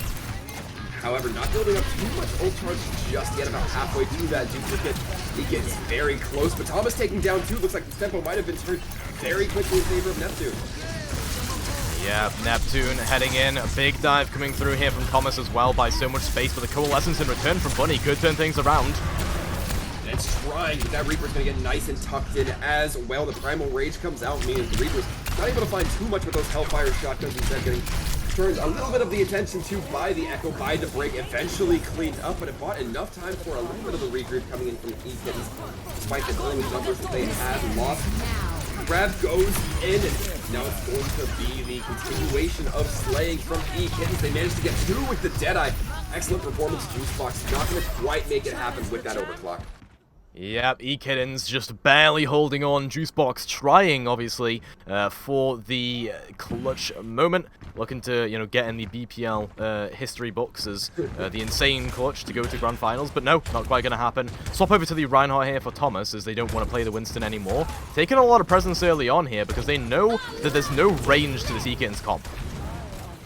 Going to be the rally early on from Neptune. They want to try to engage with it, and a nice anti-nade going in with the follow-up from Juicebox. Kemi gets taken down, meaning no Death Blossom is going to be in effect. What that does mean, though, is that Neptune has to work fast before that Reaper gets back, or at least before that Reaper kind of gets lost in the mix. Can drop a Death Blossom to just ruin everything. It's going to be the grab going out from the duplicated Zarya, and it looks like this card's very slowly making its way there. Reaper preparing to drop the Death Blossom. There it is. Gets not even one, does get Titan, but it's only going to be a Pyrrhic victory as that card gets delivered to that basic first point check. Yeah, absolutely, and there we have it, Neptune taking the 2-0 victory. ekittens, unfortunately for them, going to be eliminated from the tournament. I guess it was a player cam diff, as none of them really have their player cams on. Neptune here, they'll be up for the rematch against NITEMARE 2 in the finals, which will be a first of 3 this time around. So maybe if they go 2-0 down, hey, they can engineer a reverse sweep next time. You certainly gotta hope so, and Neptune doing very well, going to be leading up 2-0, and not quite the competitive match we saw before. ekittens had their moments, but definitely not as tooth and nail as we saw them against Gumble Gang. Yeah, not at all. I feel like ekittens, I feel like this is a bit expected for them, because obviously Neptune knocked down to the lower bracket a little bit later, and, you know, by the laws of transitive properties or something like that, you know, you could see that ekittens probably wouldn't be as close against this team, but they did put up a great fight, right? It's not like it wasn't close. They did try their best, but obviously that hold towards the end of route was not fated to happen. The swap to the rush is just a little bit too hard for them there, as we have, we almost had Joey is throwing joining us there, but that's Jimmy. No, we got Jimmy is throwing instead. Yeah, hey. Yeah, well, congratulations to Neptune, who will be getting their rematch versus NITEMARE in our grand finals. For ekittens, sadly, the third place curse, it continues. It was written in the script, losing to a team consisting of UPD players in lower finals, just how in the last two big Overwatch tournaments we had here in BPL. Even with Hayden on the team, I guess his second place curse wasn't strong enough, but they gave us a good run here in the lower bracket, started all the way from round 1, and then had a great match after great match. I'm sure you guys will agree with me, they can be more than proud of what they've accomplished this weekend. Absolutely. Absolutely. Yeah, I mean, honestly, I feel like both of these squads can be proud of it as well, right? Neptune, obviously, they are going to the finals, so they're at least a top 2 team in B League, we can say that much. But ekittens, you know, their top 3 team, pretty solid. You take those, honestly, and hey, they didn't win. My prediction wasn't right, just based off the branding, but the branding was cool. Maybe it gets reused someday, maybe like a revamped version of it, like NITEMARE 2, who knows?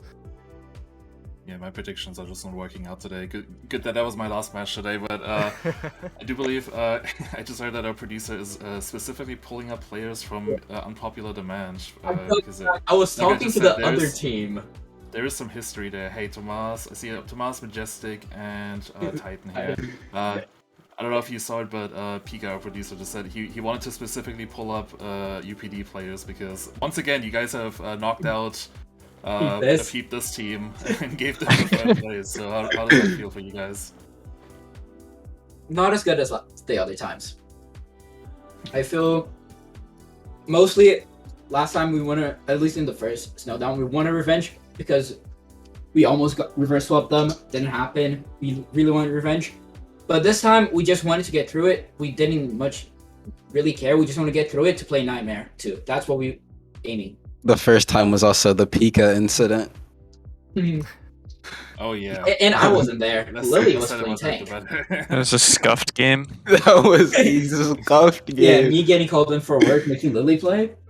Yep, we had to run Drayton on Brig because we had no other support player. That sounds cursed.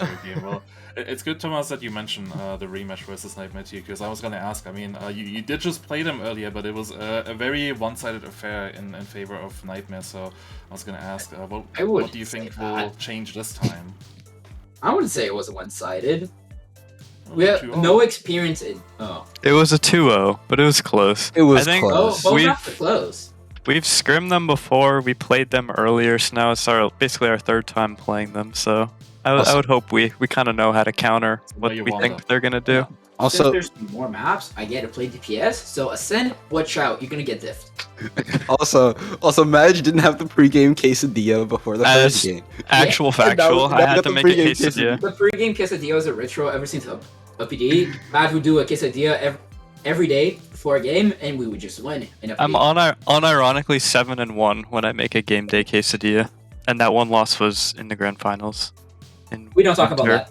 Yeah. Fraudulent team. But that doesn't happen, so we're good. I mean, it could happen today. As you can see. No, well, it would be on brand too, because I've played in 2 grand finals and came in second in both of them. So. What do you mean 2? Hayden Overwatch team. Hayden Overwatch. Hayden gave me the second place curse. Well, He did get beta. Pass it over, so now he doesn't have it anymore. So congratulations, I guess. Toasty Wolfram, you have any more questions for our winners here before we send them back to their team? No, not really. You know, just a solid game. Congratulations. I just want to say one thing.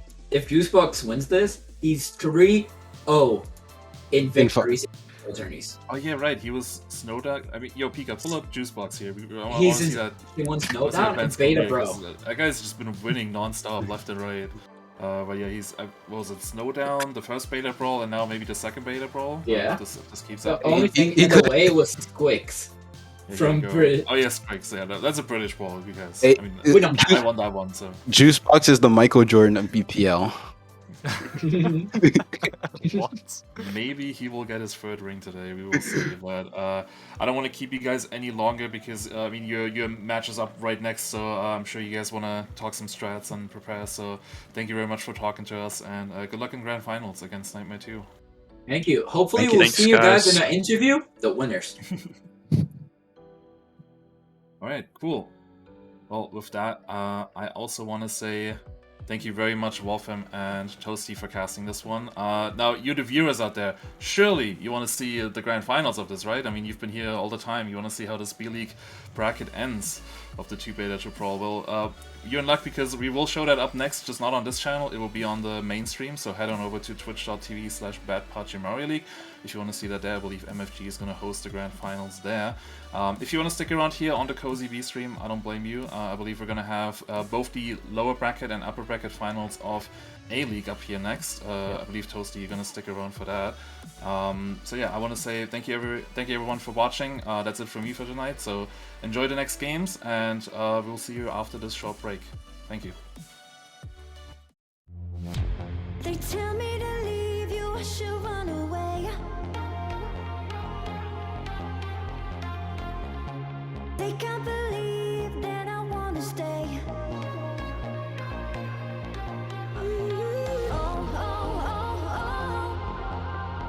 I try too hard to please you.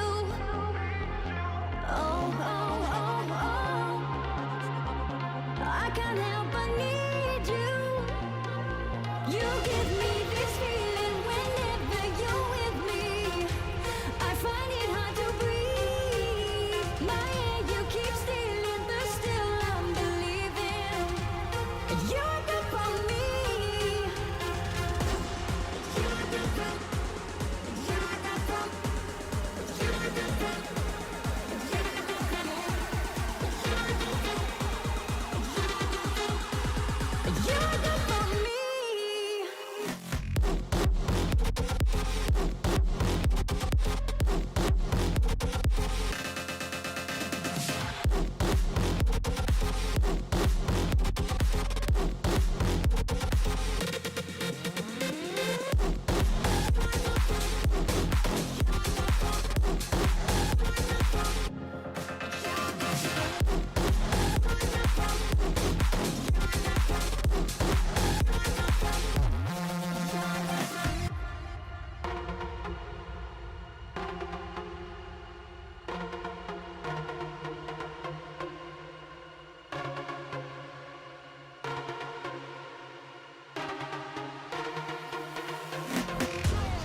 Searching for the break of a day to follow away to you. Cause at the end of the day, I ain't looking for no reason to change. Cause everything is good for you. Baby, I can see we're gonna shout it out to the sky. Tell our secrets tonight so we can see the end inside.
the sky till I see grace to the night, so we can see the end in sight.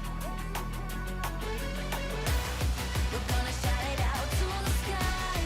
When I look into your eyes, I can see no better light, better light than love.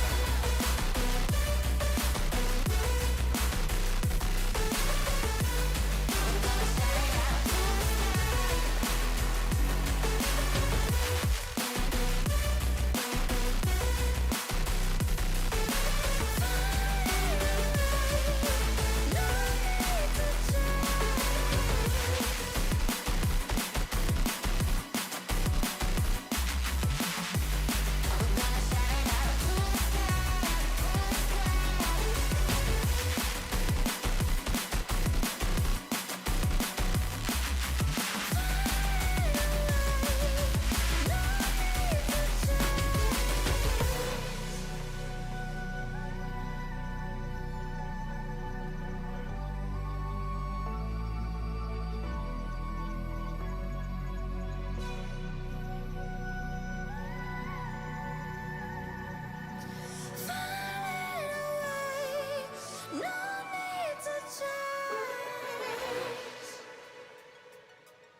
like barely. You're the one I can't deny. I wanna take. Welcome everybody back to the 2 Beta 2 Brawl upper bracket of the A-League now. So we're going to be covering the upper finals, not B-League anymore, so we got some pretty insane gameplay probably coming to you. A lot more DPS presence I would probably assume as well, instead of just the MTDs we've been seeing. I'm Toasty, be joined by Jace here to bring you the game. Going to be Kingpin versus Sale, as you can see. And this is looking to be a pretty good game here, right? Yeah, I think so. Both of these teams, by the looks of it, have a little bit of a clash of styles. I mean, Sale, for example, like we went through the rosters before, didn't we, Toasty, just before we went live? I think Sale's starting 5 looks really monstrous. Dynamic and Wisex as a DPS line. In Overwatch 2 has like the most disgusting pop-off potential, I think, in maybe the whole tournament. That's a really, really good duo because of Dynamic flexibility, and then Wisex Genji, I've been heard, has been doing really, really good. So proud to see him make the jump up to A-League. For Kingpin, though, V is an A-League consistent on Torb. Jam on the flex support obviously goes pretty solid, and Yahoo is a solid A-League DPS as well. So I'm just looking to see, I think in particular, how the supports match up. I think there's potential for Mushroom Cameraman, and then I guess it would be Jam and Georgie, or Jam and Worst. No, it'd be Jam and Seal probably, yeah. To see what happens, because I believe Seal and Jam have played together before, but Mushroom and Cameraman both very individually talented. Yeah, absolutely. I mean, obviously, both of these squads have some sort of, like, advantage here. Obviously, like you say, V and Jam have been looking insane throughout the tournament. Sale, though, I mean, I just can't get over this, like, Chasey is supposed to be absolutely, like, goated, from what I've heard. I think I've casted Chasey a couple times as well, and it's just been amazing. Dynamic and Wisex, like you say, insane.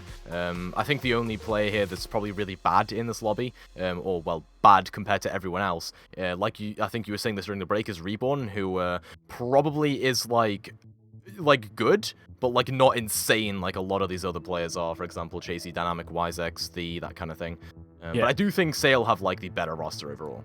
One thing I will say in defense of Reborn, to be fair, 'cause obviously we're not just going to go on A-League broadcast and slander a random player in the lobby. That's not what we do. But Overwatch 2 is now, the game has opened up, and Reborn is a very mechanically talented player.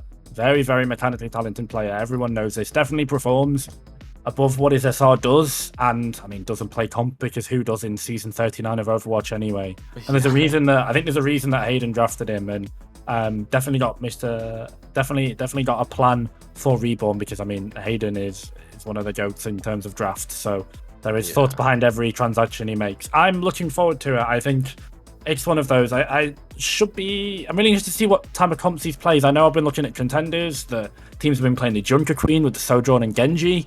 I think that comp with the Lucio Moira now, I think that comp feels like there's not a lot of damage to go around, and you've got to be really, really precise. But saying that, if your Genji is good, Toasty, then I think you can just walk into the back line and then potentially one-tap their Moira, and then if you one-tap the Moira, the whole comp falls apart. So Junker Queen Moira, I think if there's a potential massive Junker Queen diff or a massive Moira gap, that now does exist in Overwatch 2, considering the skill of the hero, the impact of the hero has been raised, then we could see a stomp from either side. If not, then you never know. I'm curious to see how A-League fights today. I've not managed to watch too much A-League this tournament, so I'm looking forward to it. I feel like you do bring up a great point, though, about how the Genji is going to play into this. You've got Wisex on the side of Sale, who's supposed to be a really insane Genji. He's been tearing things up.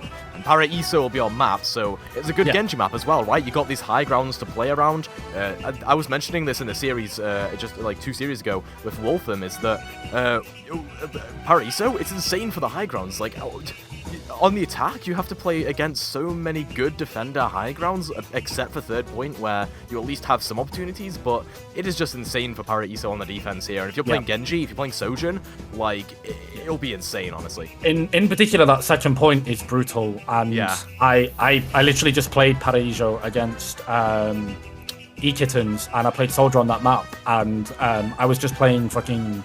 Oh, can't swear on A-stream, sorry. I was just playing, it's so warm in the UK, my brain's like half filtered. Anyway, I was playing on high ground as Soldier, and I was just hopping from the high grounds, and the amount of control you can get with a solid hit stand.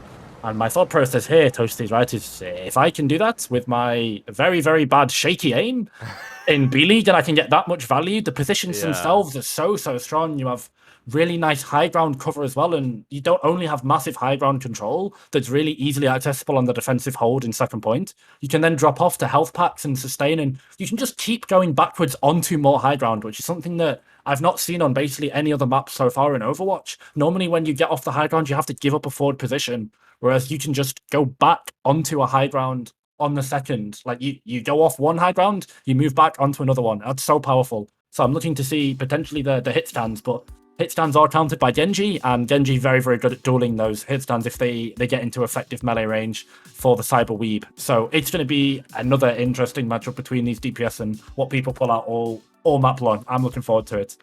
Yeah, I mean, give yourself more credit though. Like, come on, you're pretty good at the game. You were doing a good job on the Soldier. I'm not sure why you even got subbed out for the second map, for the third map. Sorry. If you were playing, if they were playing the Soldier anyway. Didn't scrim the ball. I just didn't really scrim the ball. But hey. That's fair. That's fair. But yeah, Paraiso, pretty solid map honestly for these teams to be going to. And obviously Sail, I feel like they'll be getting a lot of advantage out of this if they do opt to play the Soldier, for example. Obviously the Sojin does still get a lot of value off of these high grounds. The Sojin, I mean, is great at getting access to high grounds as well, right? If you drop off the high ground, you can still use a slide to just get a lot of vertical mobility as well as horizontal. So. Yeah, I'm hoping we see some Sojin Genji here. I want to see Junker Queen. I've only casted one map of Junker Queen, and it wasn't even, like, it was one team. I want to see, like, a Junker Queen mirror, because I feel like the mechanical ability of Junker Queen is, like, it's so high. Like, the yes. skill, was it ceiling? Yeah, still ceiling, yeah.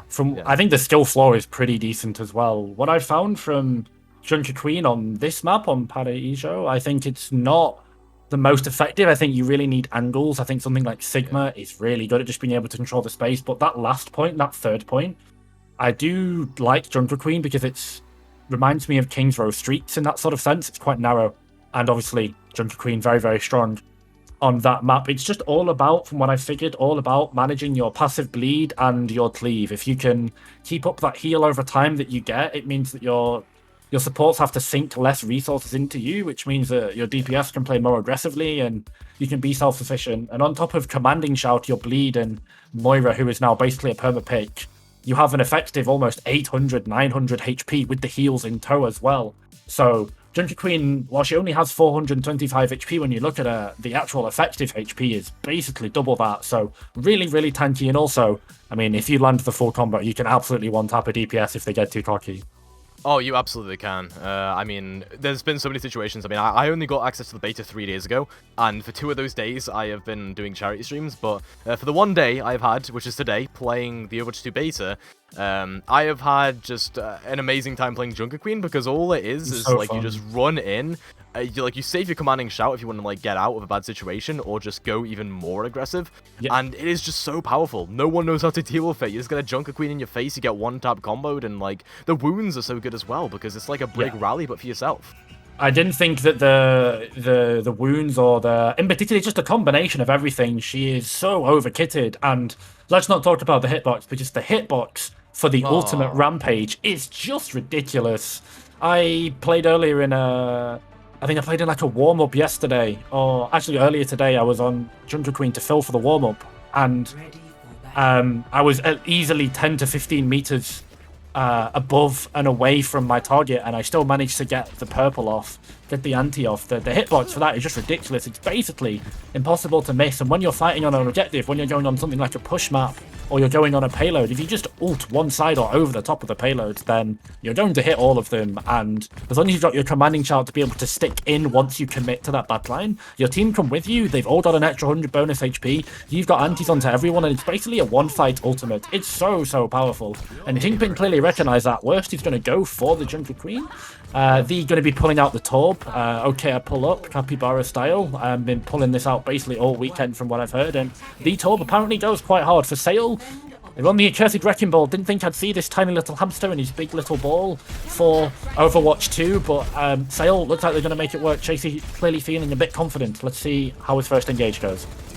Indeed, I feel like it's all about the dives here on the defense, following up on these pile drives from Chasey. It'll be very important as the rotation has already come through from Kingpin, right? Up towards this high ground, this is really important to have right now as they take down Reborn. Great hit there from Worst, as it wasn't a knife kill, it was just a normal auto kill, so the point going the way At least a Kingpin for now, Worst on it, of course, as that'll be a kill onto the turret. Brilliant. High value Genji plays as Chasey, in the side room, almost gets taken down. Yep, good stuff there from Jam. Yahoo finds Mushroom as well. Does seem as if Kingpin, they got an easy in onto the point. It felt like there with just that first pick onto Reborn.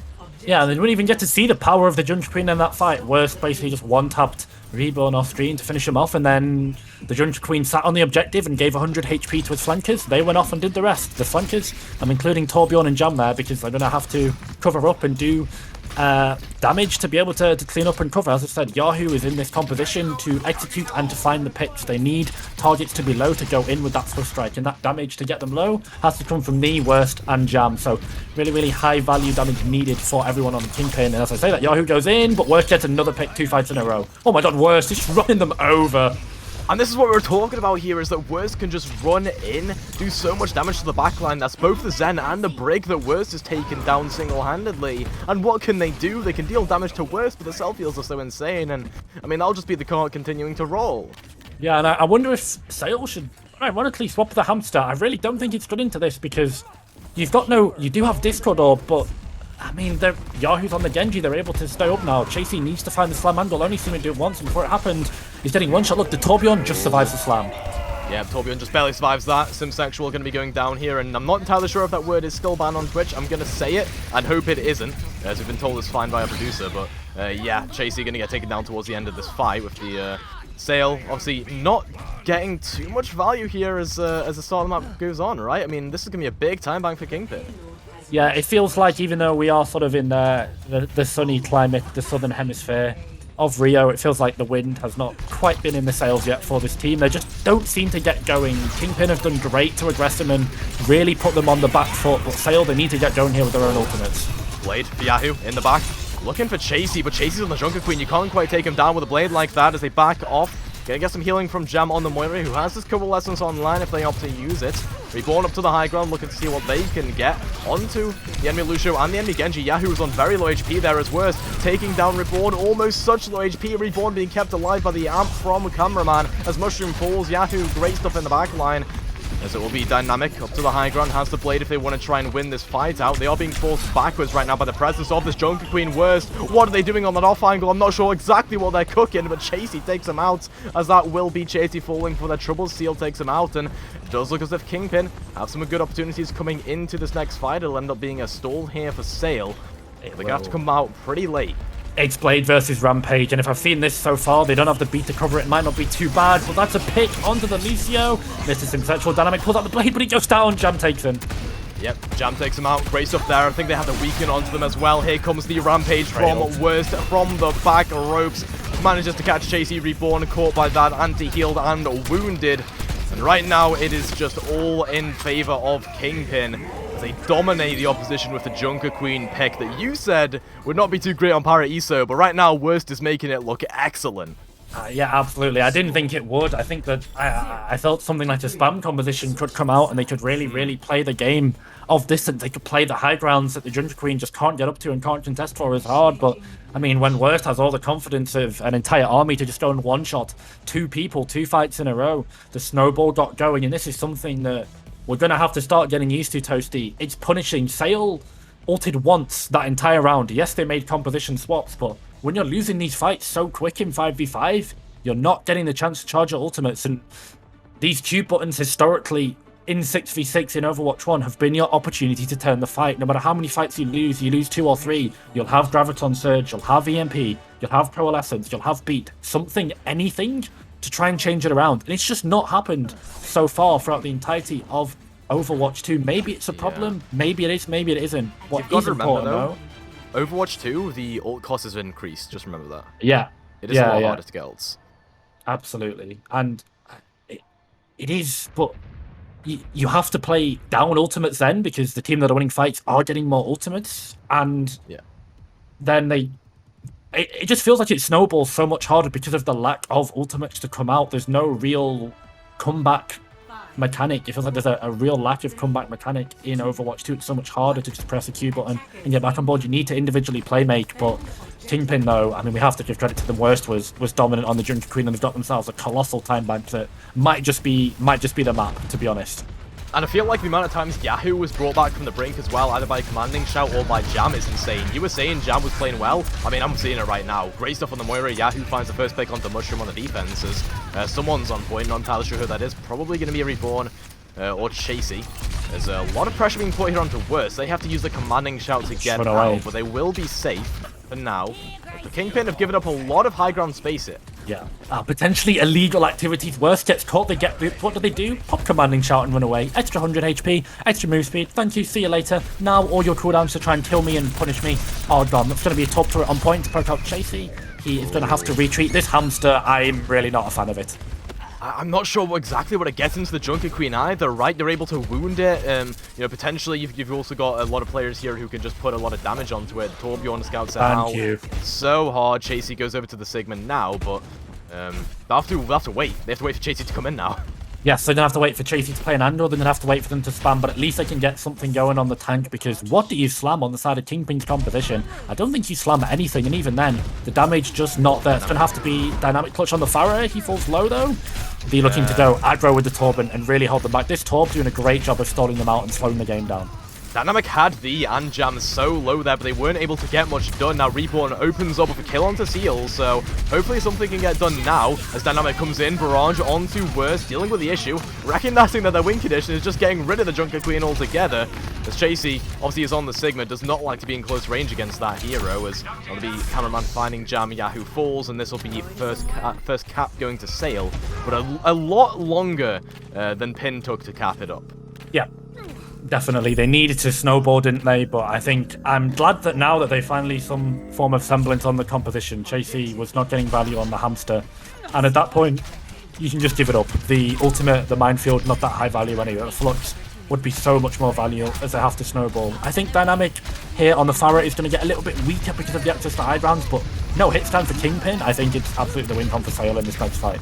Chasey goes down early. That's what happens when you anchor the card as a Sigma and the Junker Queen just runs at you. Worst again, making such big plays here for Kingpin, and they just get complete control of the cart. Sure, the spawns are close here, so Chasey will be back pretty shortly, be able to put some spam in as Cameraman takes up the turret, so a bit less defensive prowess here now for Kingpin as they have to start going aggressive with V, using that overclock, keeping themselves alive as well. There's Yahoo with the Dragon Blade, seeing what they can get done, actually using it as a zoning blade as the beat comes through from Cameraman. Now they're in, deals some damage there, but no one's going to be falling. Actually, Reborn falls the Seal CEO instead there. They are gone out of the fight, and Kingpin, they are still having such a great grasp onto this choke, being able to hold it down very neatly. Worst now coming up towards this Rampage, and they can just go aggressive now that they know it's coming online soon. There's the barrage though, coming through from Dynamic, finds the, and that's the opening kill you need. Worst is going to try and clutch this up right now with the Rampage, and it actually works out because of the amount of players that are wounded. Who can kill Worst? That's 3 for Worst. They can't kill him, they cannot move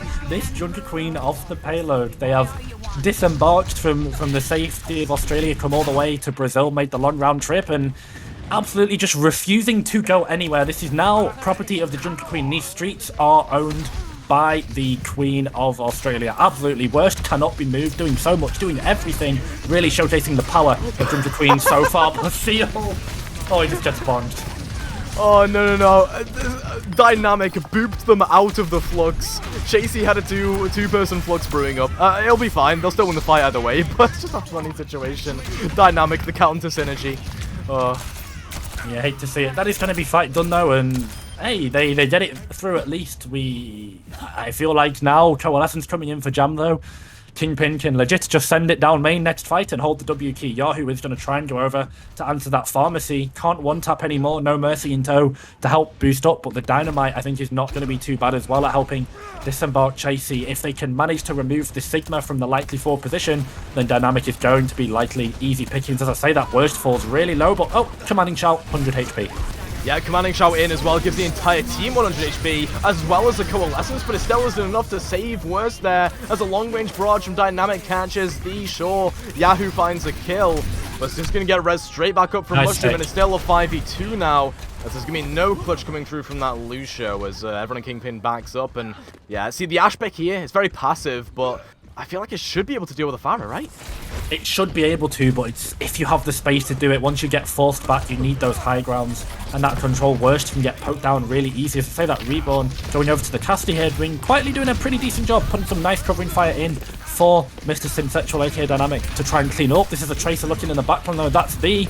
Manages to run out of blinks, doesn't manage to convert, and both supports left on the point. This is actually a really good window from Cameraman. Let's see if Sale can finally get this second point done. Minute left on the clock.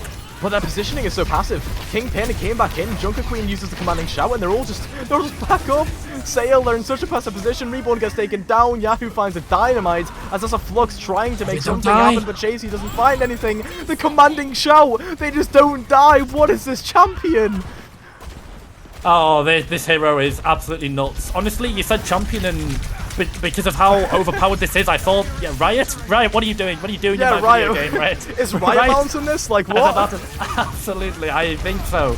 Anyway, someone that is continuing to be unbalanced is Dynamic, Mr. MVP of BPL Season 3. Actually, that was Mad Tackle, never mind.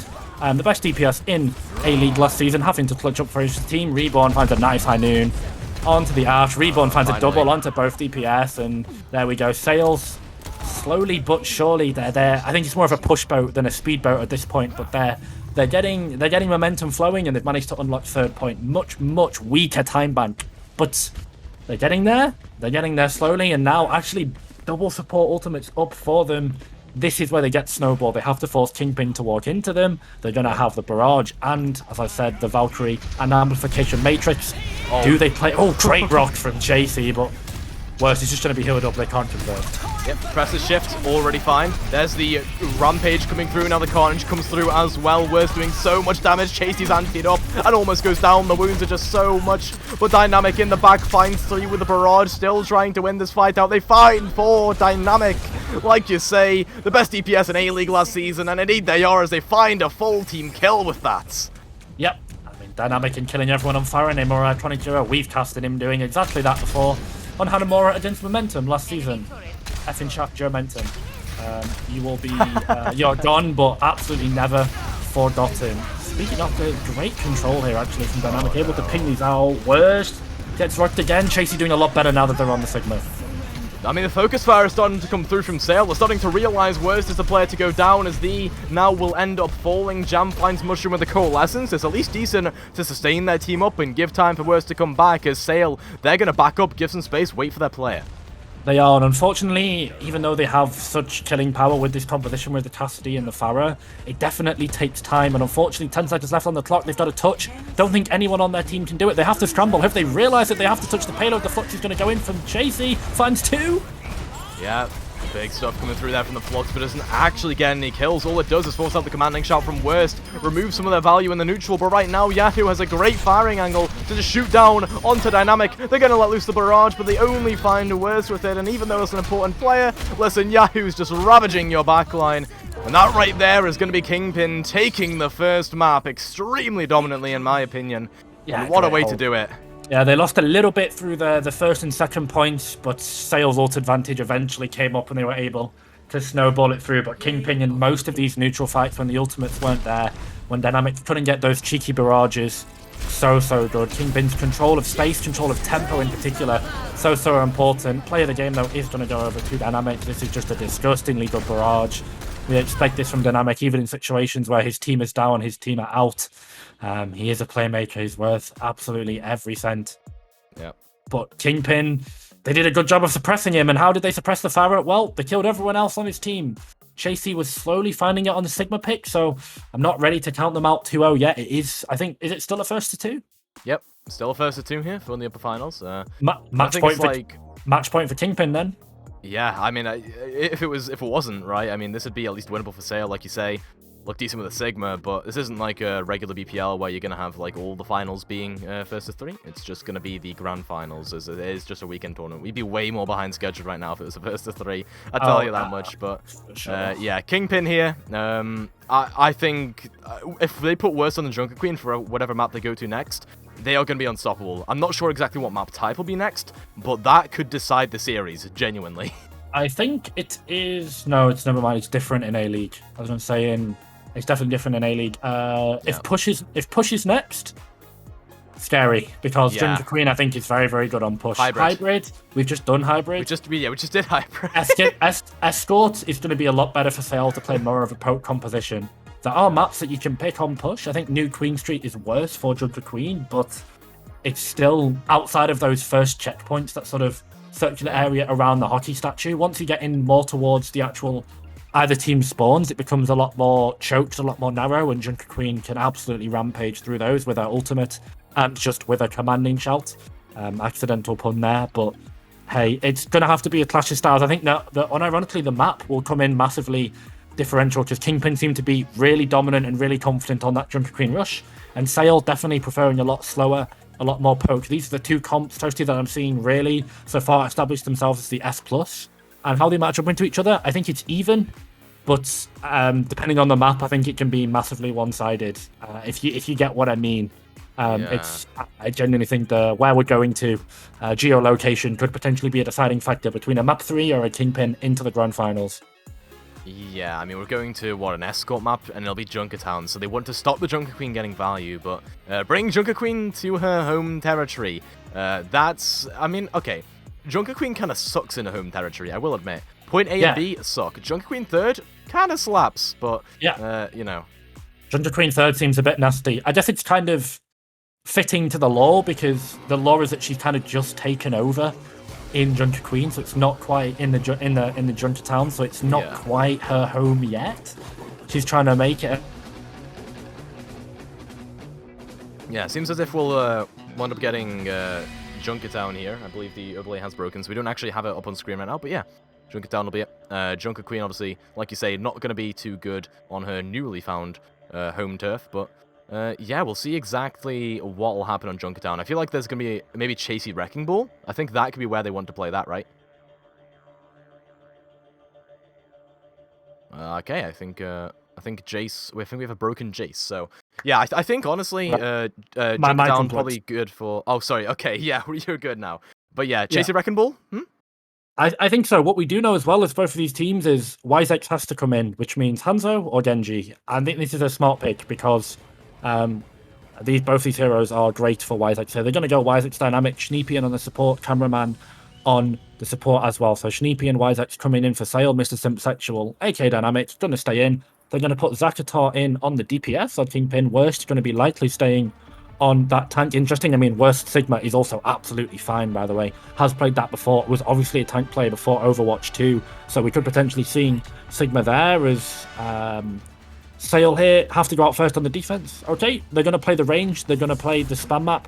I mean, luckily, Junkertown hasn't changed much the outside of first point A anyway. It's definitely Sniper Heaven. I think it will always be, no matter what version of the game we're in. 7v7, 5v5, 4v4, 6v6, whatever. Snipers just dominate. And for Sale, they've got two of the better sniper players, I think, in A-League. This is going to be big for Wisex Hanzo because he went crazy in B-League when people didn't overpeak shields and stood a bit too still. But I'm really interested to see this Hanzo matchup, Yahoo versus Wisex. Battle of the Hanzos. Let's see it. This is going to be such a great clash. As we see it, I think it's going to be very important whichever Hanzo can try and dominate. Luckily, Wisex does have the shield and the defensive peak for this first round as well. Oh, well, Dynamic on Hanzo the Windmaker. Yeah. Hanzo gap, Copium. Just a little bit. But yeah, Wisex, I mean, here is like a Genji Hanzo player, so should get a lot of value on this map specifically. That's why they come in for this. I'm surprised they weren't in the previous map, obviously, for the Genji. As Yahoo is not on the Genji this time around as well as Zakatar, so we'll see exactly how that works. Worst is still on Junker Queen, by the way. I wouldn't mention that. Like, it's not supposed to be good here, but I mean, you're just pushing the payload. No one really wants to contest you. I mean, it's good. Dynamic finds another kill onto Seal, though, which is very nice. Manages to shut down some of that speed boost that Worst would love to play with. Oh, this is clean onto Jam. No way they find the Genji here as well. Or the Junker Queen. I don't care which one you get. Just give me a 3k. Nope, never mind. Not going to happen. Dynamic says, if I can't kill the Junker Queen, I'll send the entire team home in a body bag instead. Great jump shot onto Jam. That's Zenyatta. Still floating a little bit too slowly and down the sides of the former Summit DPS ace. And, well, nice to see Dynamic is picking up the Hanzo and popping off with it. They absolutely need, the Widowmaker. Nice to see they're putting the hit stun onus on themselves and really popping off. It's going to be worse with the commanding shout. Ooh, have they found the Zen of Snippy? Yep, and this double wound as well comes through from the Carnage. Great stuff. He uses a knife, doesn't catch anything with it though. And now Worst is stuck in a pretty bad position. Gonna try and get out on the flank. Seal going down here to Schnippy, who is all the way in the back. Great snipe shot, I guess. As no way, Worst lives. Worst in the front line. Oh, Wisex finds Worst. Zakator goes down. It's very difficult to say who's going to win this right now, but it doesn't look like the players are there for Kingpin. Yeah, but Kingpin need to come back as 5 and really, really rush on them. Sale, though, they've got both their snipers alive. They can take angles, they can go for jump shots like this. And you just got to be so careful. If they peek the dynamic Widowmaker for a second, then they will be going back to spawn. They will be set back to the death realm, courtesy of that Widowmaker. Putting Chasey, though, Zakator getting almost to the Dragon Blade 70%, but I think it's a little bit too aggressive there. Yeah, that was a very aspirational dash, I would say, from Zakator. They dashed all the way towards the Widowmaker as dynamic repositions gets taken down by Yahoo immediately. It's a bit up in the air. Chasey's going to try and anchor down. The good thing about playing the Sigma here is you have a shield, whereas Worst doesn't, and they fall earlier on in the fight. Flux comes through. Yeah, and that's just Chasey cleaning up. I mean, the Flux can't do much about that when Seal doesn't have the beat online, and Jam is seconds away from a trance. Yeah, Zakator and the Genji not finding too much value. Unfortunately, when you're discorded and you're going up against basically the Sigma and the whole squad, it's going to be so difficult. Kingpin, though, the backline is flimsy, which I didn't think they'd play with the Junker Queen, but clearly they put confidence in the fact that the Junker Queen won't die herself. Unfortunately, as I said, so far the Junker Queen has died maybe once when they basically ran into the whole team 1v5. It's everyone else that is falling. This Junker Queen is not doing the main job of the tank, which is to tank. So they've got to go with the trance, they've got to go in hard, they have to find a kill here. Yeah, like I said, I mean, Dynamic just has a great angle right now. They're being forced out by Zakator, who takes him down right now, but Snippy will duel against Jam, I guess, in the backline. They do end up falling for their trouble, but they win that duel at the very least. Worst now trying to clutch up for their team as they have full HP, commanding shout to boot, looking for the Hanzo. Wisak's going to go down to the wounds probably as well. Great stuff from the knife now, Worst. Gets the carnage onto Chasey, almost takes him out, but I think the players should start returning here for Sale. You've got Dynamic back in the fray. Both tanks go down right now. It's all a scrap, but I don't think Dynamic can 1v3 this right now. They find Zakator, but Jam domes him in the head, and that right there is going to be the first point going the way of Kingpin, especially with Jam clutching up right at the end like this. Like you said, Jam support goes hard. I fully believe you. Yeah, kind of correct there on the Zenyatta. This is just going to be sympathy stalls here for Sale. Wisex has gone over to the Genji. Seal commits the beat just to make sure. Hey, panic situations might as well. Nothing too much that you really want to be beating anyway straight away on the side of Sale. Looks like they are going to adapt. Wisex going to be going over to the Genji to try and get access to that very frugal, very squishy backline that is Jam and Seal CEO on the Lucio Zenyatta. Not seen that since Apex Season 4. Something we still see time and time again. The Widowmaker, unfortunately, Dynamic falls to the Tracer. That's a classic matchup that's always going to be won by the Tracer of Yahoo. And for now, Kingpin, well, they're just going to vibe, push the payload. Once they displace Chasey and get a little bit of that free ult charge, they can finally move it forward. It's just a little bit of a stall. Both teams really trying to posture each other out. Cameraman's now gone over to the Ana to try and look for the sleep darts onto these pesky flankers that are getting all over Snippy and Dynamic there on the Widowmaker, but I mean, I was gonna say it's Ana on this map. If you peek, you're getting one shot. Jam is just playing so insane right now, though. They found 2 kills, one onto Chasey and one onto Cameraman. Zakator will get shut down mid-blade right now, so Yahoo gonna have to try and clutch up with a pulse bomb, but they completely miss it there. Wisex, 5 HP, backing away as they have swapped over to the Genji now. Sorry, no, they were on there originally. Zakator was not on the Genji. It was on the Genji, sorry, and that was on the Sojourn. That's the swap I want to talk about. But yeah, Chasey gets a kill to Yahoo there. Probably still going to go in the way of Kingpin right now. Chasey does get away scot-free. We'll be able to engage in the backline right now. Pile drive is available for them. Managed to slam up a couple. Jam goes low. Worst finds Cameraman though, and there's a great shot from Dynamic onto Zakator. Jam falling. Looks like might be a recontest going well here for Sale right now. As Kingpin are falling one by one. Worst though still anchoring the car. Great stuff from the Junker Queen here. These moments are where the Junker Queen loves to pop off in these really scrappy team fights. And Wisex can't quite get to the top. Can't quite get to the point, and they cancelled the Dragon Blade. No way.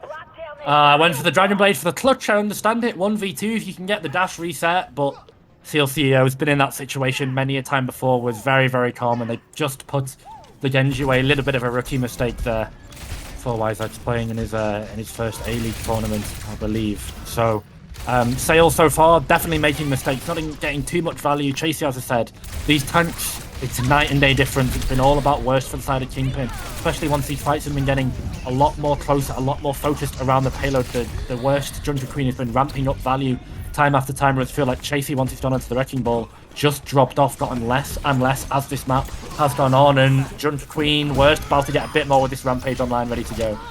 Yeah, I'm not sure if they need to use it. What a Huge knife. What a knife onto the Zen. Pulls him off the high ground. Can't be kept alive by Cameraman on the break right there as Zagatar falls up onto Dynamic.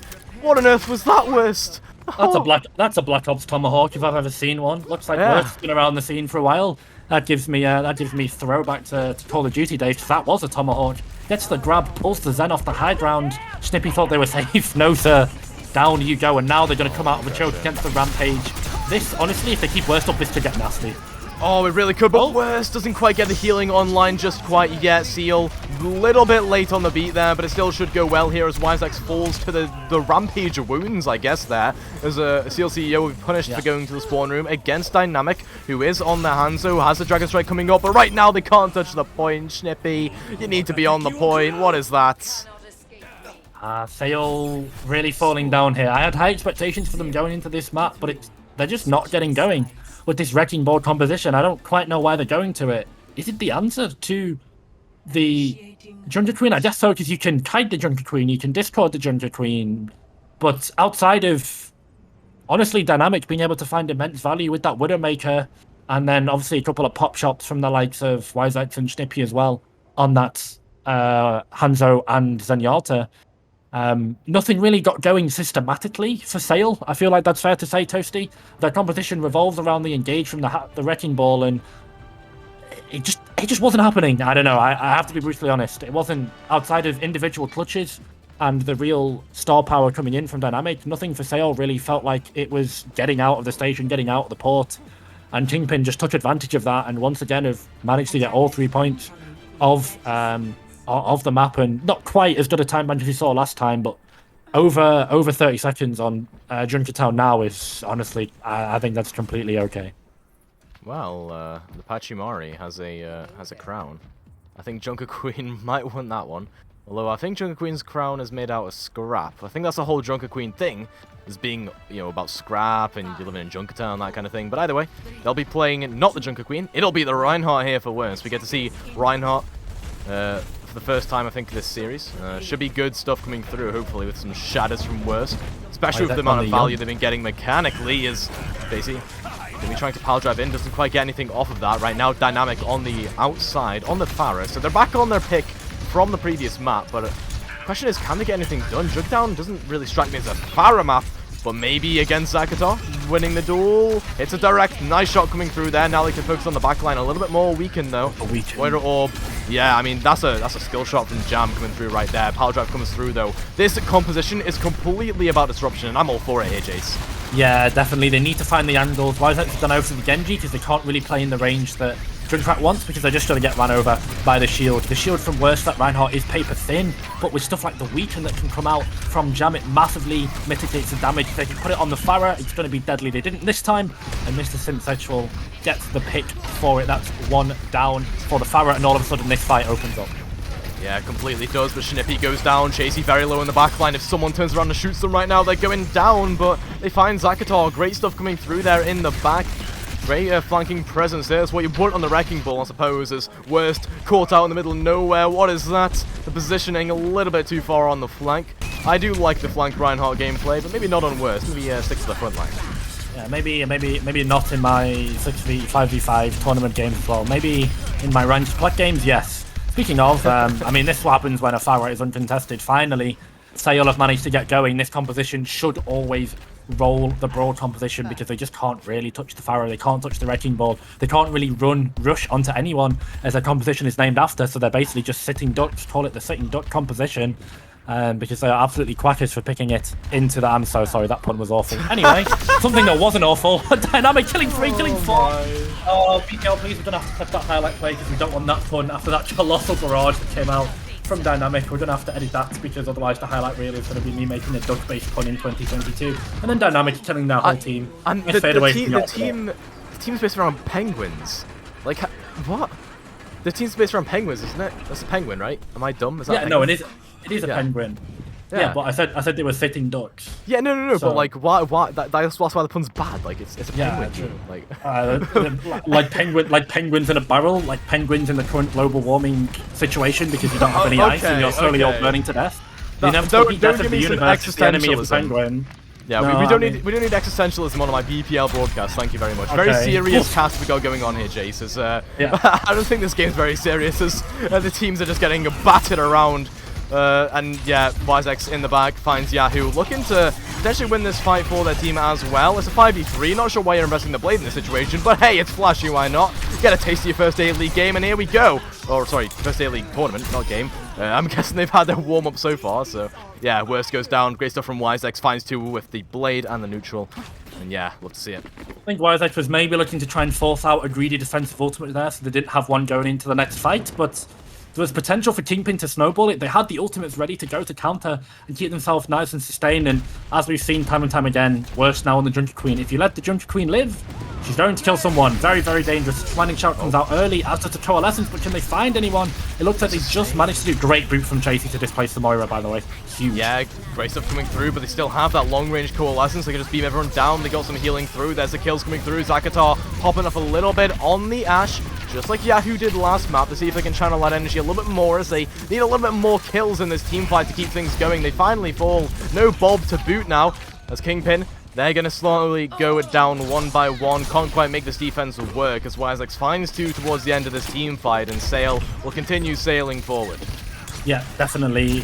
Really nice gameplay there from Sail to clean up Wisex on the Genji, doing a couple of nice dash combos as well. They roll it through. 3:47 left on the time bank for Sail. It's not too bad. They've got the barrage ready to go as well, as Kingpin have to rotate into them. The Penguins, the Penguins, the Penguin Mafia, honestly have put up quite a good stall so far. I think Sail have really managed to find gaps in their composition, though, in key moments. I think in particular Jam and Zakatar have been quite weak. They have been the key pickings for Sail, and it's really opened up the map for them. As I say that, Zakatar throws in the Bob. They're both teams beating. Okay. Yeah, both teams going to use that aggressive B. Should benefit Worst here, but Dynamic is there with the barrage just at the right time. Finds Worst, finds Jam, putting him on their backside, sending him to the spawn roof. An excellent shot onto Zakatar. Schnippy stealing that kill towards the end onto Seal CEO. Wins the Lucio duel, but Sail are looking revitalized. Yeah, Dynamic's doing it for his Queen Pokemon, I guess. Really, really popping off is Mr. Simpsexual. 2 minutes 53 on the time bank. You'd think if Sail can hopefully get it round this corner and maybe force out the Rampage, then next fight they've got a great opportunity to go. Yahoo on the Tracer just can't quite poke out the Wrecking Ball of Chasey. He's going to come back. I think all it's going to do is feed Cameraman Val. The Rampage comes out. Does it find anyone? It finds 2. But can they convert? That was almost a skill shot, but just barely missed there from Worst, as Zakatar takes down Wisex. That's the Genji gone out of the fight right now, but you need to take down this Mercy before they get the rest through. Great pulse coming through there onto Cameraman, but Wisex is back in the fight, seeing what they can get done. Chasey goes down though, and I don't think the Sail really have the manpower to make anything work. They'll still take down Worst and see if Dynamic can get in the back here, find a couple of kills. Doesn't seem that way though. It's inting into the back. Okay, Jam pulls, but they fall to Yahoo, so I don't think there's going to be anything happening here for Sail. They've got the Wrecking Ball back. They've got Schnippy here, but they won't be able to make much work. Yeah, I think the respawns for Kingpin too good. They just managed to waddle their way back one by one. I don't think the saying is Penguins together strong. I believe it's 8 together strong, but clearly the biology books are being rewritten, because when Kingpin are stacking together, they're doing so well against Sail. They're just not able to find much value in this Pharah because of the sustain that they've got. Coalescence from here for Jam as well. Speaking of sustain, Dynamic though being really hard targeted as his Cameraman. Can they take them down? No, the Mercy lives for now. Oh, Dynamic has a barrage though, and we've seen what they can do with this. They want to clutch up the team fight? No, they don't. Okay, they just run away. Worst takes him down on the D.Va now, and hey, the D.Va's a pretty good pick, right? You deal with the Pharah, you peel for your backline. I mean, I was talking earlier with Wolfram about how the peel, is lacking in Overwatch 2, but Worst getting demexed, probably can't peel like that, however. Wisex still falls anyway, and they just reset with the mines.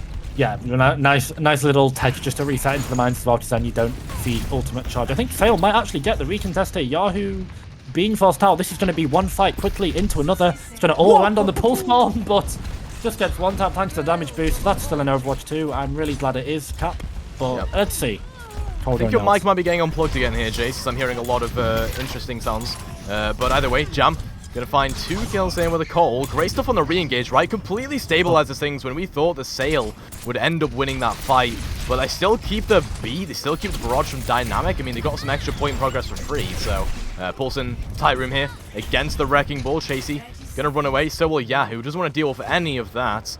It's Kingpin now. Oh, Zakatar. I think they can keep him alive. Kingpin really have to play the time bank now, as 2 minutes and a half on this final point is bled into the last fight, final fight territory. Ult advantage in the favor of Kingpin. Snippy goes early with this barrage. This barrage has to be big from Dynamic. The bomb comes into cover. What? Okay, Huh? Cameraman goes down there. Dynamic gets taken out by Yahoo as well. Great stuff coming through there. Zakator taking down by Wisex. Wisex needs to clutch up right here, right now to keep the series alive. Dragon Blade online. The mines are on the point right now. Wisex could save it for the recontest if they really want to, because Jam goes down here. Chasey doing a lot of work in allowing them to keep that Dragon Blade online for a little while longer. Now, gonna get that health pack on Chasey as Yahoo in the backline falls. Here's the Dragon Blade finally from Wisex, and right when they need it as well. No recontest to be heard of right now, as that will be Sale barely getting it in, as that will be 0 seconds on the time bank in OT as well. And these time banks are looking close. Sale, like I said, I mean, they're looking to come back into this. They definitely are. Really nice play there in the final fight. It's mostly from Chasey. Built up another minefield in just an extortionate level of time there. That was so free for Chasey. They built it up in basically 30 seconds plus about 10 of overtime. I think obviously the clock goes off. We lose count of time when the overtime wick appears. So Chasey did a great job there. The minefield really allowed the zone potential to come in, which meant that Yahoo could not walk onto the payload, which allowed them to almost get it to the checkpoint and safely get it around that corner. And then Wisex pulled the blade to finish off once the stragglers from spawn came back as well. So, hey, I've been bashing the Wrecking Ball pick basically the entire time. I still don't think this hero is good in Overwatch 2, but Chasey is slowly proving me wrong. Some of these key situations, so much disruption is coming out onto things like the Moira, the Lucio. And I guess all Chasey needs to do is split this rush composition of Kingpin and needs to send them to all four corners and let the individual mechanics of his team do the rest, because they're very, very strong in the 1v1s. Obviously, the Mercy is going to be in a 2v1 with the damage boost onto one of their DPS. And so far, this sort of divide and conquer strategy from Sale is working, and that is a Roadhog from Chasey. We are back in my ranked games. I thought this hero should definitely be removed for Overwatch 2. It is absolutely turbo giga nerfed. Hog is just, it's worse than Wrecking Ball. Chasey's basically got to go fishing with the hooks here. If they don't manage to find a hook, it's just free ult charge for Kingpin. Okay, but Reborn pulled this Roadhog out in what was it, like last Beta Brawl Grand Finals B League, pulls it out and completely dominates with it. Maybe Chasey is just throwing a curveball their way, seeing what they can get. Obviously, you build up this ult pretty quickly if you take a lot of damage, and that's exactly what Kingpin are going to do, right? Focus on this Roadhog. What a hook comes through there onto Worst, taking them out of position. They're almost going to get demeched there, but Jam barely keeps them alive. So much pressure, though, and Chasey almost has another hook building as well. Cooldown's off. Can look for like the Tracer if they want to peel or something. That's why it's so good. Such a versatile pick. Trades going either way, though. Dynamic is the main one here as they take out Worst. Still can't really get too much done here, it seems, as they fall. They don't have the barrage online just quite yet, as Wisex finds Zakator. Some clutch needs to come through right here, right now. Dynamic is the only one that can do it right now. They get the barrage through. Seal and Jam end up falling. Yahoo is the only one on the point, and to throw in the pulse bomb right now would be a bit of a waste, I feel, as there's so many players here for Sale. That was almost tragic for them, though. It almost was. You made a massive gamble when you went with the Roadhog. Weren't able to get the hook. They managed to hook the Diva. Did Chasey, but just too tanky. All the heals still left in. Oh, looks like Jace, your microphone broke again. I guess I'm going to take over here as Yahoo. Building up towards his pulse bomb. Obviously, they have it online. Zakator coming up towards the blade as well. I think this is going to be a really ultimate-based fight. Yeah, welcome back, Jason. It will, yeah. Yeah, be online here for Seal CEO. They're going to go aggressive with that as soon as they can. They want to end it right here and now if they can. Blade comes online here for Zakator, knowing Snippy has no beat. Great stuff from Zakator, taking down Cameraman, looking for the Farah as well of Dynamic. They're so far away. Where are you? You're traveling you're traveling to a completely different country right now. You're not in Australia, you're in New Zealand. Yep, they're all the way over. They are bin down and gone, and that's 68 meters, I think it said there, with a minute left on the clock. So it's not bad for Sale. It's definitely winnable if they can get that first fight. I honestly think this might be a game of Overwatch poker as we go into it here. I think if Sale can come out on the defense and land the better composition, they're going to have to force Kingpin to swap, and I don't think we're going to be seeing any ultimates coming out here, at least until final fight. 20 seconds left on the clock. Even the Coalescence, something that charges so quick. Sale, they did get that one fight win though, and I think that it could be enough Dynamic, great job with their barrage, has done it time and time again.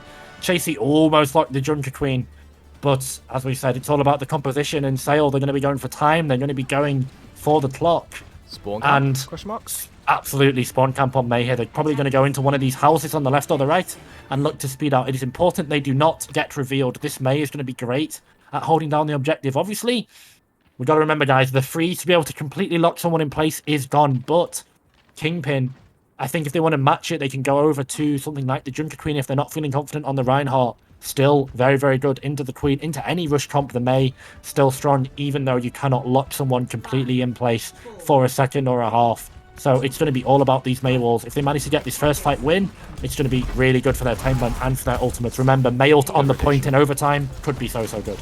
Yeah, great rotation there from Kingpin as well. Recognizing the spawn camp to be coming through. Must have heard it or something, but Worst already has so much pressure on them. That May beam does so much more damage now in Overwatch 2, despite it having less CC. And Worst falls because of it. Now that'll be a couple of extra kills here, probably as stagger kills. This is so good for buying time. Yeah, definitely. And the fact that the Genji is going to be really hard to get for anyone else if they can get into range of the May. Dynamic is just going to be able to basically slowly freeze this Genji to death, put him in the freezer, even without the bag that comes in. The shield's so low, Worst shield so squishy against all this spam damage that can come in from Sale. Dynamic has such a nice position up here as well. Can just throw down those icicles and hit those shots. Worst though, finds Schnippy, takes him out. Great stuff here. Worst getting MTD'd a little bit there though as Chasey takes him down, but no, he won't actually take him down, just on their backside from that shatter. As that's Zakatar and Yahoo clutching up. What a shot there onto Wisex as well. This will come down to a last fight territory situation here where Kingpin looking more fated to have the ultimates online, but Wisex the Blade. Yes, the Blade could be big. Sale, though, they've done a good job of stalling, but they've bled over a lot of ultimates. Look at the Riptide ready to go. This is basically going to be one ultimate and one fight to decide it, and this Amplification Matrix and Tyre ready to go online. Such dangerous ultimates into Shield, into Sale's comp, because they have to go into them. Cameraman, though, got the window himself first. He's going to pop it. 8 seconds left on the clock. If they can get the Reinhardt, that is going to be the win. The 5-strike deflected, doesn't manage to find anyone. The shatter doesn't hit anything though. Worst hits nothing with the shatter here, and Yaku is down. They have the Tyrant line. Dragon Blade into the back here. Wisex is going to take down Jam. Zakador pops one of their own, but they fall to Schnippy. And that right there is Sale keeping the series alive and taking us to a map 3. Okay, MVP gap for Sale there. They had the B League and the A League MVP, and in clutch moments, both of them delivered that last fight. Wisex deflected the concussion mine from Yahoo to send him back to the spawn, gave him a taste of his own silly medicine, did that Junkrat, then pulled out the blade and basically killed both the pots. There we go, we see it, clean deflect as well. And then here we go, nothing to contest this Genji. Yeah, it's second deflect kill for the... No, that's the second mine deflect kill today. We had one earlier on. It was actually in your game. I believe one of your games. Oh yeah, Azzy deflected it. Yeah, Azzy deflected it. Yeah. It was Azzy that deflected it onto, one of the ekittens. Second DPS, one today. but... I mean, it clutched the round for them as well, right? If that player doesn't go down, they get the tie. They probably win. Like, yeah, the tie was WinCon. Great play from Wisex. I think it was. We'd have to see the replay to see how both of them got into that situation, but I mean, really nice reactions from Wisex to just see an opportunity, hold the deflecting time, take it, and then most importantly, which is a good sign for his progression and sort of future in the BPL, is I think what I really liked about that play as well is he sort of calmly scoped the situation out, got the Dragon Blade, pulled it out, stayed calm, and then put the team away. And Sale win the map because of it. But, I mean, there is no Wisex Blade clutch in the last fight if it wasn't for Dynamic, basically just tearing through Kingpin for the entire round. Sale, MVP gap on that map, unfortunately. The MVPs, both DPS, really popped off together. I don't watch too much Naruto, but I believe there's like a pose that you can do where you like put your fingers together, and that's the meme for that map.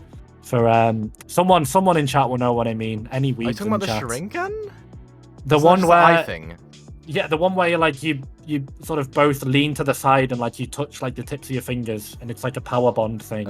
Oh yeah, fusion. It's like a fusion thing. Yeah, the fusion heart or whatever. But nonetheless, we've got a series in our hands, ladies and gentlemen. Yeah, enough for anime. Upper bracket grand finals. This is not the Jason Toasty podcast. This happens every time I come on. I derail the whole stream. But I mean, last time you took 35 seconds into Hanamura talking about how bad Hanamura was. So. Yeah, I didn't realize we were actually in game. I didn't realize, but yeah.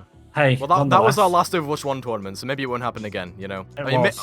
we Good. say this every time. We say this every time, Jace. It might We not do, be our we last do. Overwatch 1 tournament together. I'm playing in an Overwatch 1 tournament like next week as well. Oh, I'm playing no. I'm playing in one. I'm not casting, but playing in it.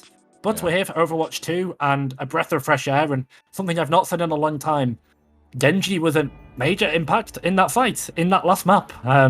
Honestly, to be fair, Wisex didn't get much value, bar a couple of the fights where they had Blade and that last fight, but Genji made a difference, and that's something I've not said for, well, since I started casting, really, because I started casting in double shield meta. The final map will be in a pull. The Mei that we saw Dynamic pull out could be very strong here. The Pharah also ridiculously lethal on the Shrine map as well. And for Village, as I said, Mei Sim has been buffed on this patch. Teams have not really been playing the shields as much. Obviously, there's only basically one shield that can permanently be in the game now, being Reinhardt or Sigma. So the Symmetra definitely a lot weaker. We shall see if the subs go in. Sale are basically going to keep with their lineup, except Mushroom is going to come back in. Clearly feeling the Wisex Genji for this map for Kingpin. V comes back in. Seal CEO comes back in as well. So both teams going with their strongest composition. Chasey on the Wrecking Ball. This is going to be Sanctum, one of the better Wrecking Ball maps in the game still.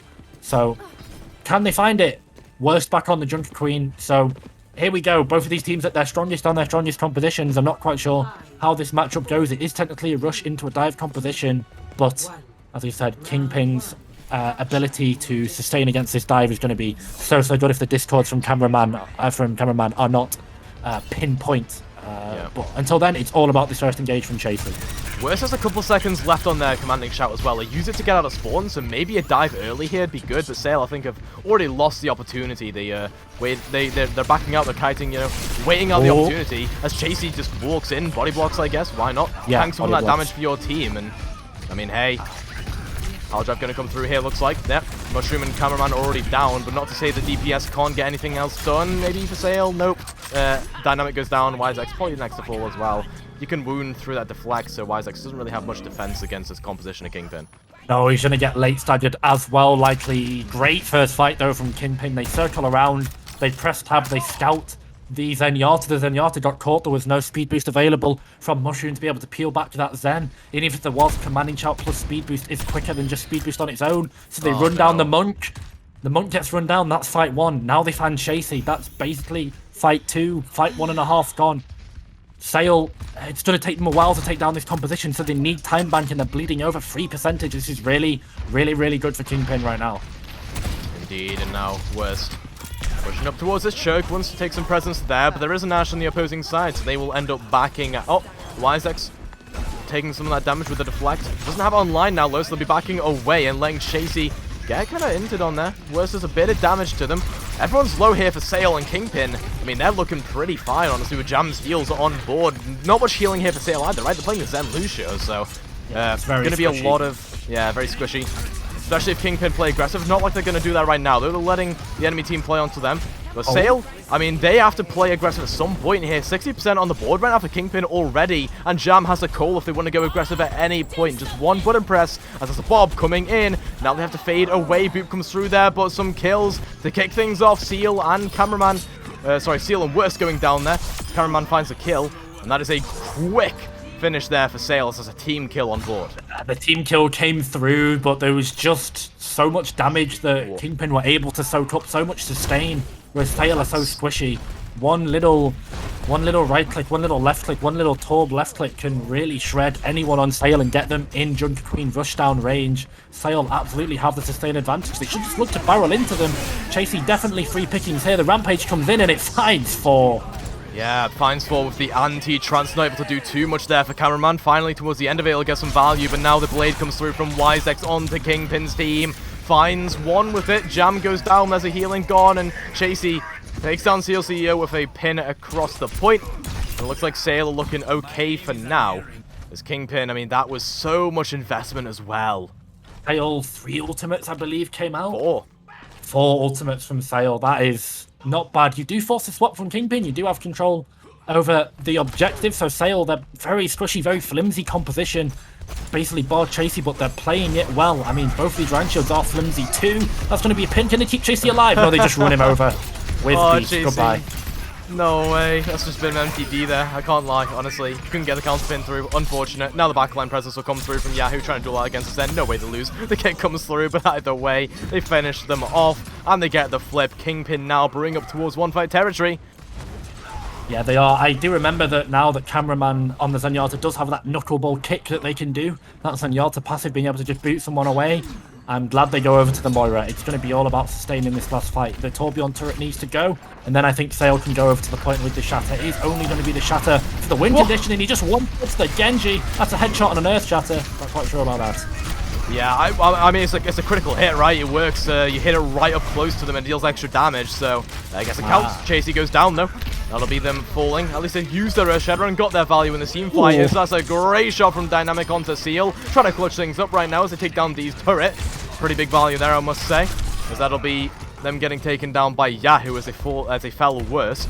Still a bit up in the air right now. Chasey is here, back to try and get some contest through. Wisex finds Jam, so there's, the Baptiste gone out of the fight. Yahoo does dip down, comes back up, sees what they can get. Forces out the beat here from Mushroom, as they almost get booped off the map themselves, but not really much going to be gained out of that beat, I must say. They were looking okay in terms of, health, as Chasey finally will start to go low, but I don't think Kingpin can really make much work off of that. You can't lose the fight, so I guess you have to commit beat, but now it's a dangerous game because Yahoo has that blade, and they've got nothing to do except the blade themselves. Sale are on the double Shimada composition, really channeling the powers of anime and going for that fusion hard that we were joking about earlier before this map, but the zoning potential from V, they need to Tourbillon the Dragon Blade and see if they can find a page. The Shadow finds Chasey, but somehow they're still alive. This is so crucial right now, as there's no real kills on the board right now, despite what the kill feed might be showing you. Wisex now back up after dipping it down. V will take him out, though, as that's a turret doing a lot of work right here. And that right there will be Kingpin flipping things back over. Bit of a tongue twister there, but either way, not going to be much coming off of Dynamic's late clutch, as that will be them getting taken down by Jam. And that right there is Kingpin 100-99 on Sanctum. So next couple maps, they are Brawl maps. Yes, definitely. Shrine you can play Farah on, I think. It's a little bit better. Yeah. So there is potential for Shrine to come through, but Village is absolutely going to be a rush map. Village. So it's the unlucky RNG for Sale there, going down one, but you'd think Sanctum was a map that they probably should have and probably could have won if they had the chances. I think the double Shimada composition in the end there, I think it was the right pick, but V and Yahoo just had too many resources to go with their own blade, with the Tourbillon ultimate to zone. I believe the Coalescence at least came out as well, and Kingpin so far, they've been playing the sustain game so well. Sale, maybe their focus fire is out, maybe the damage in Overwatch 2 just isn't there because of the lack of ridiculous damage that off-tanks could do in 6v6. They were often gold damage, at times at least silver. They put so much pressure, and now the pressure is back on those DPS. So Kingpin just honestly abusing sustain all the way to the bank, and they're going to do the same thing as they just go to point and wait. They are probably going to get barraged by Dynamic eventually, but they're probably likely going to get first point cap because of it. Look at the damage though. Dynamic already 60% towards the barrage, and the point hasn't even unlocked yet here. So looking for a little bit more as well, looking to pressure out worst on the Reinhardt. They're kind of boxed into the point here, but they don't mind that. They have the point cap. That's a great concussive blast onto V though. Wisex falls immediately onto it, and that is the kind of follow-up you need onto those plays. Now Dynamic going around the side, looking for a barrage, potentially finds Jam, looking for the Reinhardt as well. That is just insane. And Dynamic was just a hero of that team fight, set up 4 of those kills, 3 with their own. Yeah, great play from Dynamic. One may think it's an ego barrage at the start because they got it too quickly, but I really like the idea to barrage there. You know it's going to take time. You did have V killed in the spawn room, so you were up numbers, but I mean, just get the flip. This composition takes time to beat, it takes time to kill, and any extra percentage you can get against a rush composition is going to be so important. Yahoo now gone over to the Tracer. Not much you can do about that. The early lamp from Jam is potentially disastrous because now they just get collapsed on by the Farah. The bird comes down and the bird rains justice. Not quite from her ultimate, but just from those rockets. I mean, Thunder well and truly raining for the side of Kingpin, and Titanic situation as they all fall one by one. No, that was the lemmings. That wasn't. No, that was it the? No, the animals went into. Never mind, guys. Never mind. Question mark emojis in the chat probably. But anyway, let's do some actual serious colour.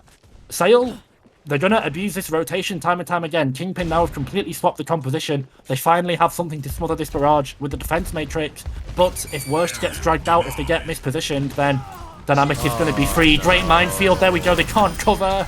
It's just so... It's just so much damage here, right? I mean, Sale with Dynamic, with Wisex and Chasey setting them both up for just the amazing moments.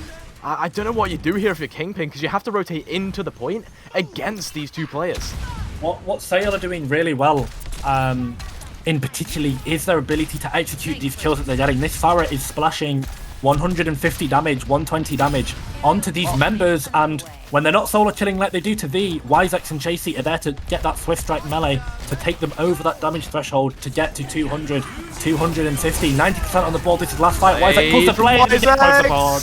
Oh, they find Jam, they find Seal, looking for more as well. If they can get a skill into worse, that's a 4k, but nope, stolen by their teammates either way. Doesn't matter, because Sale will be winning out the round 99, now 100 to 20, and that is all I feel off the back of Chasey and Dynamic there. I mean, at the end, Wisex popped off, but those two were just a dynamic duo, no pun intended. Yep. Absolutely, they were very, very good with that Bowl Pharah. I think that's maybe the way to play that duo now. We are going over to the Pharah map once again. Will Kingpin find an answer to it?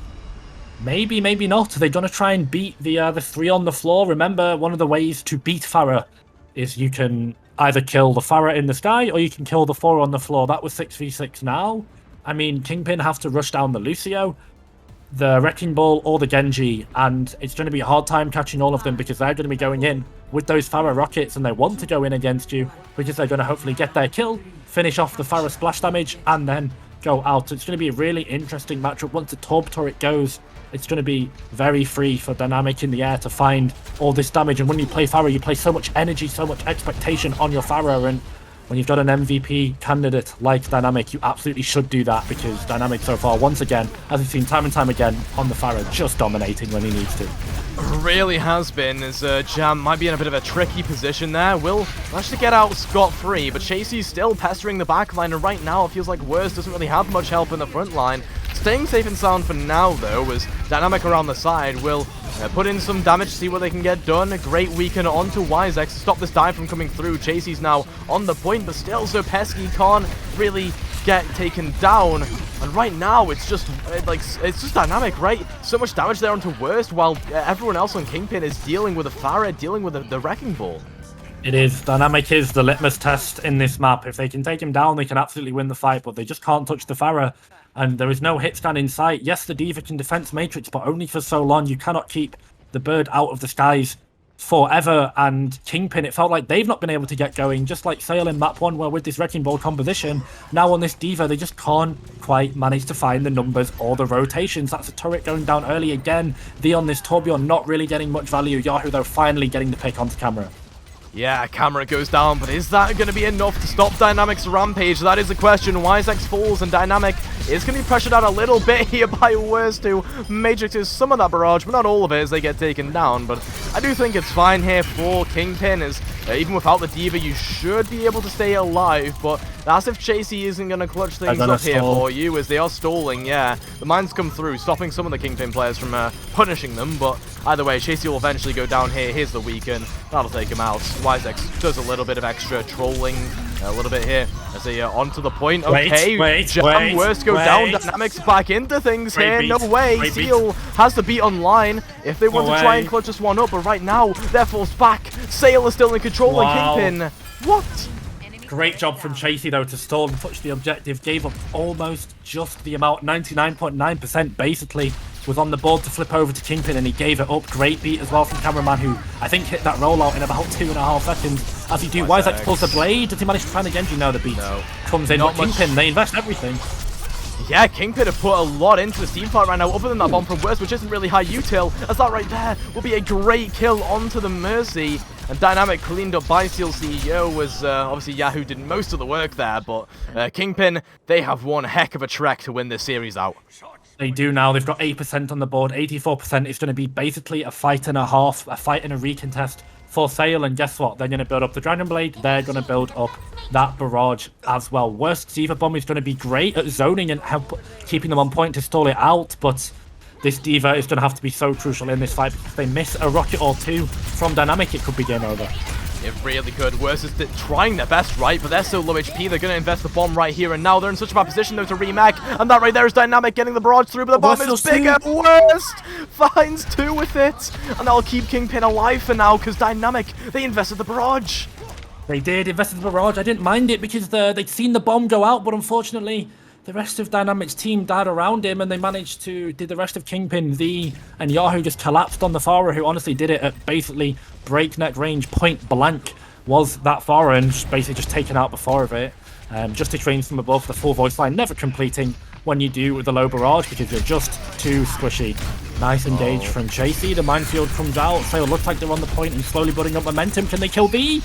Oh, V ends up getting taken down. Cameron managed to get the follow-up, but Seal CEO finds Chasey. This is exactly what Kingpin need if you want to make a clutch play happen, but they don't have the ultimates to do it. It's going to have to be Yahoo or Worst, I feel, to deal most of the damage here as V swaps over to the Tracer, has 30% ult charge, but Dynamic is here cleaning up the rest of their squad as they're returning. Worst gets demeched and taken out, and I think it will come down to a recontest here, but some extra staggers would be great for Sail to get here. Yeah, Kingpin are going to maybe draw the clock up to about 90-92%, but this is basically last fight. Sail now going to be having the Valkyrie and both DPS ultimates ready to go. They're going to have to scramble to the point. Our Kingpin, I think this might be curtains, or at least a venture into the lower bracket for our favourite Penguin Mafia. I think the support ultimates in particular for Sail coming up basically everything bar the minefield coming in. So strong, but Cole Formation Jam has to be big.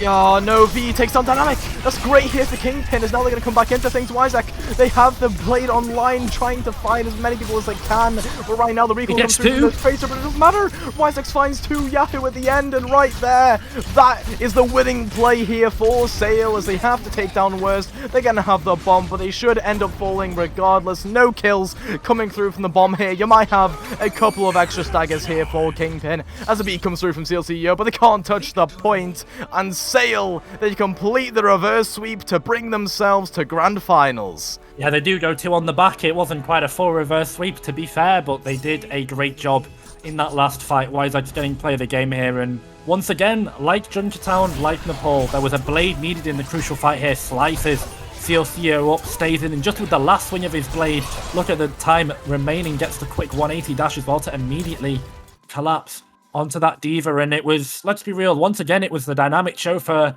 basically 9/10 of that map, but he died in the final fight, and who was there? His other DPS, Wyzek. And the DPS from Sail, so good when they needed to be. They stepped up.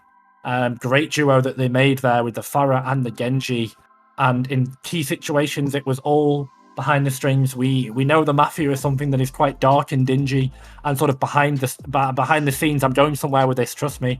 But the one pulling the strings, the one with the hands in the pockets, the ones influencing in the dark, it was Chasey. I think everything came from that wrecking ball, from those engages. He was really the unsung hero there in those fights, and great play. They stuck with their guts. They did not manage to throw the wrecking ball comp away. They believed in it. And when it was working, it worked excellently, and ultimately it's going to send them through to the grand finals of the 2-beta-2 Brawl. Yeah, but obviously Kingpin, they are going to be going to the lower bracket, and also I want to mention, by your wording, you've just called Chasey an influencer, so I don't think they'll be living that one down for a while. They'll keep that in their back of their mind. But yeah, I'm not sure if we're getting interviews, I don't know why I said that so weirdly, interviews with these players or not, or if we're behind schedule enough to just say, let's just go, yeah, their team vanished, okay, so we can't get an interview. But yeah, I mean, any closing thoughts then, Jace? Because that was one heck of a series. Crazy game. The compositions, the speed was so much faster than I was used to. I was throwing it so late. I just was not used to the pace, the tempo of the game. Nice to see the DPS coming in, and even though we've seen it time and time again in our tournaments, it really feels like DPS are so crucial, and they have such individual moments to clutch. I mean, Junker Queen is nuts as well. Worst had an excellent showing on Junker Queen when they played it. Unfortunately, I think Sail managed to find the answers to the rest of the team. And I mean, you are just one tank amongst a sea of bodies that is the rest of that Kingpin composition. But Kingpin might be back, probably will be back, I'm sure. I believe they go down to lower bracket now, so not too bad. I am looking forward to just chilling and sitting with a nice cold ice pack and watching the rest of our 2-beta-2 Brawl close out for A and B League. Thank you guys so much. It was a pleasure. And yeah, I'll throw it over to Toasty to sign us out.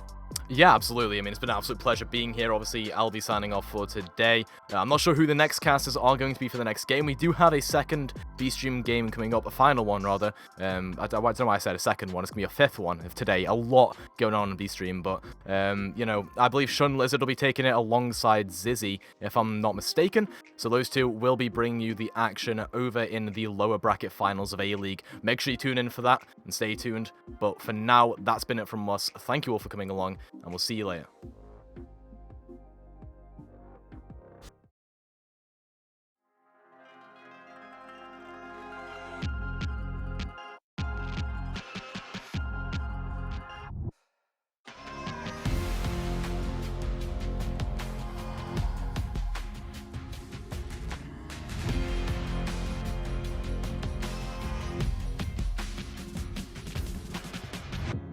Picture this. It's a long way to the ground, all alone. Guess we played for what's been found. Different sides, but you know which one you're on. It's a ploy, it means nothing when you're gone. Don't blame me, my own sick grief, just not today. It's a waste of space for colors turn and lessons lead the other way. It can't be changed, 'cause we are lions, we are fighters. We're on this world tonight with the fire in our eyes. We are stronger, and we push harder.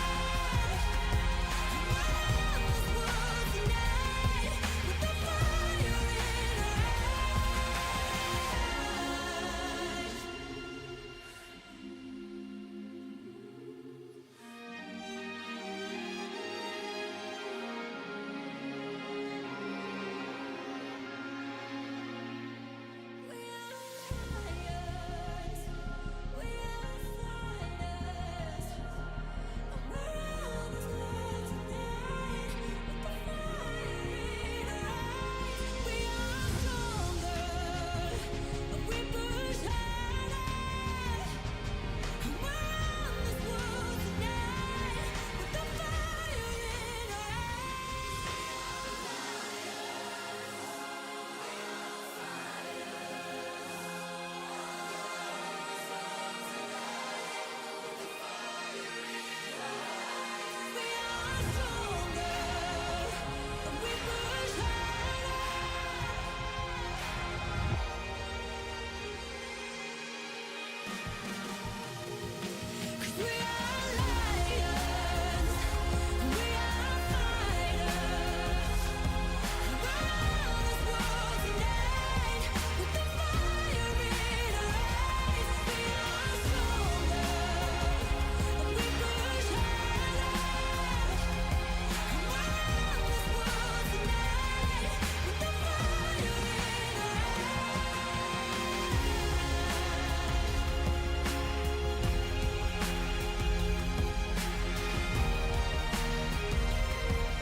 wasting time on my own.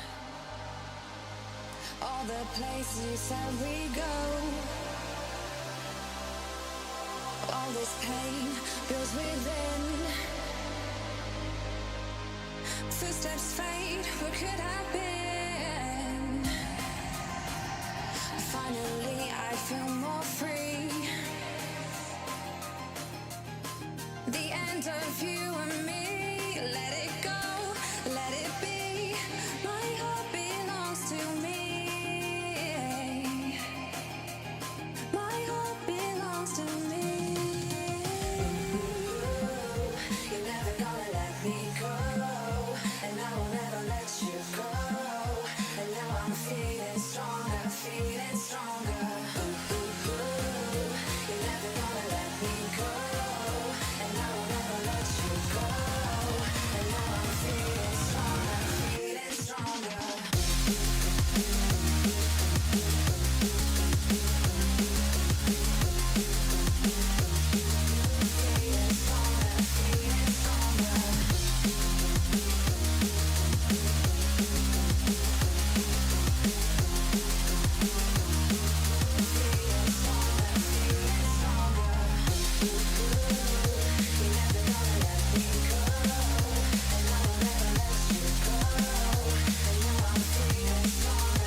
You're never gonna let me go, and I will never let you go. And now I'm feeling stronger, feeling stronger. You're never gonna let me go, and I will never let you go. And now I'm feeling stronger, feeling stronger.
been feeling just a little bit low. Got to get back to the show and we'll fly.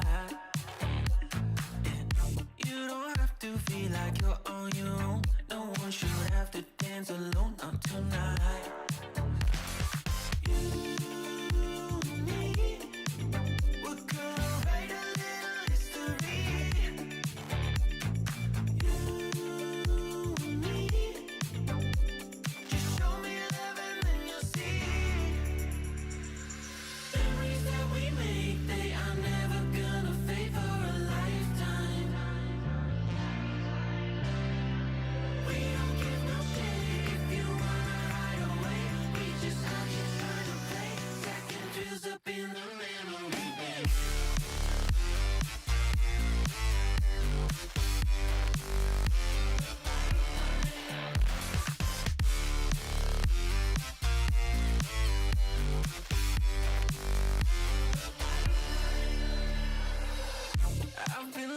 For somebody to make memories in a bank forever in time.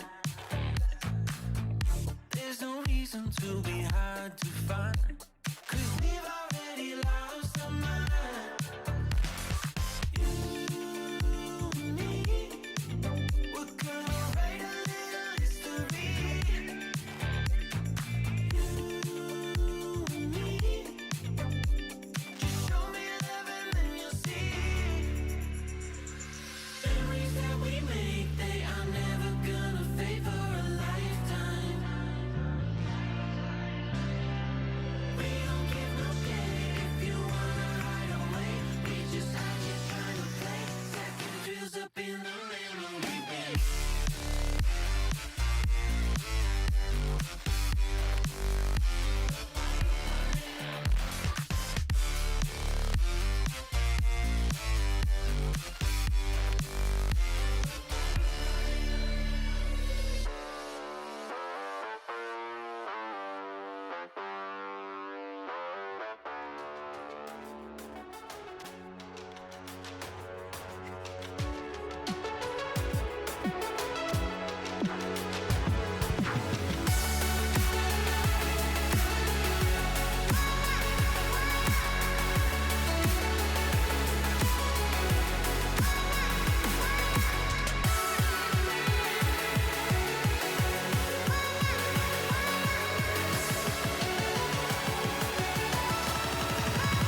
They can't believe that I wanna stay.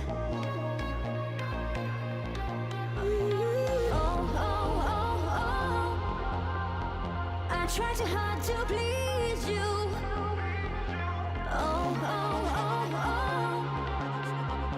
I can't help but need you. You give me this feeling whenever you're with me.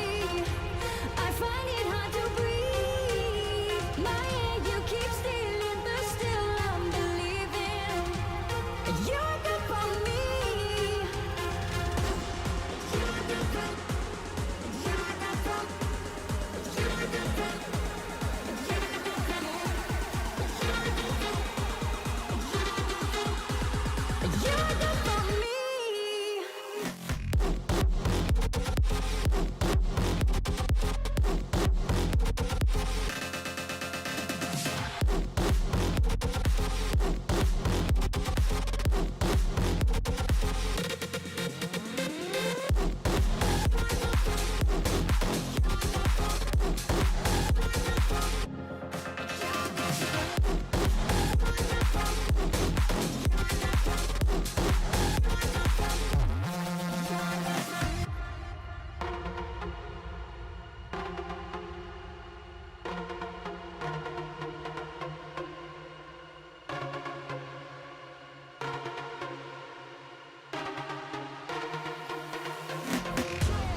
Searching for the break of a day to follow away to you.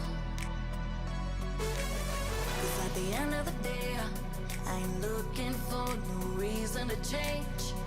'Cause everything It's considered relatively quickly, and there goes Tomas, and everything I just said just went out the window. And Divino getting right into Brightside's face, pops the little hand suck. And now, oh, this is where Mini shines. Yep, Oh, there goes one. First. Let's see it. Oh my god, I was about to go crazy. Let's see it. Come on, hit the jump shot. Meanwhile, Dawes has been kind of owning on point, just shreds through the ammo, and then subsequently the Sigma hacking and kicking away. Oh my and god. Tomas is opting over into the Sombra. I wonder what the game plan here is. Whether or not it's to enable like a bunch of pressure onto an isolated target or what. Need to see something really special work out here for the Sombra. And that's not a great start. Not sure. Yeah, having to instantly teleport out, not exactly what you want to see from your Sombra player, but Dawes, Dawes, back up a little bit.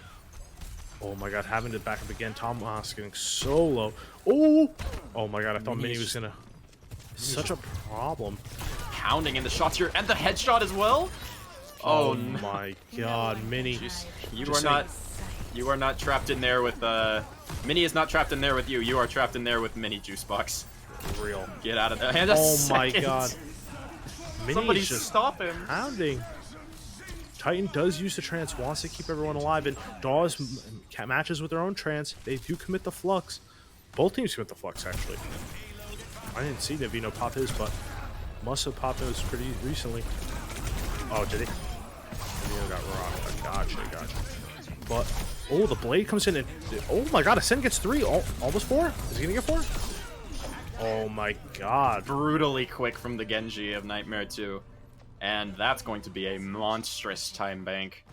What started out as a dream for Neptune has quickly turned into a, well, you know the rest. Good. That was a good one. Well, Neptune has made the swap. They swapped Brightside off of the Sigma, and now put him onto the Zarya, trying to, make some magic happen that was happening on last map. Navino doesn't want to get caught out. It's a little bit too aggressive here on this cliffside, but are we gonna get him? Tomas has to TP out. Neptune, they managed to isolate Mini, who I believe flanked all the way around to the, defender spawn, but short of that, that's a massive nade! That was a 4-man nade onto everyone of Neptune. NITEMARE not quite in position to follow it up, but Ascendis just getting free contest this entire time? What is going on? Oh my god. I thought if thank God Tomas was there to look at the point, because everyone else looked like they were going right to spawn. If he kept it going, I was gonna start laughing. But Tomas already has his CMP, is ready for this. Oh, I would have liked a little bit sooner there when everyone was all grouped up, but trying to get into the perfect position. Oh, gets a nice 4-man. So juicy. Everyone goes in, both supports go down, and that's just gonna be that. They do commit the nano. I don't know about that one. Trying to keep your ult in a losing fight, but Navino will go down in the end, so does Mini, and that's just gonna be a fight reset. It was a really effective plan for that fight to invest the EMP onto both backliners and then just send Juice Box in with a bubble, giving your Reaper every single win condition imaginable. Tomas is gonna escape from the fury of Zenyatta's legs, but yeah, nice fight there for Neptune, but a deflect on the grab as well. Oh, that's wow. Ascend really putting in some plays, and not only that, it got both the supports after they were done with the flux. That was insane. Yeah, blinking, you'll miss it. I thought for a second I thought was like, okay, NITEMARE 2 have grabbed, and I'm like, wait a minute, there is no Zarya on NITEMARE 2. Really nice from Ascend to deflect that, keeping the blade online for this next fight as well. Tomas gets isolated and identified super early. No translocator to help him out now. Can he get out with his life? Ducking and dodging. The Great Escape doesn't quite work out. The blade is online now, but Juice Box with the Death Blossom does manage to get one. Mini has something to say about that though. Oh my, Ascend pops the blade. Brightside will go down in the end. Oh, I can't tell what's happening, but people are dying. Believe it. Titan does come in, trying to stall out as much as he can, and this is a big time bank if you're NITEMARE 2. Almost basically 2.5 minutes. And so NITEMARE saw that they couldn't play the rush with the Rhine, so they said we'll just rush with the Sigma, and it really worked out. And I have to wonder, Neptune, they did have that really nice fight off the back of the EMP onto both the backline and Navino, but really, how much did the Sombra bring to that? All you were seeing was Tomas getting some really early pressure into Dawes, teleporting away, and then hiding, and then repeating, and then not really actually enabling any fights to be taken.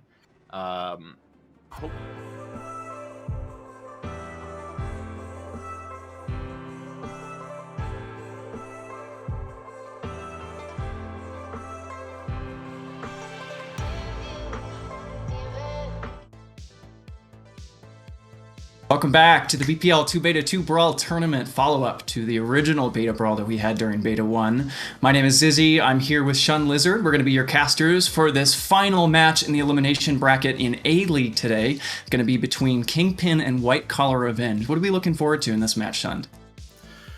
Well, first off, it's good to be back. It's been a hot minute since I've been around the BPL. As far as this match goes, as you mentioned, it is an elimination match. So the winner of this match will move on to the grand finals, and the loser is going home. And an interesting tidbit between these two teams. So these teams actually first met in round 1, where White Collar Revenge won that match 2-0. It was a clean sweep. And after that, Kingpin has won every match since, other than the upper finals, which you just watched. So I'm interested to see how these two teams play now that we have a rematch here in our lower bracket final. Definitely. I'm going to be looking forward to this game a lot because, as you said, we just saw Kingpin off the back of their first loss since they lost in round 1 against White Collar Revenge. But it's against Sale, a team that has gone all the way to grand finals, relatively uncontested. They've made huge sweeping plays across the board. Chasey and the DPS line on that team are just really mechanically gifted, and it served to be a tough challenge for Kingpin. The score does not even come close to representing how closely matched these two teams were. So now Kingpin arguably going up against a weaker contender, even though they did lose in the past, should make for an interesting match. I'm going to be keeping an eye on both of these rosters as we see them on the screen here now. Worst, specifically on Kingpin, I've been noticing is doing a great job on Junker Queen. He really seems to have a good grasp on the character and how to utilize the Rampage ultimate to clear space, whether it's off of a payload or a robot or an objective capture. Same thing, White Collar Revenge, Tekugen on the tank, known for his Reinhardt, but we've seen a couple of other tank heroes come out from their lineup as well. So I'm going to be keeping an eye on both of these teams. Exactly. And another person I want to point out too during that last match between Kingpin and Tail was Yahoo. He had some amazing plays on Genji, not a hero that would normally work on maps like Junkertown, but he made it work. And as you said, Worst has been looking really good on that Junker Queen, hence why they were able to make that match against Sale so close. Just Sale made the plays they needed to, but right now, it's looking like a coin flip. Both these teams look really good. I think it's just going to come down to who has the bigger momentum coming into these maps. Exactly. Momentum going to be the name of the game here. White Collar Revenge just finished up winning a 2-0 against Demon Mode in the last lower bracket finals, or the last lower bracket match. So they've got the energy behind them. If they can carry that forward into this match, it could make it a tough time for Kingpin. But as I said already, Kingpin already having played Sale, probably the best team we've seen so far in this tournament series, and not losing without a fight. They definitely have the skill, the contention to keep themselves in this tournament series and play forward into grand finals. So both teams are in the lobby now, just waiting to go into the first map here, which I believe will be Busan. What can we expect to see on Busan here? Well, going into Busan, these control maps are always really 50-50. It's a really good gauge to see where these teams are at. And plus, a lot of these control maps are really close quarters once you get down to the point. So those heroes like Junker Queen or a shield hero like Reinhardt, those tanks can really get a lot of value. So I'm really, the matchup I'm looking at is the tank matchup. Just how these tanks are going to perform. Are we going to see a mirror matchup? Are we going to see maybe a Ryan or a Sigma on one of these teams? I'm really looking forward to what the tanks can do here. Absolutely. Tekugen just played on this map, and I think we saw a lot of Reinhardt, so I'm expecting to see Brawl come out, as is the standard on a lot of maps on Busan, Mecha Base being the obvious favorite, but you can get away with it on Sanctuary and City Center if you play the point correctly. Worse, though, I don't know if we've seen the Rhine play appear too exceptional. He seemed very comfortable on the Junker Queen, but it looks like starting out here, we will be running a Brawl mirror with a swap up in the DPS. Well, we got a Junkrat coming out, and for me, I actually kind of like this, especially in close quarters. The Junkrat kind of got a boost here during this last patch. Does a lot more damage, but that can also be very valuable too. You don't have the freeze ability now. You can't completely freeze anybody, but it's a good deterrent if you come across, say, a dive-oriented matchup. Well, no dive here in this match, just two Brawly teams staking it out on the point here as the first one to get charged back by Tekugen goes very, very low, but the lamp saves him from jam as they have to back up out of this choke, but we're still going down in the end. The rest of Kingpin forced to get back out of this choke and take an early fight loss.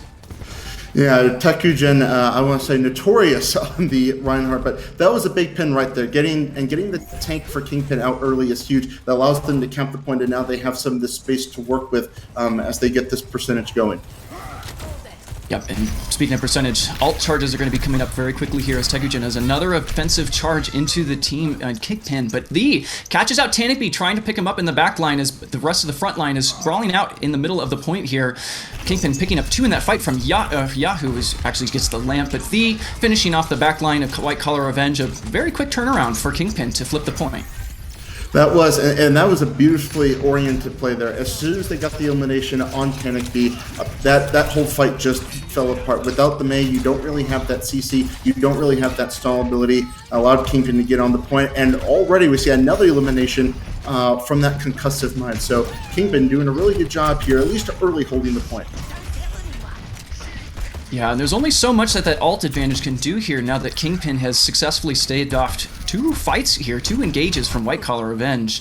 They're going to get to the amplification matrix first, which means that White Collar Revenge is going to have a tough time pushing in here.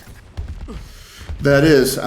Kingpin's got some, like you said, they have their amp matrix, they're coming up on that Riptide, and the amp matrix is going to go down now. A lot of damage being pumped in. Shatter comes in, and V gets another, excuse me. Yeah, just a beautiful engage there with the window. Yeah, the great window. Tekujin tried to walk past it and get the shatter, but the rest of the team was just held back by the window. Optical Crash finishing off in the end, but it doesn't matter. They're able to do so much work in that team fight beforehand. Yeah, and the Junkrats, I will say, are getting value. You see a lot of these missions coming in via these concussive blasts, just doing all of this damage. The Riptire look like going to come out now. We're going to see if it gets anything here. Not quite yet, stuck on the wall. Just try and hunt down one of these DPS. Does get Optical, so that's a big kill right there. The Sojourn now out of the fight. And that's going to delay White Collar Revenge even more here as we reach 80% on the ticker for Kingpin. We're approaching 1-fight territory if White Collar Revenge isn't able to regroup in time. They're going to have to push on down 1. But first, we're going to see the tire up from Tanakby. They've got to even out this fight here as they're searching around the side of Busan here, looking for the back line, forcing the lamp out from Jam, but still able to get Seal and actually cancels the beat. That's an Ajax from Seal CEO as Kingpin is now down a defensive ultimate. Optical Crash finding Yahoo now as Meester goes down, but Kingpin has the numbers here on this point here as they're just taking the point away here. Worst forced off of the point by Optical, and now they're going to flip the point, get the progress meter ticking back in their favor. Yeah, and it seemed like that may have been a fight that Kingpin could have won, but like you said, the tire completely negating the beat there by Seal. A great play there, and now White Collar, they're all set up. They have some ultimates here to essentially hold this point. That was a great engage there. Really good engage from White Collar Revenge to try and force out ults out of Kingpin, as now the economy is a bit mismatched. We're going to see Optical pop the Sojourn ult first, trying to force Kingpin back into this choke. The lamp comes out from Jam just to keep everyone sustained, but it looks like they're going to stay alive for the time being as White Collar Revenge just wants to hold this point and this choke. Exactly, and that was a good peel back there. They know Kingpin knew that Optical had that ult online. They backed up. Now the window's going to come out here for Kingpin, trying to get any early picks here, trying to get on this point. We are quickly approaching final fight territory as the sound barrier now comes out now from Meister. Both right guards each other there. Fight comes out, but Teku getting the final say there takes down Worst, and this should be a fight cleanup. Yeah, White Collar Revenge, the sound barrier from Meester keeping them alive, but V is still able to find picks in the chaos of this battle. It's not going to be enough though. Kingpin has to touch here as the clock approaches 98%. And a nice boop from Meester.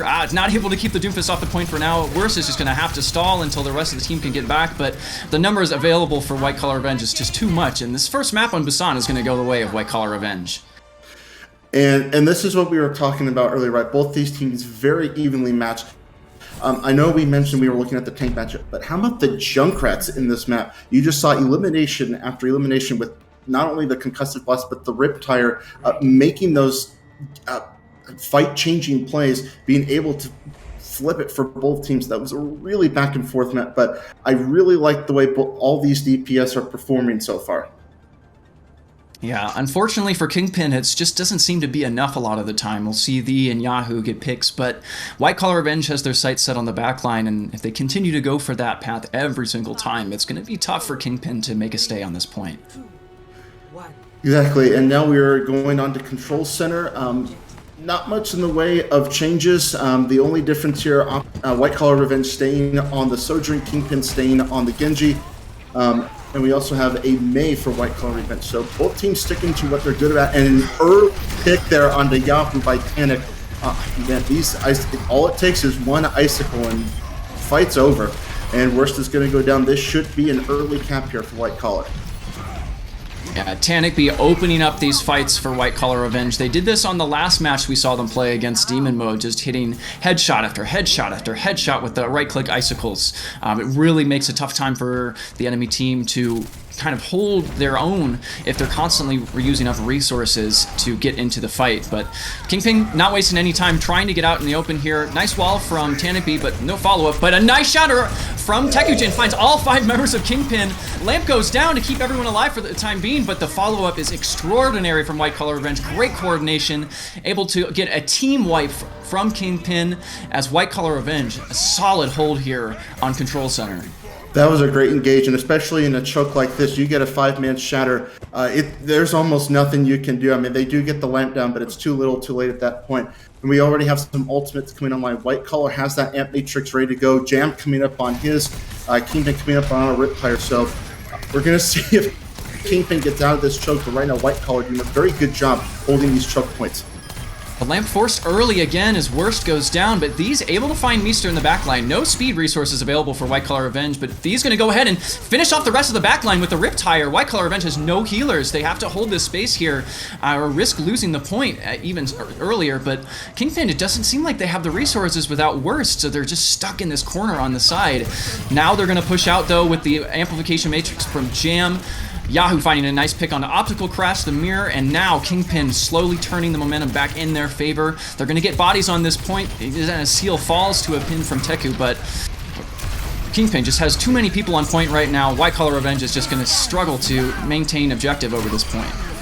And again, that was a great engage there with the Amp Matrix that White Collar Revenge using theirs. I don't know if that was going to turn the fight. I don't think so. The Sojourn ult coming out now. They think they can turn this fight, and now investing the Blizzard doesn't catch anyone. I don't know about that ult usage right there, as Kingpin will get the point here. Tekujin does take down Worst, but don't think it's going to be quite enough here.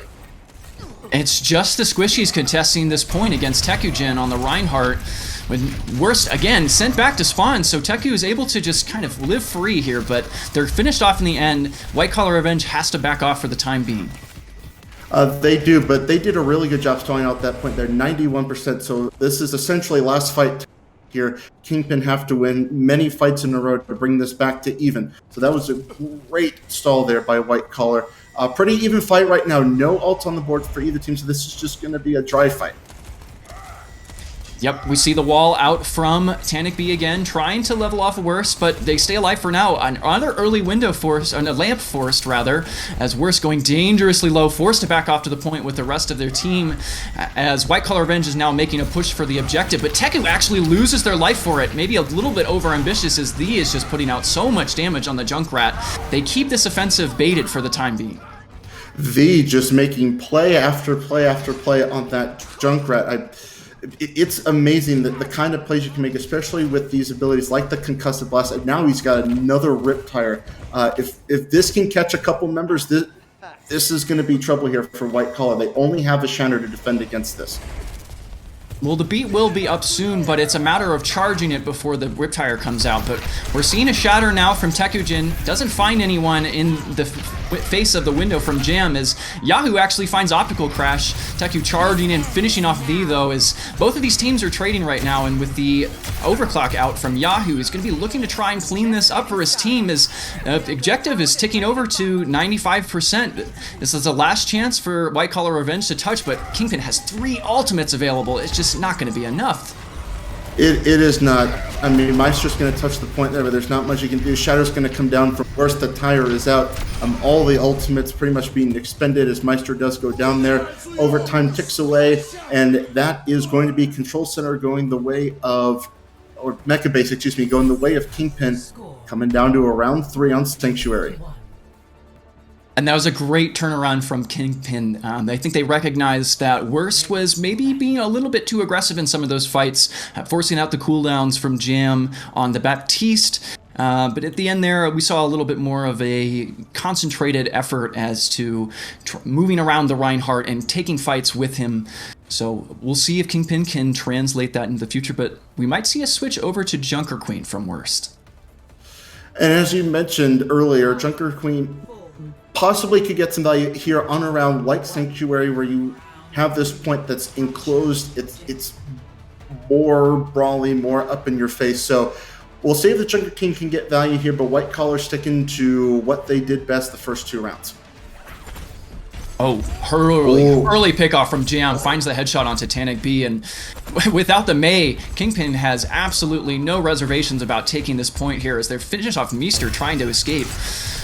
White Collar Revenge just not going to make any progress in this fight here. They have to back off. Yeah, and unfortunately, when you get early domed by Zenyatta, there's not much you can do. That Mei going down once again just means you can't rush in and try and get that CC. And with your Lucio going down after that, I mean, the fight's just basically over after that. But again, great engage from Kingpin here on the first fight. So we'll see White Collar Revenge sticking to the Reinkamp for now, but they've got a Moira instead of the Baptiste, so they're probably looking to play a little bit faster. Kingpin is wise to it, though. They're going to rotate around the objective here, kind of flipping the map. Is Paul on the Moira first to go down? That's the go button now for Kingpin as they're going to push in without the primary healing available for White Collar Revenge. Just looking to finish off the members of these teams, but not finding much except Titanic B, first to go down now. And with the 2-man advantage for Kingpin, final members of White Collar Revenge need to die or get out quickly. My goodness, Kingpin again, just doing an absolute one mastery, just holding this point. And like you said, with the Moira going down, you lose a lot of your healing, you lose that weakened ability, and there's not much you can do from that point forward. That's either the go button for Kingpin or the back off button from White Collar. But the re-engage now coming in for White Collar. Kingpin has, Jam for Kingpin has his trance online. We'll see if they pop this early. Yeah, notably, no ult available for White Collar Revenge right now, so Jam's Transcendence really puts them in a bind, but they're not able to convert it into any progress here, as the first of all is actually Yahoo on Kingpin. So, Kingpin, down 1, 4v5. They've got to push forward into the front line now, as V pops the overload, or the Molten Core, throwing it onto the point, trying to keep progress from ticking up, but in the meantime, Worst finding Optical Crash, no Sojourn available. Beat for Coalescence now from White Collar Revenge, trying to keep this fight going. They're getting closer and closer to 90, but a nice shatter from Tekujin finds 2 members of Kingpin, and that should do it. They flipped the point, but Kingpin, they got 91% out of that fight. They have to be happy with it. They did, and unfortunately, even though you lost 2 people to the Shatter, that's a big ult that you got out of White Collar Revenge. So now you're essentially in last fight territory. White Collar, they only have a sound barrier, but Kingpin has the Dragon Blade. But with that beat online, they can easily negate it. And Kingpin has a few options here. They can either try and charge their ults over the next couple of fights, or they can just try and catch him by surprise. But they're going in with the Blade right now. Yahoo popping the Blade, looking for the Lucio, but CLCO responds with the beat to keep the team alive. Optical Crash finding Lee in the midst of that fight, not gaining the advantage that they wanted here, as White Collar Revenge holds their own for the time being, sending Kingpin back to spawn. Yeah, and again, that was the problem there. Even though you had the Blade online, you had the beat to negate it. You saw it there. V was the first to fall after that beat came out. White Collar, they're coming up on both of their DPS ults, and Kingpin have nothing. The closest ult they have support-wise is that Transcendence. So if they decide to pop the Mei ult early, there's not much they can do against it. White Collar Revenge taking space here. They know they have nothing against this Blizzard, and a nice wall in the main choke is going to keep them out of it, but that's a great commanding shot from Worst. It gets everyone the speed boost to get out of the Blizzard, and even though they lose their life for it, Blizzard's essentially wasted. They're going to keep the fight going for the time being and keep their progress meter going up in the objective, but they didn't have to use anything for it. They did not, and now we're coming up on final fight territory here. You're going to have a shatter here from Teku. And on the side of Kingpin, you'll have that Molten Core, you'll have the Transcendence up, and you're going to have a Coalescence on the side of White Collar as well as that Overclock. So we'll see. So we do have a point touch here. So this is final fight for both teams. Yahoo was first to touch the point, but they lost their life for it. As Worse now pushing the team onto the point with the commanding shout, just trying to take space here and keep the objective going. Overclock now from Optical Crash into the face of the trans from Jam, not finding anything, and a nice Molten Core actually from these finds 2 members of White Collar Revenge somehow pulling it out in this fight here. The next ult to come online is going to be the Rampage from Junker Queen, but Kingpin is now pushing their advantage here, trying to get the last remaining members of White Collar Revenge off the point, prevent this contest from continuing. It's just the Lucio and the Reinhardt here. Not much to be done against these members of Kingpin as they just keep sinking the damage in. Bringing this fight closer and closer to its end as Yahoo finds 2. And that was a great ult there by V. I'm really curious to see how 2 people died to that Molten Core. But Kingpin, they do have a sound barrier. Meister's going to come up on his if he can get to the point fast enough. We do have a touch here coming in from White Collar Revenge, but that Junker Queen ult now online. So 2 big ultimates now in the way of Kingpin. As Paul's going to go down, and so does the Tracer. I mean, I think this is just map at this point. 3 are down. A wonderful engage here by Kingpin, using the ults perfectly. The Blade going to come out just for good measure. It's only the Wrecking Ball left, and not much you can do there as the overtime meter ticks away, and Kingpin will take map number 1. That's a great start from Kingpin. Exactly what we wanted to see. Yahoo and the constantly putting in work on the DPS, and Worse just there to provide the support with the commanding shout or the Rhine shield. It looked a little bit scary on the first map, I won't lie, but they turned it around here on Mecha Base as we see in this play of the game from Teku. This was the 5-man shatter that we saw. Great play, but not enough to get White Collar Revenge the map win in the end. Kingpin's going to take it for the time being, and they'll be up 1-0. It's now match point in lower finals. I think Kingpin really wants some revenge against Sale, but we're not at that point yet. They still got to win one map. But I will say, I don't think both of these teams are really doing anything wrong. These look like 2 really evenly matched teams. It's just both of these teams are making big individual plays, but that Molten Core ult right at the end, getting 2 members of White Collar Revenge, was able to put Kingpin over the top. But I'm liking the way these teams are playing so far. Unfortunately, White Collar Revenge just fell short on that map.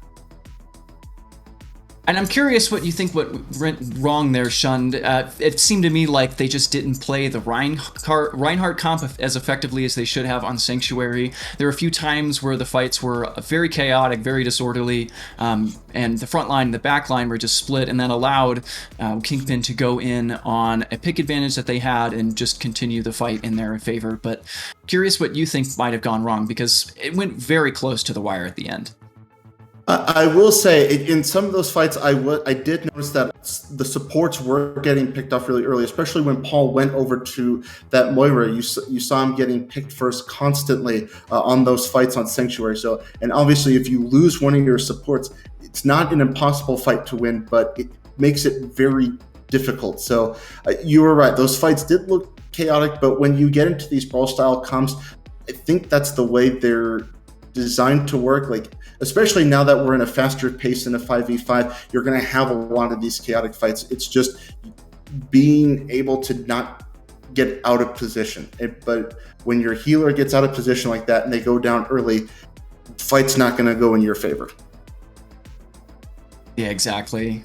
I'm hoping we'll see a little bit of a revival of the energy of White Collar Revenge. As I said many times already, it was very close. We could see this go to a map 5 today, but I'm imagining that Kingpin wants to make this an over and done with deal. They already lost in the past. They don't want to lose out now. So close to grand finals, so close to beating Sale in the last match that they played. They have so many cards in their hand right now that they have to play. Just a matter of time of whether or not they'll be able to execute them effectively. So going into next map, we'll see if they're able to keep up the pace they've set so far.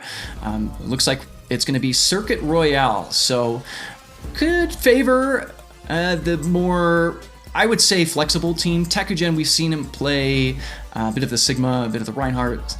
So Circle Royale is a bit of a strange map. Brawl can be effective, but you have to know where to play it. So we'll see how White Collar Revenge changes up their style into this map, and if they can convert that into a map win to bring them to match point again. Yep. And with Circuit Royale itself, you have so many corners to play around this map, especially after if you're able to get the first point. You have that notorious turn up the hill into point B. So many corners to play around. It's really tough. Not impossible, but really tough to get any value of those brawl style compositions. So I'm, like you said, I'm curious to see what both of these teams do to adapt to this style of map. And it looks like we actually had some subs come out. So Tekujin is out on tank. It's Krabby now, a new player in BPL, is out on the tank. And let's see, Zakatar, also a new player for BPL, in for Kingpin on the Genji. So we're going to be seeing Sigma comps from these teams. Not too unsurprising, but we'll see what they can do with them. Okay, and both of the teams here switching it up on the support. So both teams running Zen, but White Collar is running the BAP. Kingpin has running the Ana. So I'm really curious to see which of these two support lines is going to get the most value. But when you have a Widowmaker, I'm just peeking down main. You really got to be careful not to essentially pick these corners. Seal there taking a lot of damage. So very curious to see how these work. As I say that, Seal does go down to that Widow, and Paul gets the headshot on Jam, so both supports down. I mean, that fight's over already. And speaking from experience here, Optical Crash is forced to be reckoned with on sniper maps. He gave my team a very tough time when we played them against Circuit Royale, so Kingpin has their work cut out for them here, I think. Yeah, and that is the thing, especially with Circuit Royale, this very point. Shot on the second turn. Okay, you are not lying. Optical is a force to be reckoned with, but that's the thing with this sightline here down the first map. Widow just gets so much value as long as they don't get dove on. I mean, it's just free sightlines here for any hit scan like a Widowmaker. So we'll see if Kingpin can adjust to this. They do have that flux coming online, so the first ult coming online for Kingpin. We'll see if they can get any value from it. And they almost bring Krabby Adam down, but the support is available to keep them alive. As Jam falling to chance, both snipers on White Collar Revenge putting in work here. Flux comes out from worse, but the lamp is available for Meester. They're just going to throw it down, keep the team alive. And again, this backline of Kingpin is not having a good time right now, as Seal and The actually falling again to the sniper duo on White Collar Revenge. Yeah, Kingpin not having a good time at all. The Flux did get the lamp out there, but unfortunately Kingpin was not able to follow up. And now you have some big ults coming online for White Collar Revenge. You have the Dragon Strike that can space the cart here. You have the Flux and you have the Transcendence. For Kingpin, you do have that Trans and you do have the Nano Boost. So if that Nano Boost comes online, I'm curious to see who they give it to here, especially considering a lot of the both DPS ults are not close. As I see that though, worst does go down. And that's just the story of this map. Again, with all these corners, it's really tough to get value, especially if you're running a comp like Kingpin's. Yeah, Krabby Adam just doing their duty as tank, keeping the team from pushing through this objective here, but a Nano Torb now is going to force them to back up a little bit. It actually gets the lamp out from Meester, so that resource no longer available. They still have the Transcendence though, but Kingpin is finally able to shore up some objective progress here as they push the payload around this brutal first corner. And actually now the Transcendence forced out from Paul. It looks like they just went really low from the turret. That's a great green light for Kingpin now as they're getting close to this blade. For Zakatar as The finishes off Paul as they trying to back out. Now Dragon onto the point, just trying to force the members of Kingpin away as it Jam's Transcendence is out, and Zakatar gets the sneak attack onto Optical Crash though. No Widow looking down onto the point here as Kingpin is free to get this payload over the first objective capture.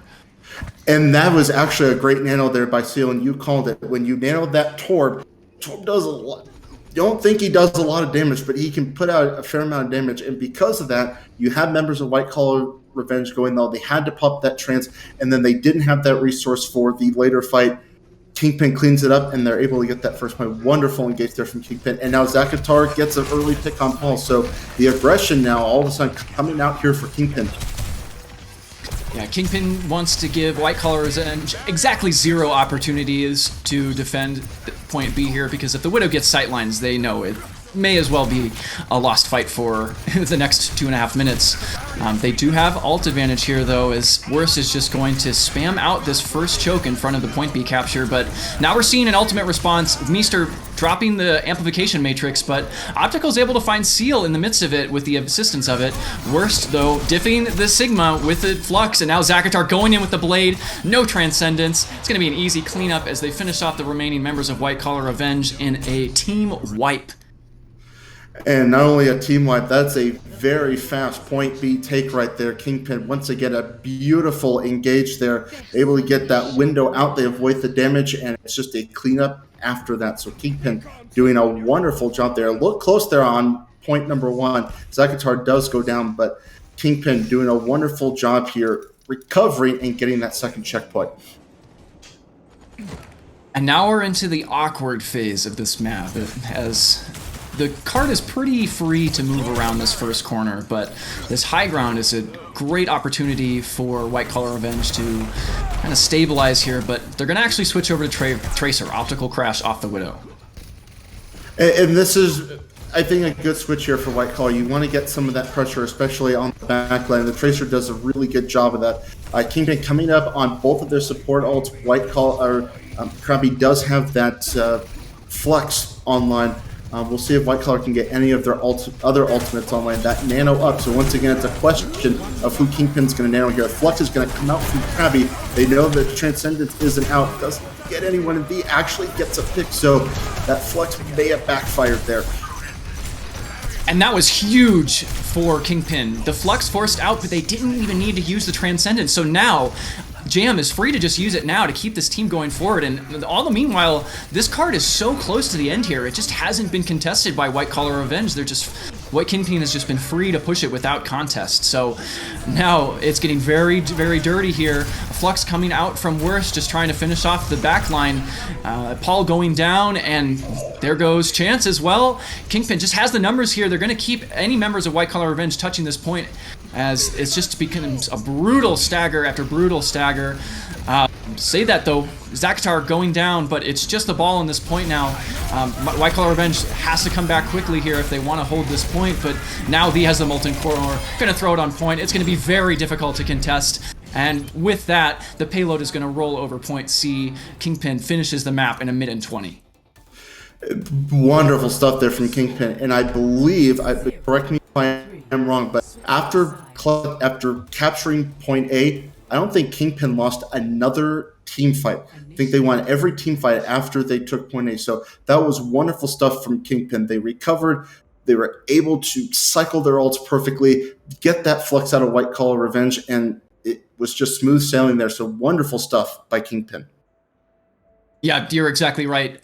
White Collar Revenge really had nothing to say against Kingpin's comp. We saw the swap over to the Tracer, but it ultimately didn't attest to much. So White Collar Revenge in a bit of a sore spot here. They do have a chance to get their own attack round in. As we see the comps rolling out again, no surprise, Optical Crash is going to start out on the Widow. That first sight line is still very good, whether you're on offense or defense. So they may be able to get a similar time bank, but time will tell once we get to that third point if they're able to convert it to point 3 capture. We'll see just how much value Optical can get here now that White Collar Revenge is on the attacking side. Really picks on defense, but you saw what happened. Kingpin was able to get around that corner, and the time bank tells what happened. But like you said, it really opened sightlines here on point A. They're going Hanzo Widow here, so they're really investing into this hit scan DPS. So with the comp that Kingpin's running, it will be interesting to see if they can get some value here. And we're starting the brawl out with both Sigmas just duking it out on the corner. Optical Crash going to look for a nice advantageous spot to spit at and poke at the back line of Kingpin. Not able to find the headshot there, but still making their presence known as Kingpin is forced to reassess their situation here. And actually the pressure from the Widow is enough to get Worst down. The support is just not available, and now Krabby Adam is free to push forward into Kingpin. They're going to finish off the members trying to scatter from this point here and keep this payload moving. And that is the problem with those long sidelines. You saw pretty much most members of Kingpin hiding behind that little pillar right there on the upper catwalk. But once you're stuck there, there's not really any place you can go. Once that first pick comes in, it's really difficult to win that fight. So great job there by Optical, pressuring the support line, and now just a little ways away from capturing this first point in a much faster time bank. Yeah, Kingpin has another chance to recontest here, but V falling very low, finished off by Paul, and there's just not enough resources, no ults, nothing available for Kingpin. They're just going to fall like dominoes as White Collar Revenge gets this payload over the capture on point A. Well, right now, White Collar Revenge saying anything we can better as that checkpoint comes in. 5 minutes in the time bank to get point B. I mean, they are just rolling Kingpin over right now. Worst going to swap to the Reinhardt here. Definitely want to go more of that brawly style. We'll see if it pays off there. But White Collar setting a blazing pace here on circuit.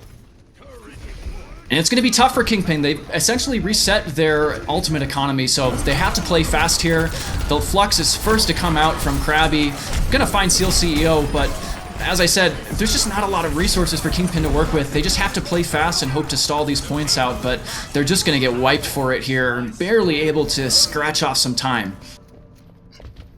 My goodness, White Collar Revenge doing everything right, and now they have the Infra Sight from Widowmaker. They have both support ults up. They're coming up on that Dragon Strike. They're essentially coming up on almost 5 ultimates here, and Kingpin have nothing. That window going to come out now. This is going to be a really, really difficult fight for Kingpin to win. Yeah, the window, not super effective as Kingpin's able to walk past it, but worst falls in the end because they just get ticked down by so much damage here. White Collar Revenge just has the numbers, they have the resources. Kingpin is just scrambling to keep this fight going on the point as they tick closer to their ultimates. There's not one bad thing I can... There's an attack right now. They're pretty much doing everything right here. Kingpin just falling like dominoes. And that second checkpoint going to come in. I mean, this is just an absurd time make now. Over almost 5 minutes now to capture point C here. This is a blistering fast pace.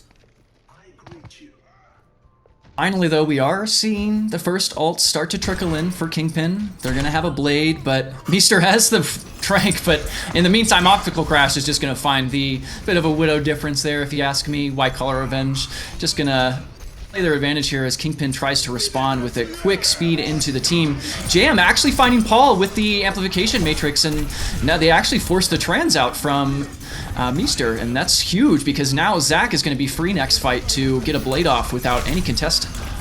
Yeah, and that was a beautiful engagement by Kingpin, and you said it, when that Transcendence comes out, they have nothing for this blade from Zakatar.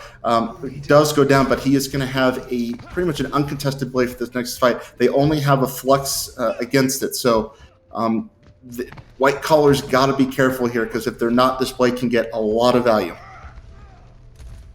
And again, we're just seeing the cart move uncontested. This is a really difficult objective to stay on.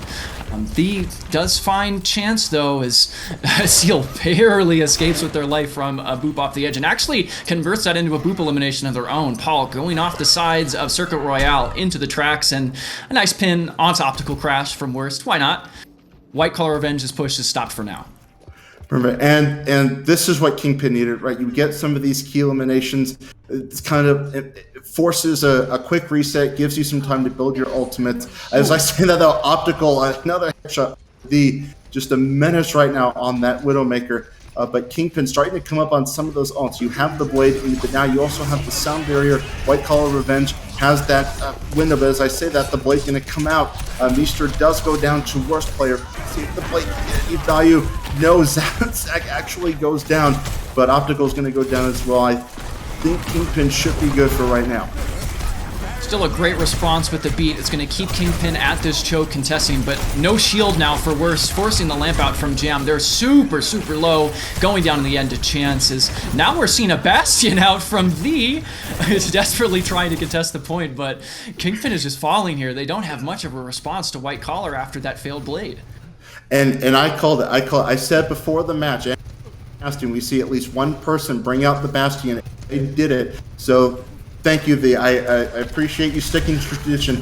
Bastion getting some right here, 60% on the ult, but Zakatar does go down there, but so does V. So both DPS down. now kind of difficult for Kingpin to win this fight.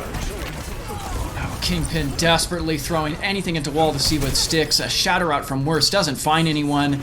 Jam still has the amplification matrix in the bank, but no one can get there to touch. As White Collar Revenge, healthier time bank, 159 than Kingpin, and we'll go to round 3 on Circuit Royale. I do give some credit to Kingpin, though. Even though White Collar Revenge did finish with the faster time bank, they were able to bleed off a lot of that time. So instead of having White Collar Revenge finishing with maybe 3 or 4 minutes, they get that down to just a tad under 2 minutes. So not the worst thing in the world if you're Kingpin. You do whittle that time bank down, son. So about just under a 40-second difference between the two teams. And I'm curious to see if we'll see some variation in the attack for Kingpin here, as they will be going first in round 3. Looks like we're going to start off with the Sig, though. So, again, no surprises. Sig just seems to be a mainstay for Circuit Royale. But we'll continue to see Zach and Thee on the Genji and the Junkrat, respectively. We'll see what the Junkrat can do here. I can't remember if it got any value on the attacking round, but again, like you said, the Sigmas are so good on this map, especially around these corners. Just for some reason, you're able to get a lot of value out of these Sigmas. Support lines, again, different. Both teams running a Zenyatta, but again, White Collar sticking with the BAP, Kingpin sticking with the Seal on the Ana. So again, we'll see if they're able to build that Nano Blade, and if so, the question is, who are you going to nano in this situation? Actually, Kingpin, instead of the Junk, they're going to go Echo here. Okay, a little bit of an interesting pick here. And an Ana Zen backline. I think they're just trying to avoid the same problem they had last time, which is they spent way too much time on their first push, hanging back at this first corner, scared to death of the Widowmaker, and for good reason too, as Jam falls to a headshot from Optical Crash. That's going to put a dent in the effectiveness of Kingpin. They have to brawl this point out, though, as there's 30 seconds remaining. Now Thee going down to Chance. They just do not have a lot of damage out. They have to back off and try again. Oh my goodness. Optical just being a headache on that Widow. And that's the thing with these long sidelines. As Jam is going to go down to Krabby there, and only around 30 seconds left. So you're really going to have one more fight here, even though you're close to your own spawn.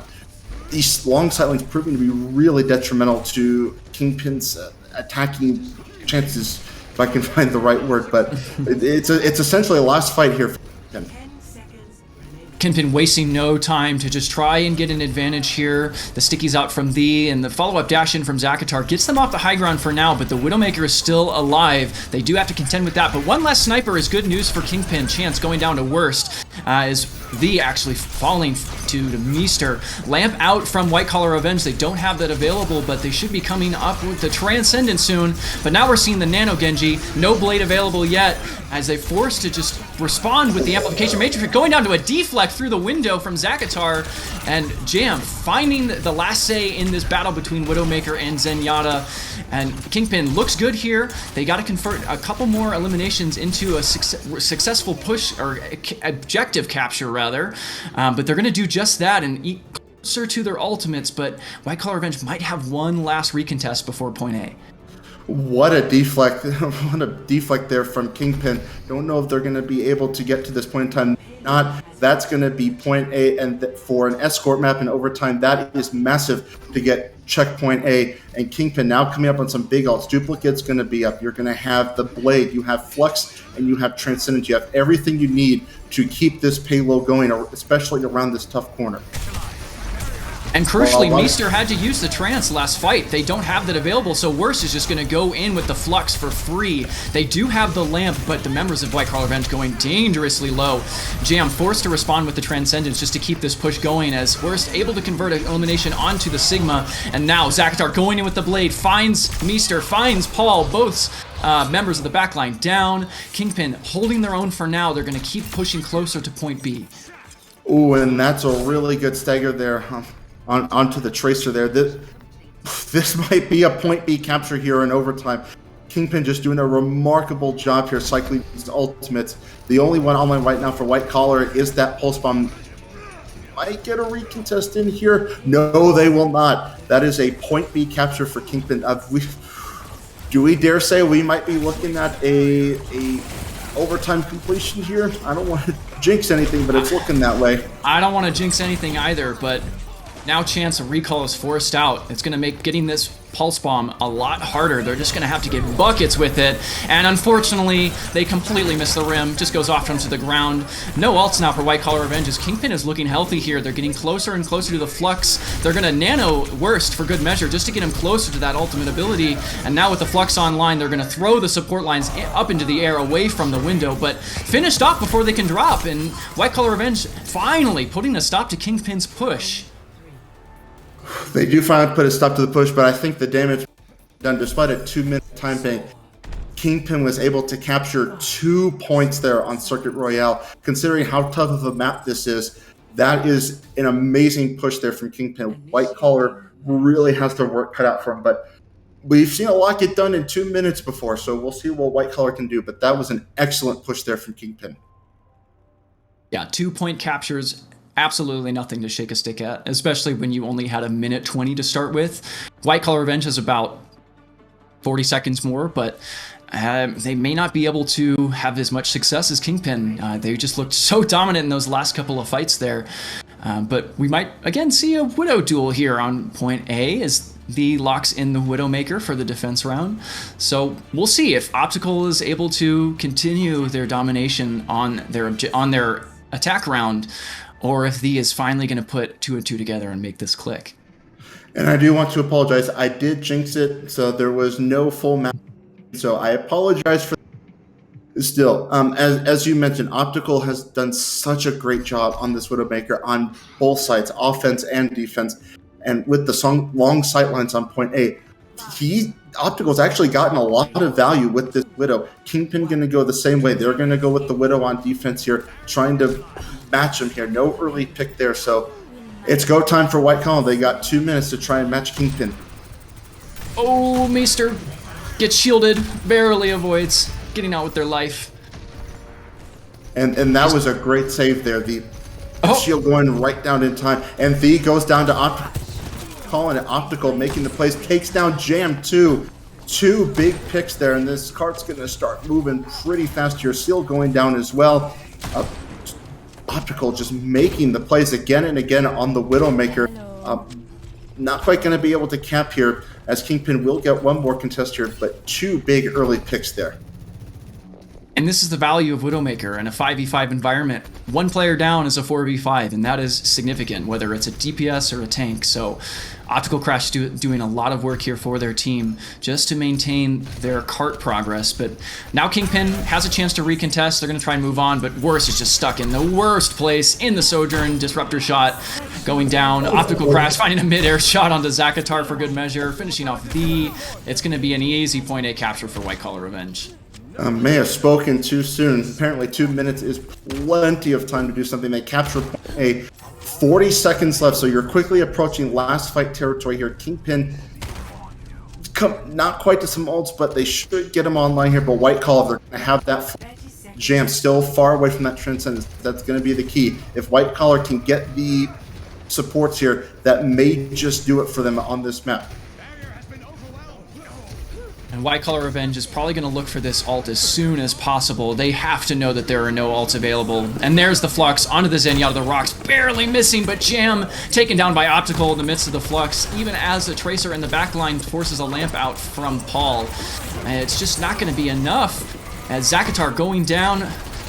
And this Brawl, again, just continuing on point. No resources available for Kingpin. They just have to throw bodies on the point and hope to stall this payload a little bit more. The good thing here for Kingpin is they are going to get 1 more contest here, because they did get a little ways, about 10 meters into point C, so that point has to capture first before that cart can move. But White Collar Revenge, they're coming up on that Transcendence. They have Window, they have Infrasight, Kingpin, they have the Pulse, they have the Flux, and they... I was about to say, that's a bad pick there. Jam going down, that means that Transcendence not going to be there. V going to go down too, so no... White Collar is actually going to do this. They're going to capture it here. They may actually capture it here in overtime. Seal desperately trying to make something happen with the Nano onto the Genji, trying to get that blade out. They're able to finish off Krabby though, that's a huge pick, but not able to get out the blade in time as Optical and Chance are just pumping out the damage. White Collar Revenge staying in this tournament series for 1 more map. We said it at the beginning. These two teams are so close talent-wise. They literally flip a coin here, and that's what we're seeing. I mean, Kingpin, credit to them. They made White Collar work for that map, but White Collar on both of their attack runs looked nearly flawless there, getting pick after pick. And Optical, I mean, I can't say enough what he's done on the Widowmaker. The guy's was just a menace on that map. All the praise to him in the world. Without those Widowmaker picks, it might be a completely different map. But White Collar staying in it, and we're going to a third and deciding map here. I told you at the beginning, I'll never forget getting pummeled by a Widowmaker. That sticks in your brain, especially on support. It just hurts. It really hurts.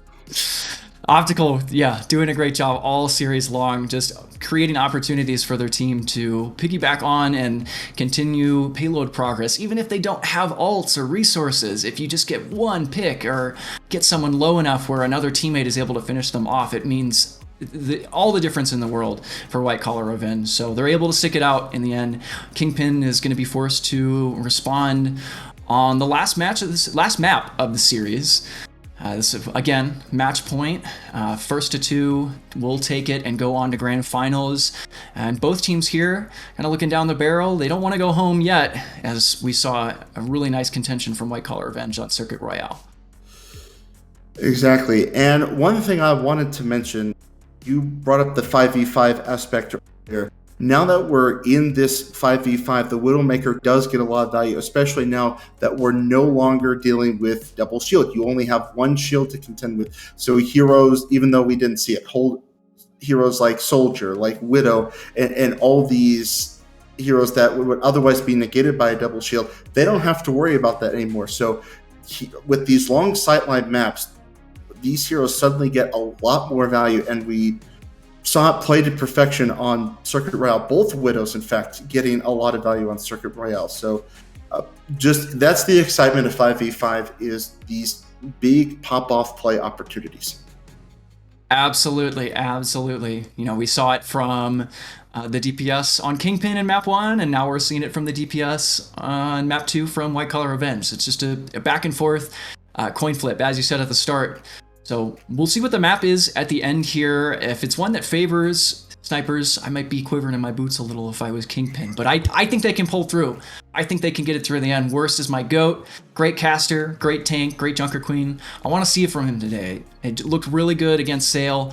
If they can use that composition and convert it into a match win and go on to grand finals, I'd love to see the story of Kingpin bringing it back after losing in the semifinals and capping off the day with a grand finals win.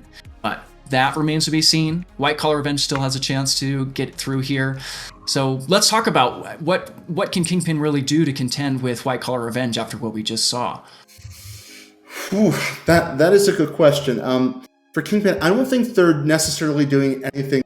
I mean, they've had their pop-off plays as well, and they've done a pretty good job going toe-to-toe against White Collar Revenge. Just White Collar has just had more of that pop-off ability, especially on the Widowmaker. And as you said, if you're going up against a good Widowmaker, there's not a whole lot you can do. So I would say for Kingpin, just stick to what works. You know, I mean, obviously there's, like I said, there's nothing you can do against a good Widowmaker. You just have to try and play around it. But I think Kingpin does have that ability to play around that Widowmaker. I think they just learned their lesson on Circuit Royale. So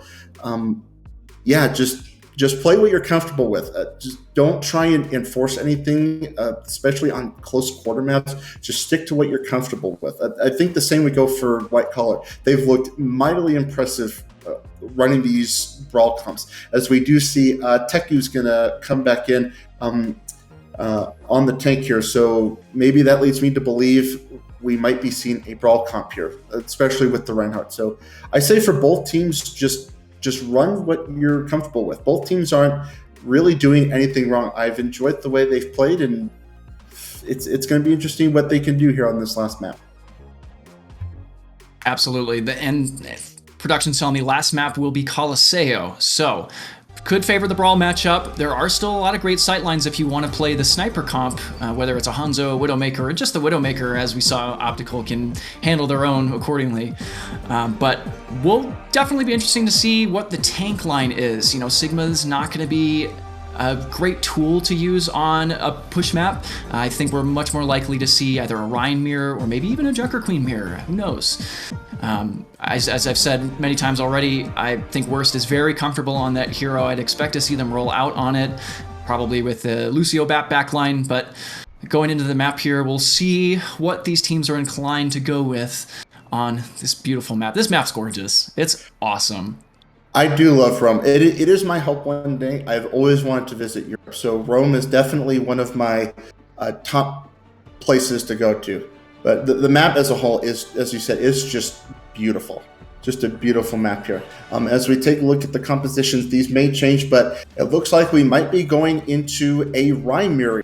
Teku and Worst both on the right. And that would make sense, especially this first little bit of Coliseo. You're in a narrow corridor. It's very close, brawly, up in your face. So it's just a question of which of these Rhines is going to have the better pop-off moments. Toes! Right. Yeah, no surprise. Brawl comp going straight to meet in the middle.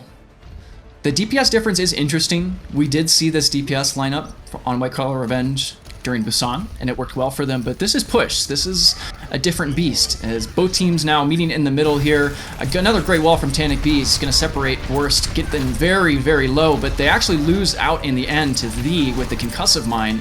And now Kingpin is kind of safe to shore up on the neutral space here. Wait for White Collar Revenge to make a mistake, but it looks like for now they're just going to back off. And Kingpin going in full force there, the Rhine charging in.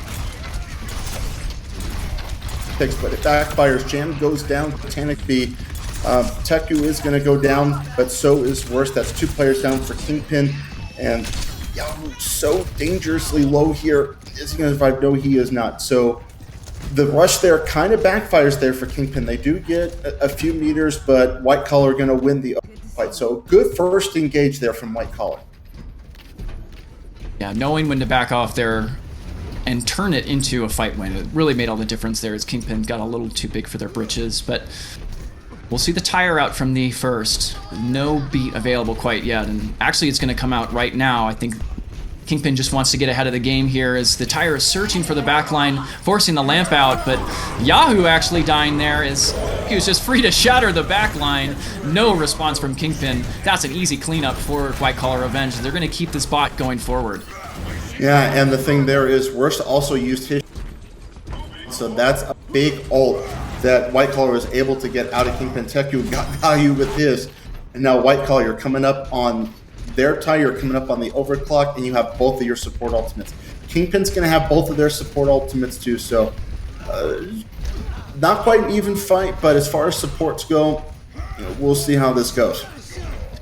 Teku was trapped, but still wastes no time going in on Worst, trying to convert the pin into an elimination, but Worst is just caught out in the middle of nowhere. They're going to go down to the Tanic B damage and cleave damage from Tekujin, and without a tank, Kingpin again is just kind of forced to back out here. White Collar Revenge with 7.5 minutes are going to cap this first point. I mean, this is just exactly what we saw on the first round of Attack on Circuit Royale. I mean, this is just a speed run. That first checkpoint's already capped. I mean, so does get the turret there, but does take down Seal and Thee. So those are 2 big picks right there. I mean, my goodness. Okay, I'm not going to say anything. I'm not going to jinx it, but White Collar looking really, really good. The Blake going to come out now from Yahoo, trying to get the DPS. Does force out the lamp. Seal going to use that sound barrier now. Does catch all of the members. Is it going to be enough? Tanic B does go down. So does Paul. And that should be the reset here coming in. But 88 meters for White Collar Revenge. I know there's still around 6.5 minutes left, but that's a ways to go for Kingpin. And what's huge for White Collar Revenge, they know they have the advantage here. They didn't need to use any ultimates that fight. Kingpin came out with 2 of their own.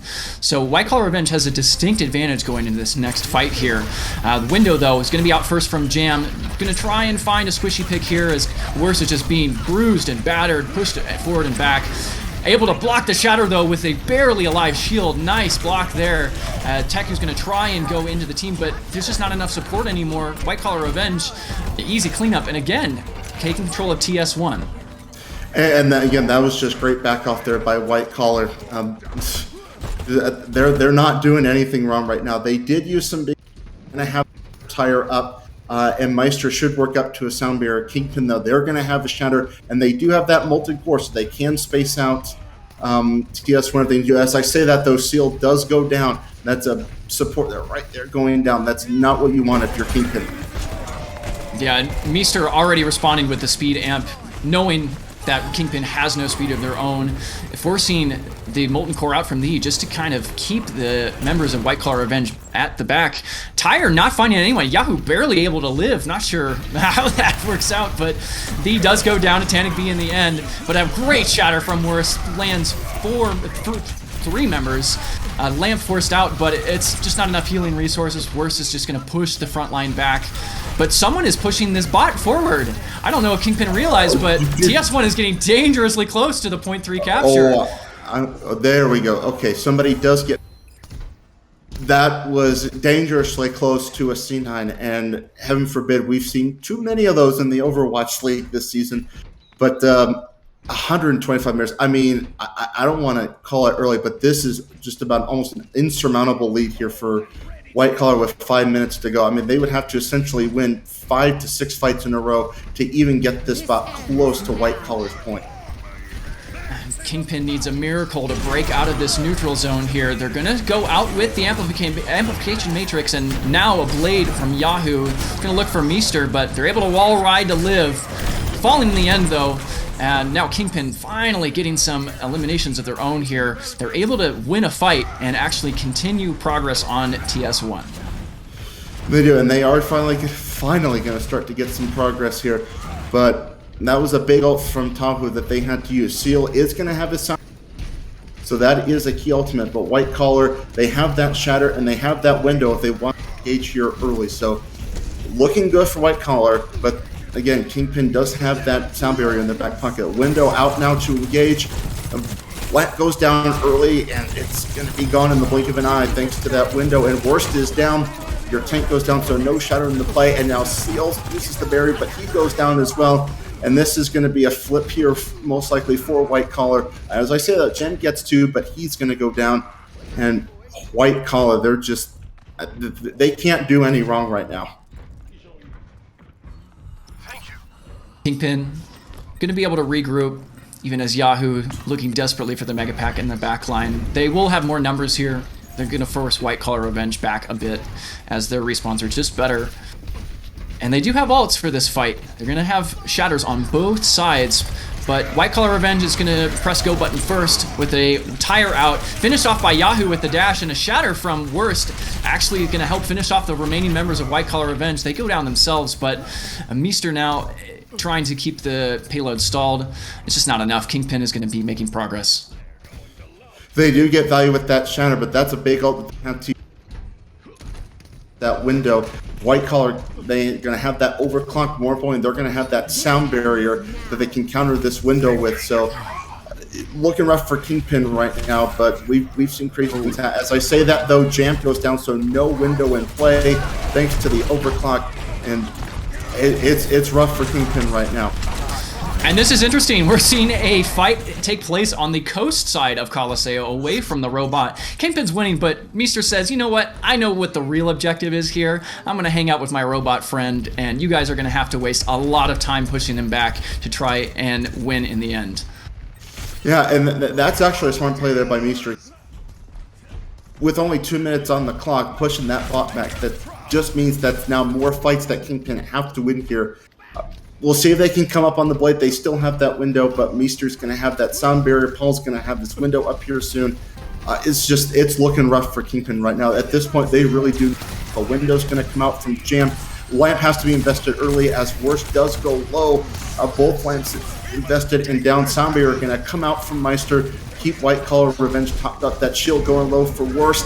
Still an even fight here right now, and Yahoo's going to go down to Teku's Fire Strike there. Just not enough in the tank for Kingpin, as Seal's going to go down as well. Oh, this is looking really rough for Kingpin. And we're approaching a minute left in the match. Kingpin hasn't even captured the first objective on their side of the push map, and White Collar Revenge, they have payload, they have robot control right now.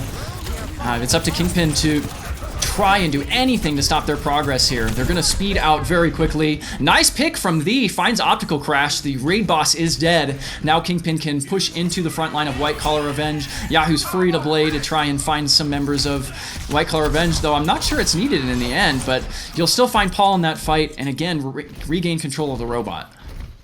They do get control of the robot, but at this point, Kingpin essentially literally cannot lose another fight. They have to win every fight.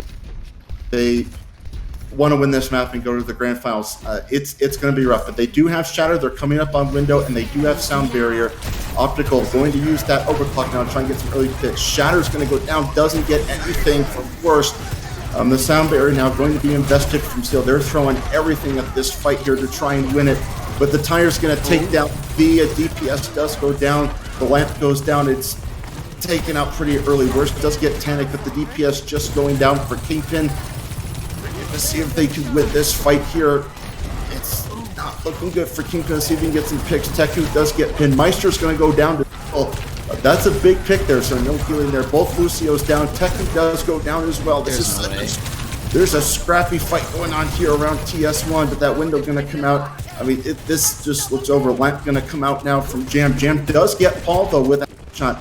I don't know how they're doing it, but they're still pushing this bot. Optical did so much work in that fight, and no one even looked at them. They were just free to pummel damage into the Rhine Shield, Worst going so low a couple of times, and they're going to play aggressive into the backline of Kingpin and try to stop them from even maintaining this pace, but they're going to lose their life for it. Nice response from Lee with the peel, as Kingpin finally has an advantage here.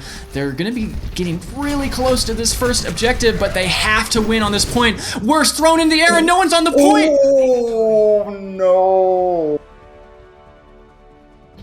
Oh, no. That's not how you want to lose in losers finals. Oh, a C9.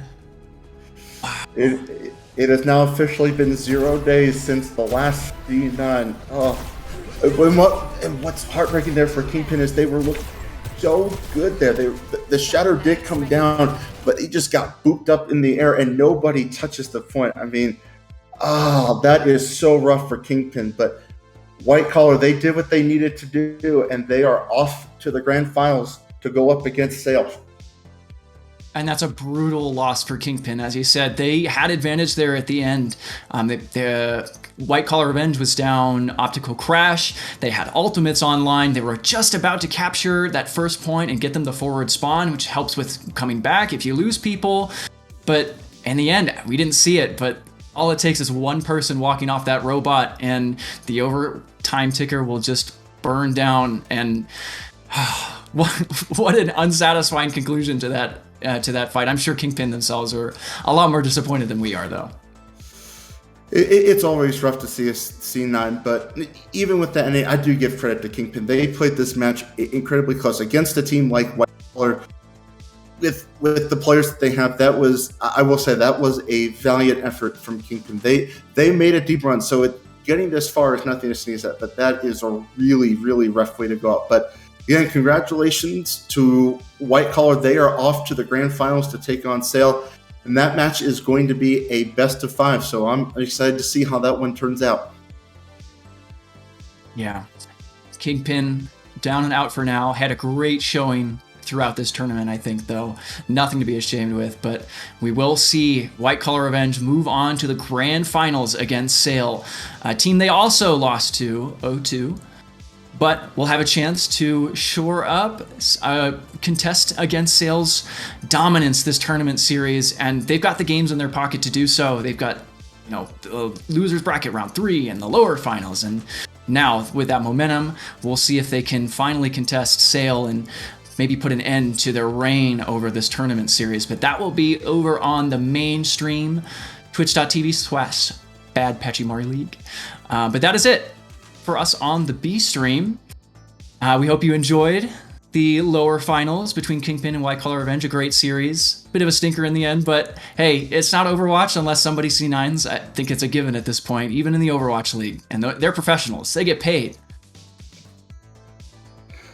Oh, one last message again. Good run from Kingpin, but I'm excited for the grand final. So, as Izzy said, the grand finals will be over on the A stream, so make sure you go over to there. But that was a good stream. I was good to be back again. I can't wait to watch the grand finals.